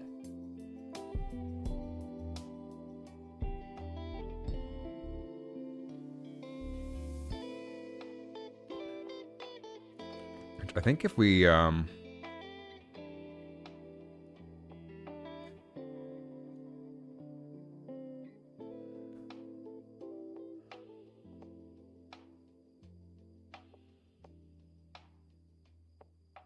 don't want it, I want it to be kind of a flat or equilateral kind of triangle. Maybe something like that would be good.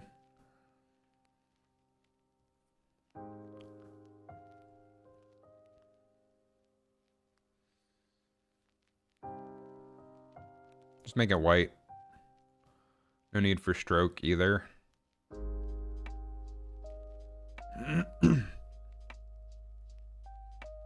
And then I want to make it round. Something like that should be good. So we can take this, scale it up.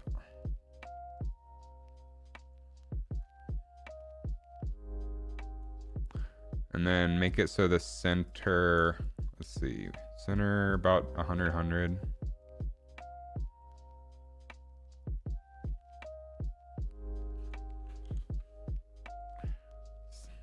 Centered about there for when we scale it. And let's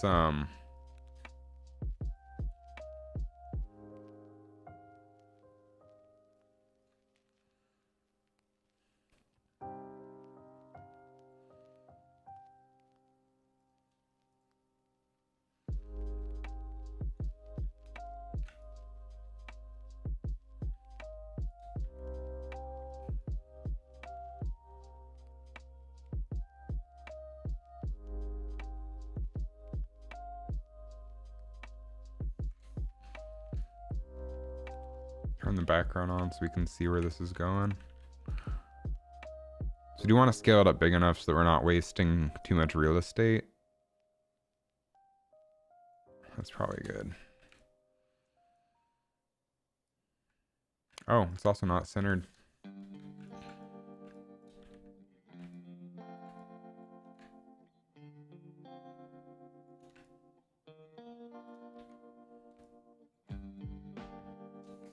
Yes, it is. Well, this will work for now, and we can always swap the image out later.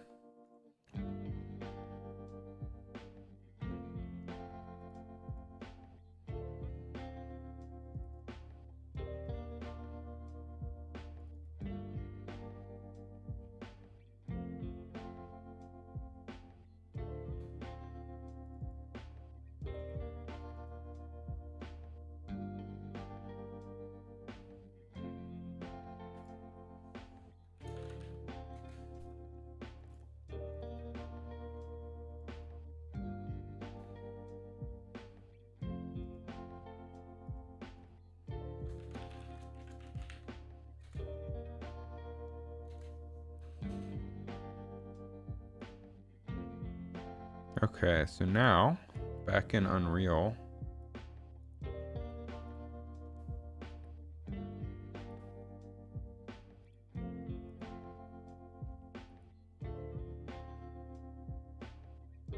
Need to find my widget.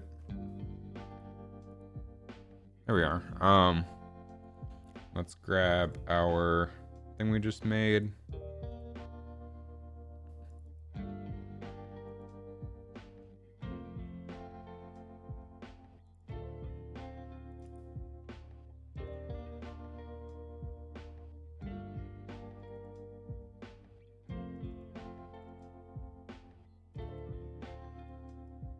We have our arrow.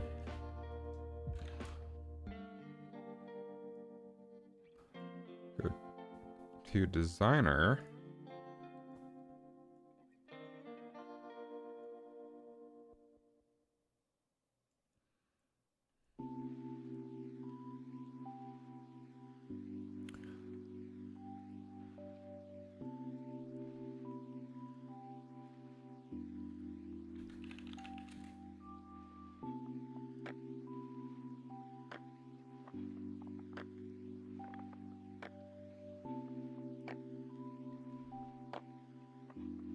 Aha.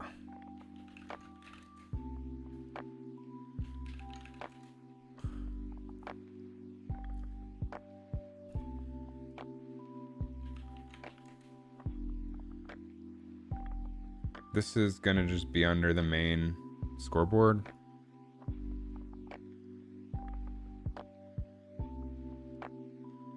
We'll anchor it to the center. 0.5 by 0.5. And then set the Y position to 0. X is fine.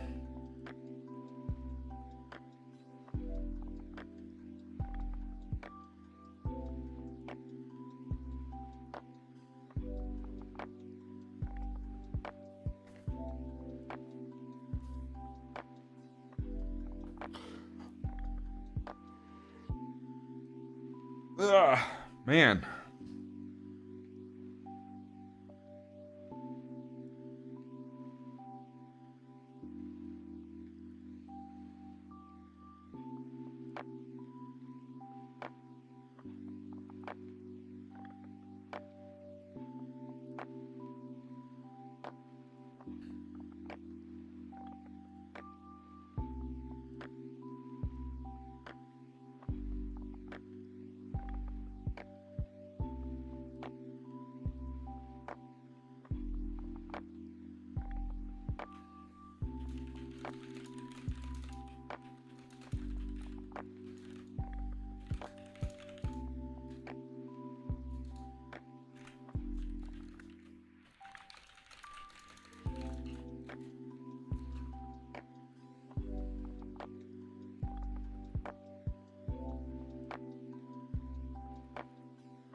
And then we want to scale it.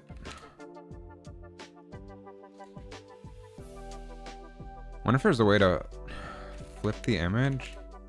Nope.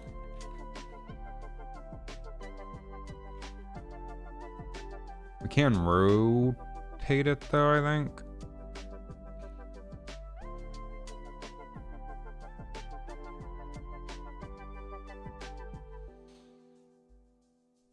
$180, there we go.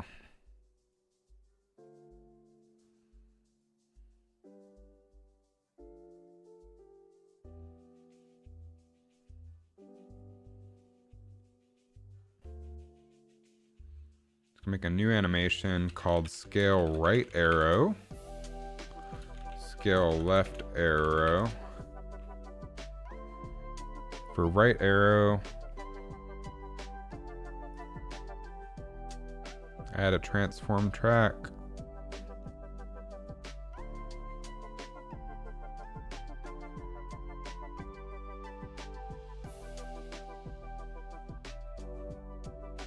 .1 seconds, make it like 1.5 maybe.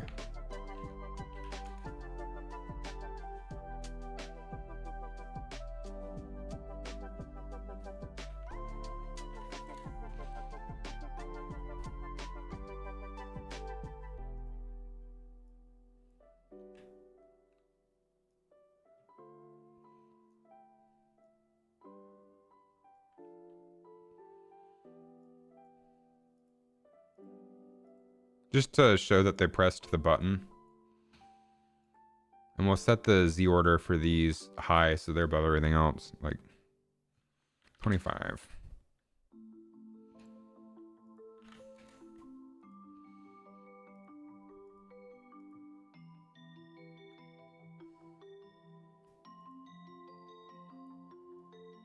So scale left arrow. Add a transform track. Scale 1.5 and then 1.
So then we need an animation for the arrows scaling out and the arrows scaling in.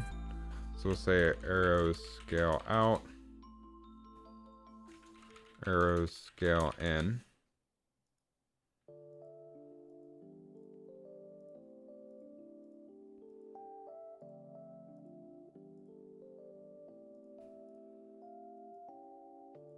We'll set scale keyframes. Go to like 0.5.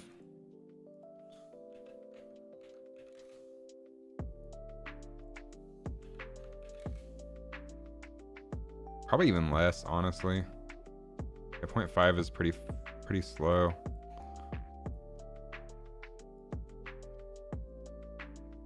Like 0.25.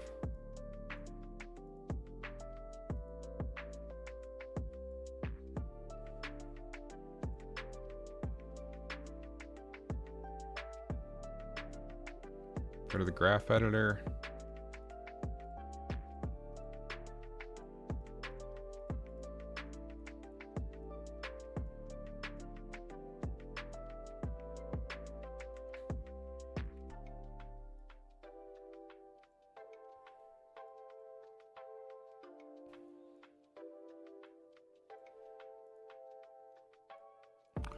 And then we want the right one to go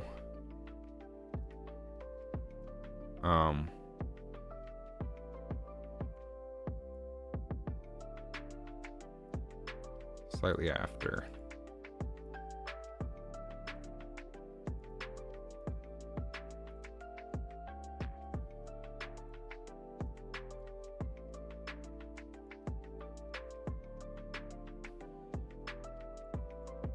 And we'll add a visibility track to each of these as well.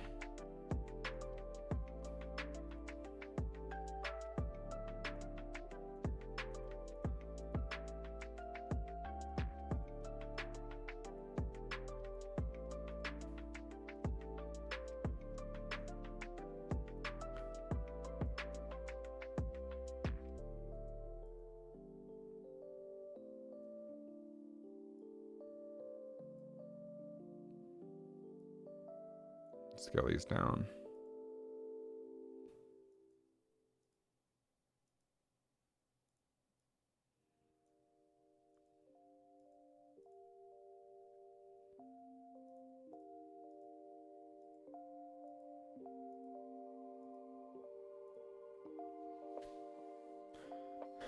And then for scale in,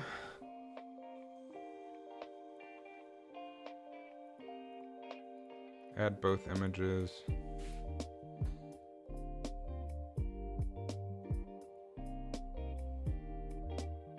Transform, transform.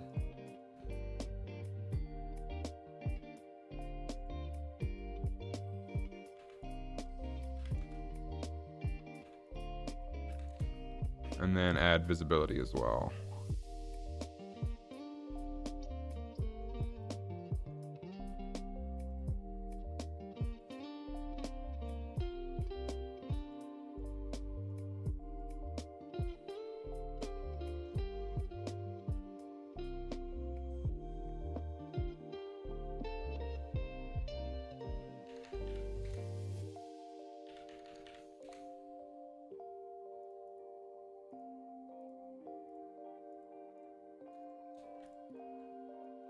Edit the graph. Break the handies. Something like that.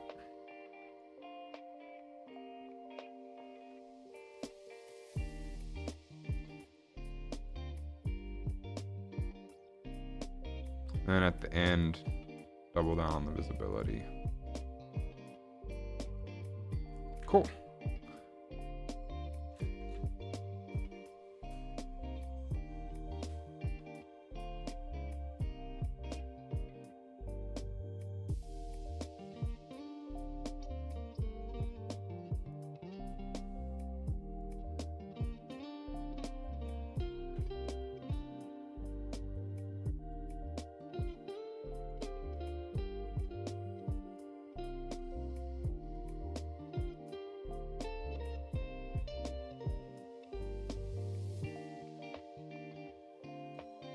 I just realized I did something very stupid. These need to go on the parent widget.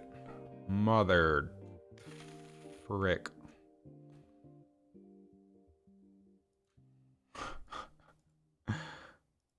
Whoops. Oh.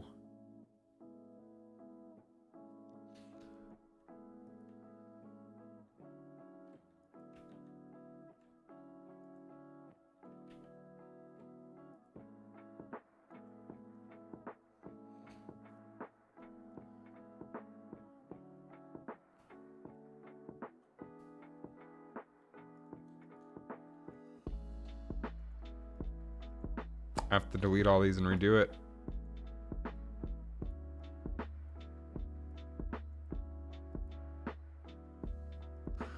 We have, these are 75 by 75 and they're at 0 by 893.5.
So we need 4 animations. Right arrow press, left arrow press, arrow scale out, arrow scale in, right arrow press.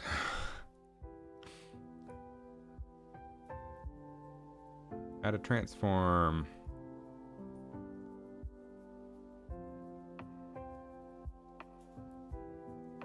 Scale 0.5, 1.5, 0.25.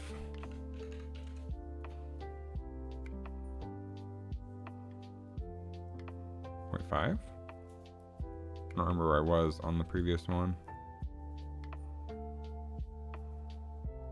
Graph editor.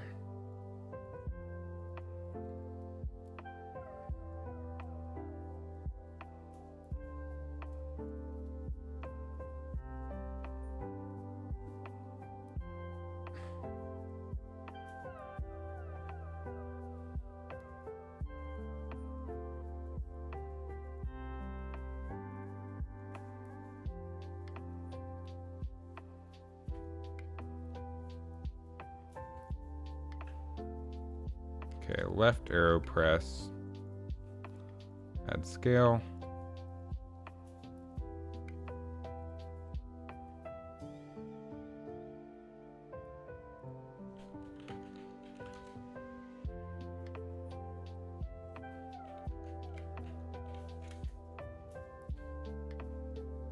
Modify the graph editor.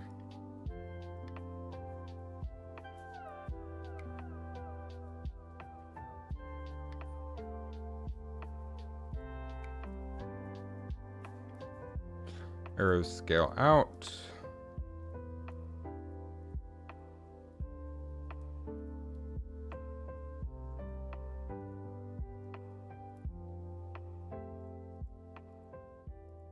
Since they're both so far away from each other, I can just have them scale at the same time. I don't need to do left then right like I did the first time around. We did this at what, 0.25?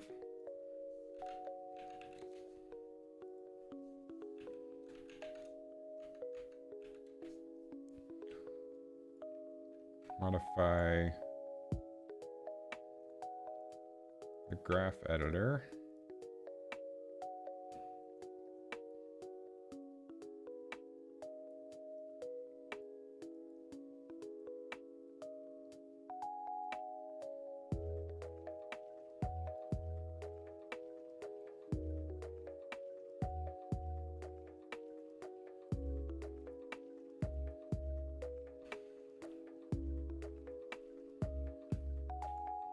then add a visibility track.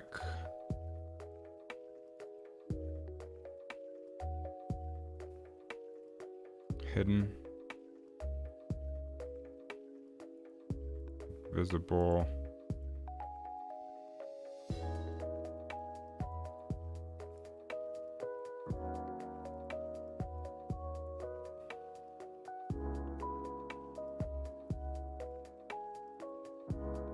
And then scale in.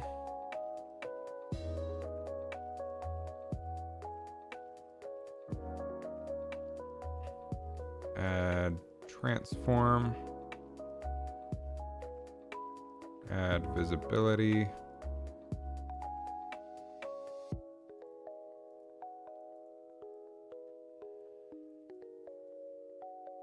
Do 0.35 again.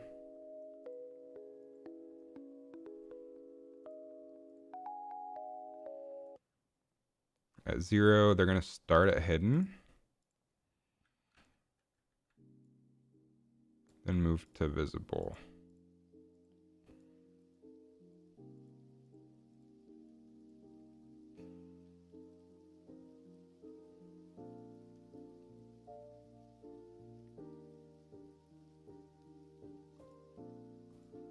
Delete the rotation track on both of these.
Okay.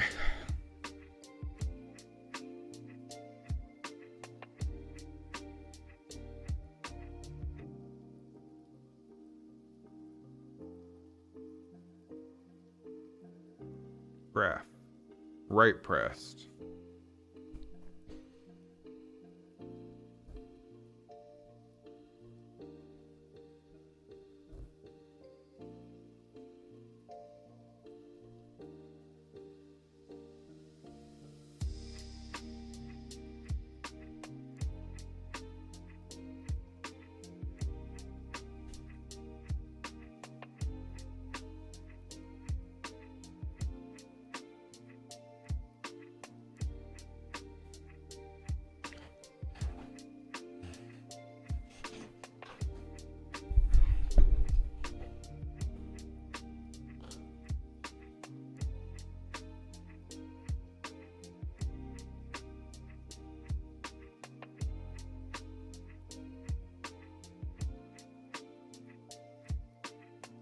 Right button overlaps.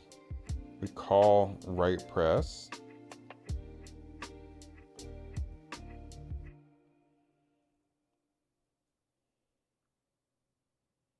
Then on right press,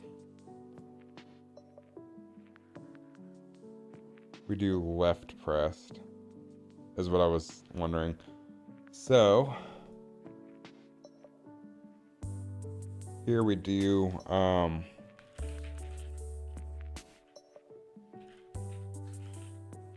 right arrow press, play.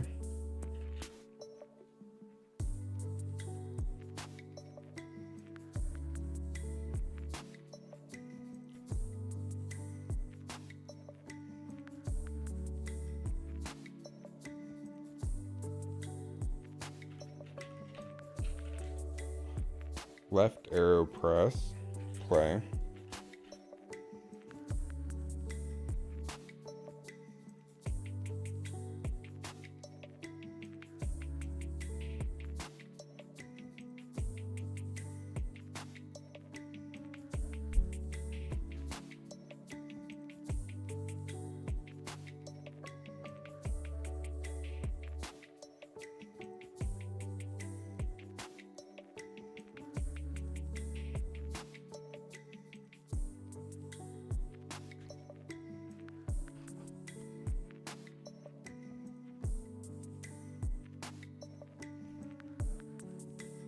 Now we can play test that and see if it works.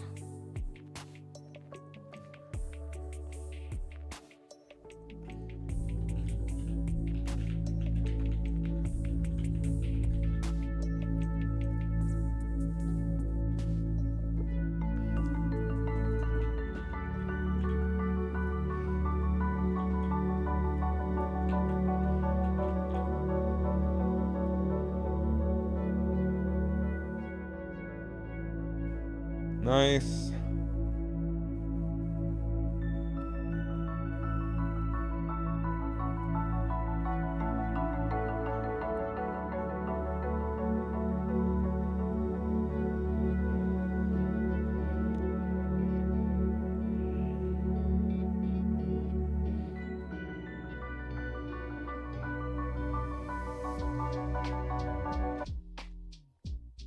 So now we press start.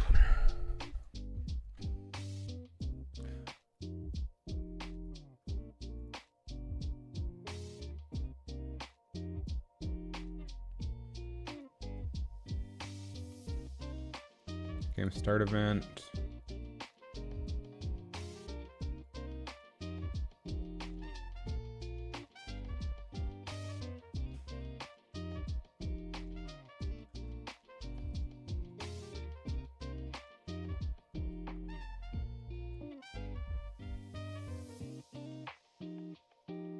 Call animate restart game, or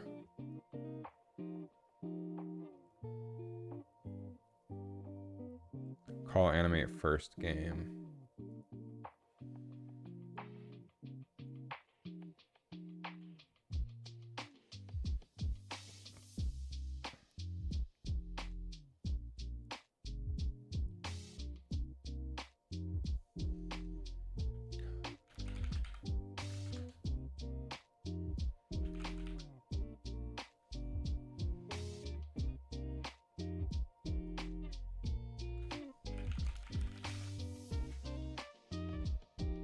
Arrows scale out,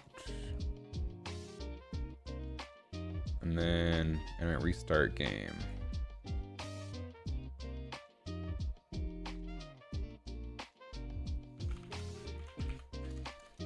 Arrows scale in, oh, out as well.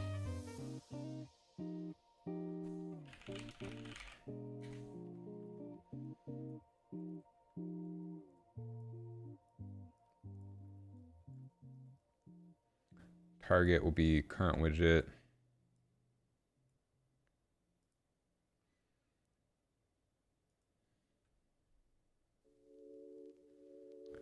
And then for animate game over,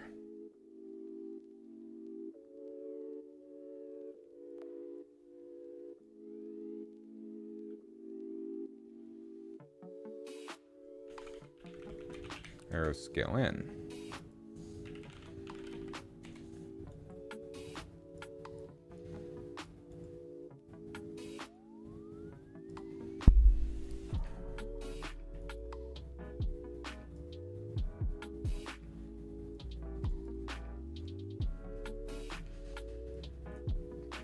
Go ahead and test it real quick.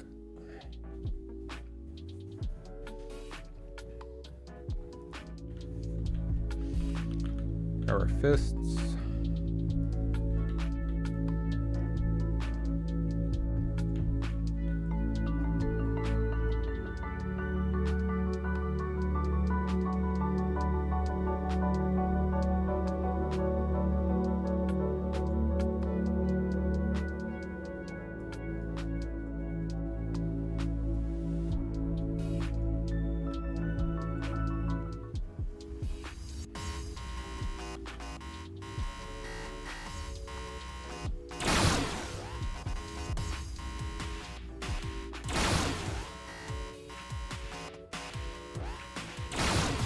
Ah, we lost a life. Ah, we lost another life.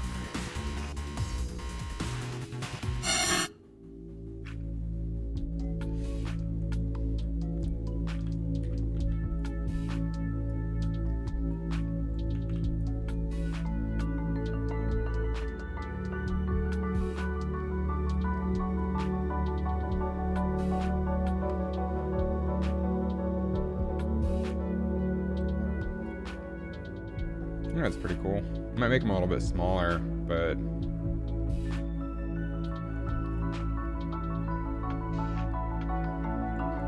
smaller, we can move them even closer to the edge, I think.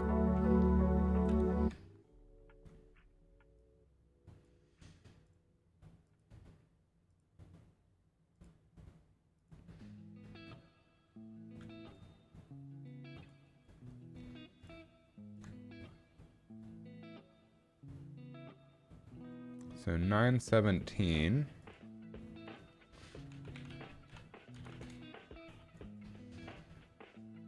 And then set the image size to like 65 by 65.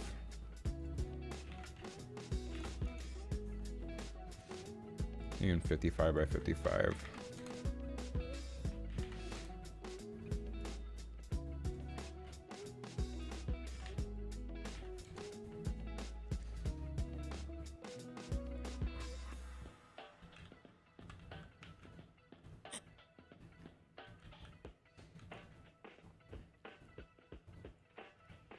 And we'll set these to, I think, minus 900, minus 905, minus 910, 910.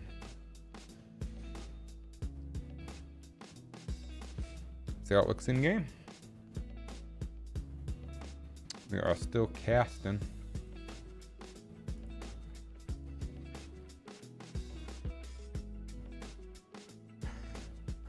Oh, man. Ugh.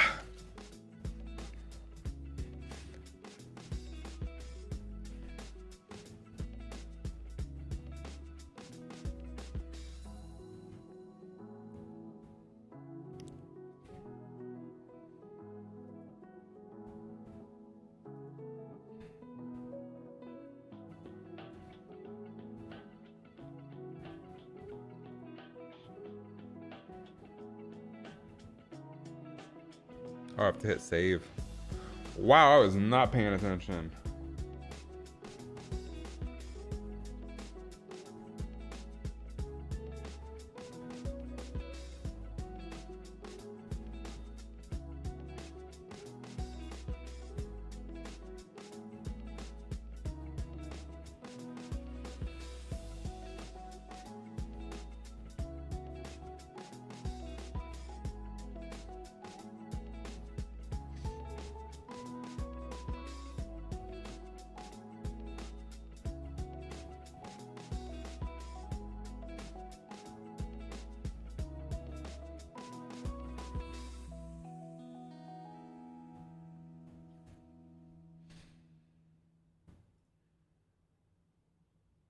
Cool.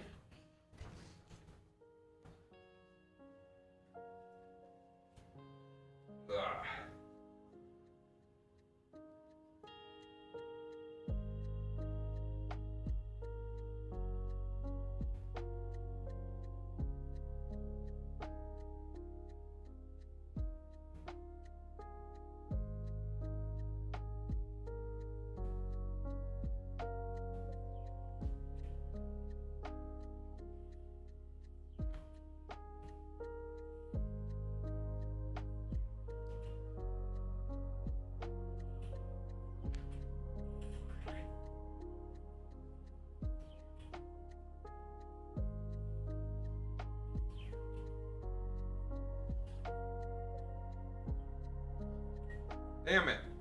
Damn it. Damn it.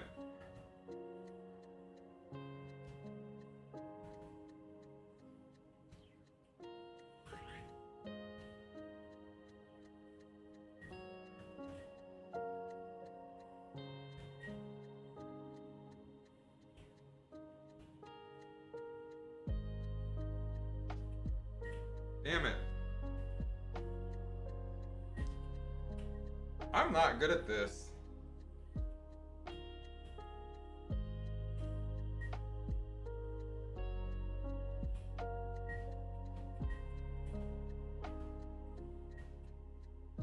I also have lost track of my combo.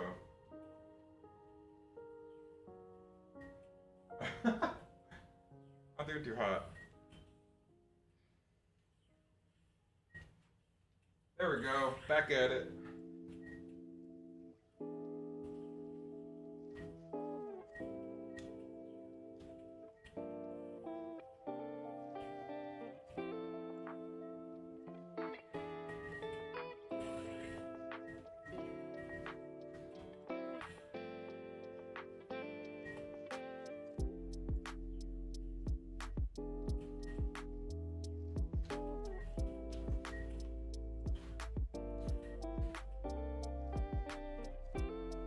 Dancing on his music. I don't know if y'all can hear it or not. Probably not.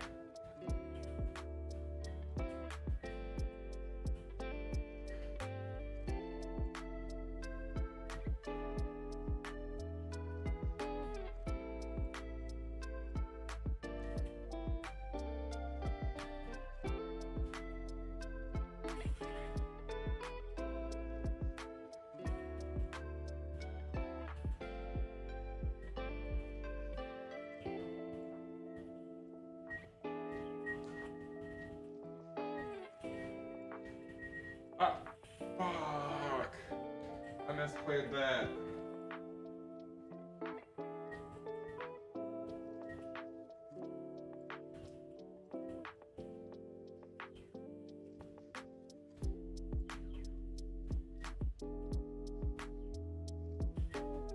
Can't that yet.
Damn it!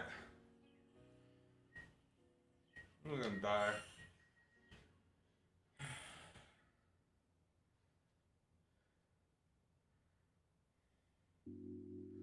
That is not centered. Boy, unlock the thing.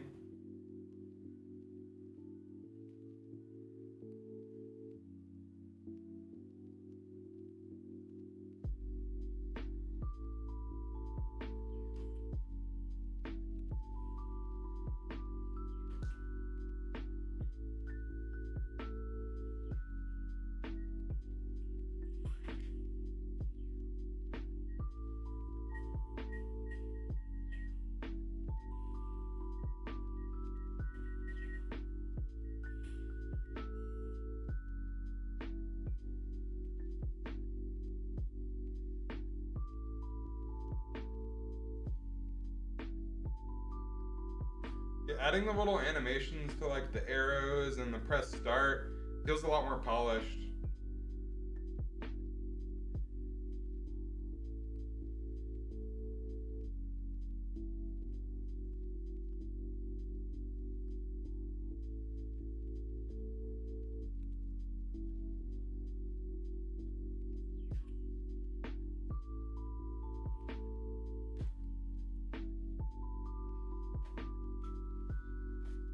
Okay, good progress today.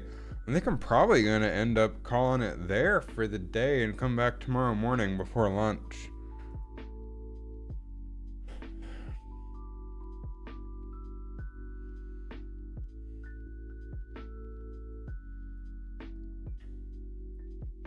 Looking good. Looking good.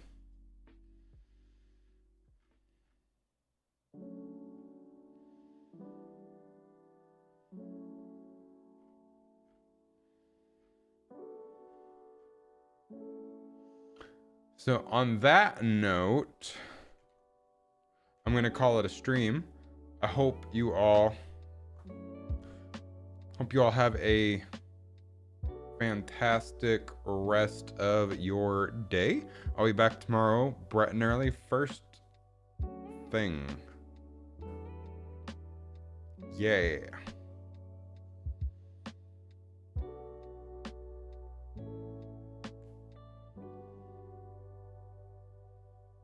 Neat.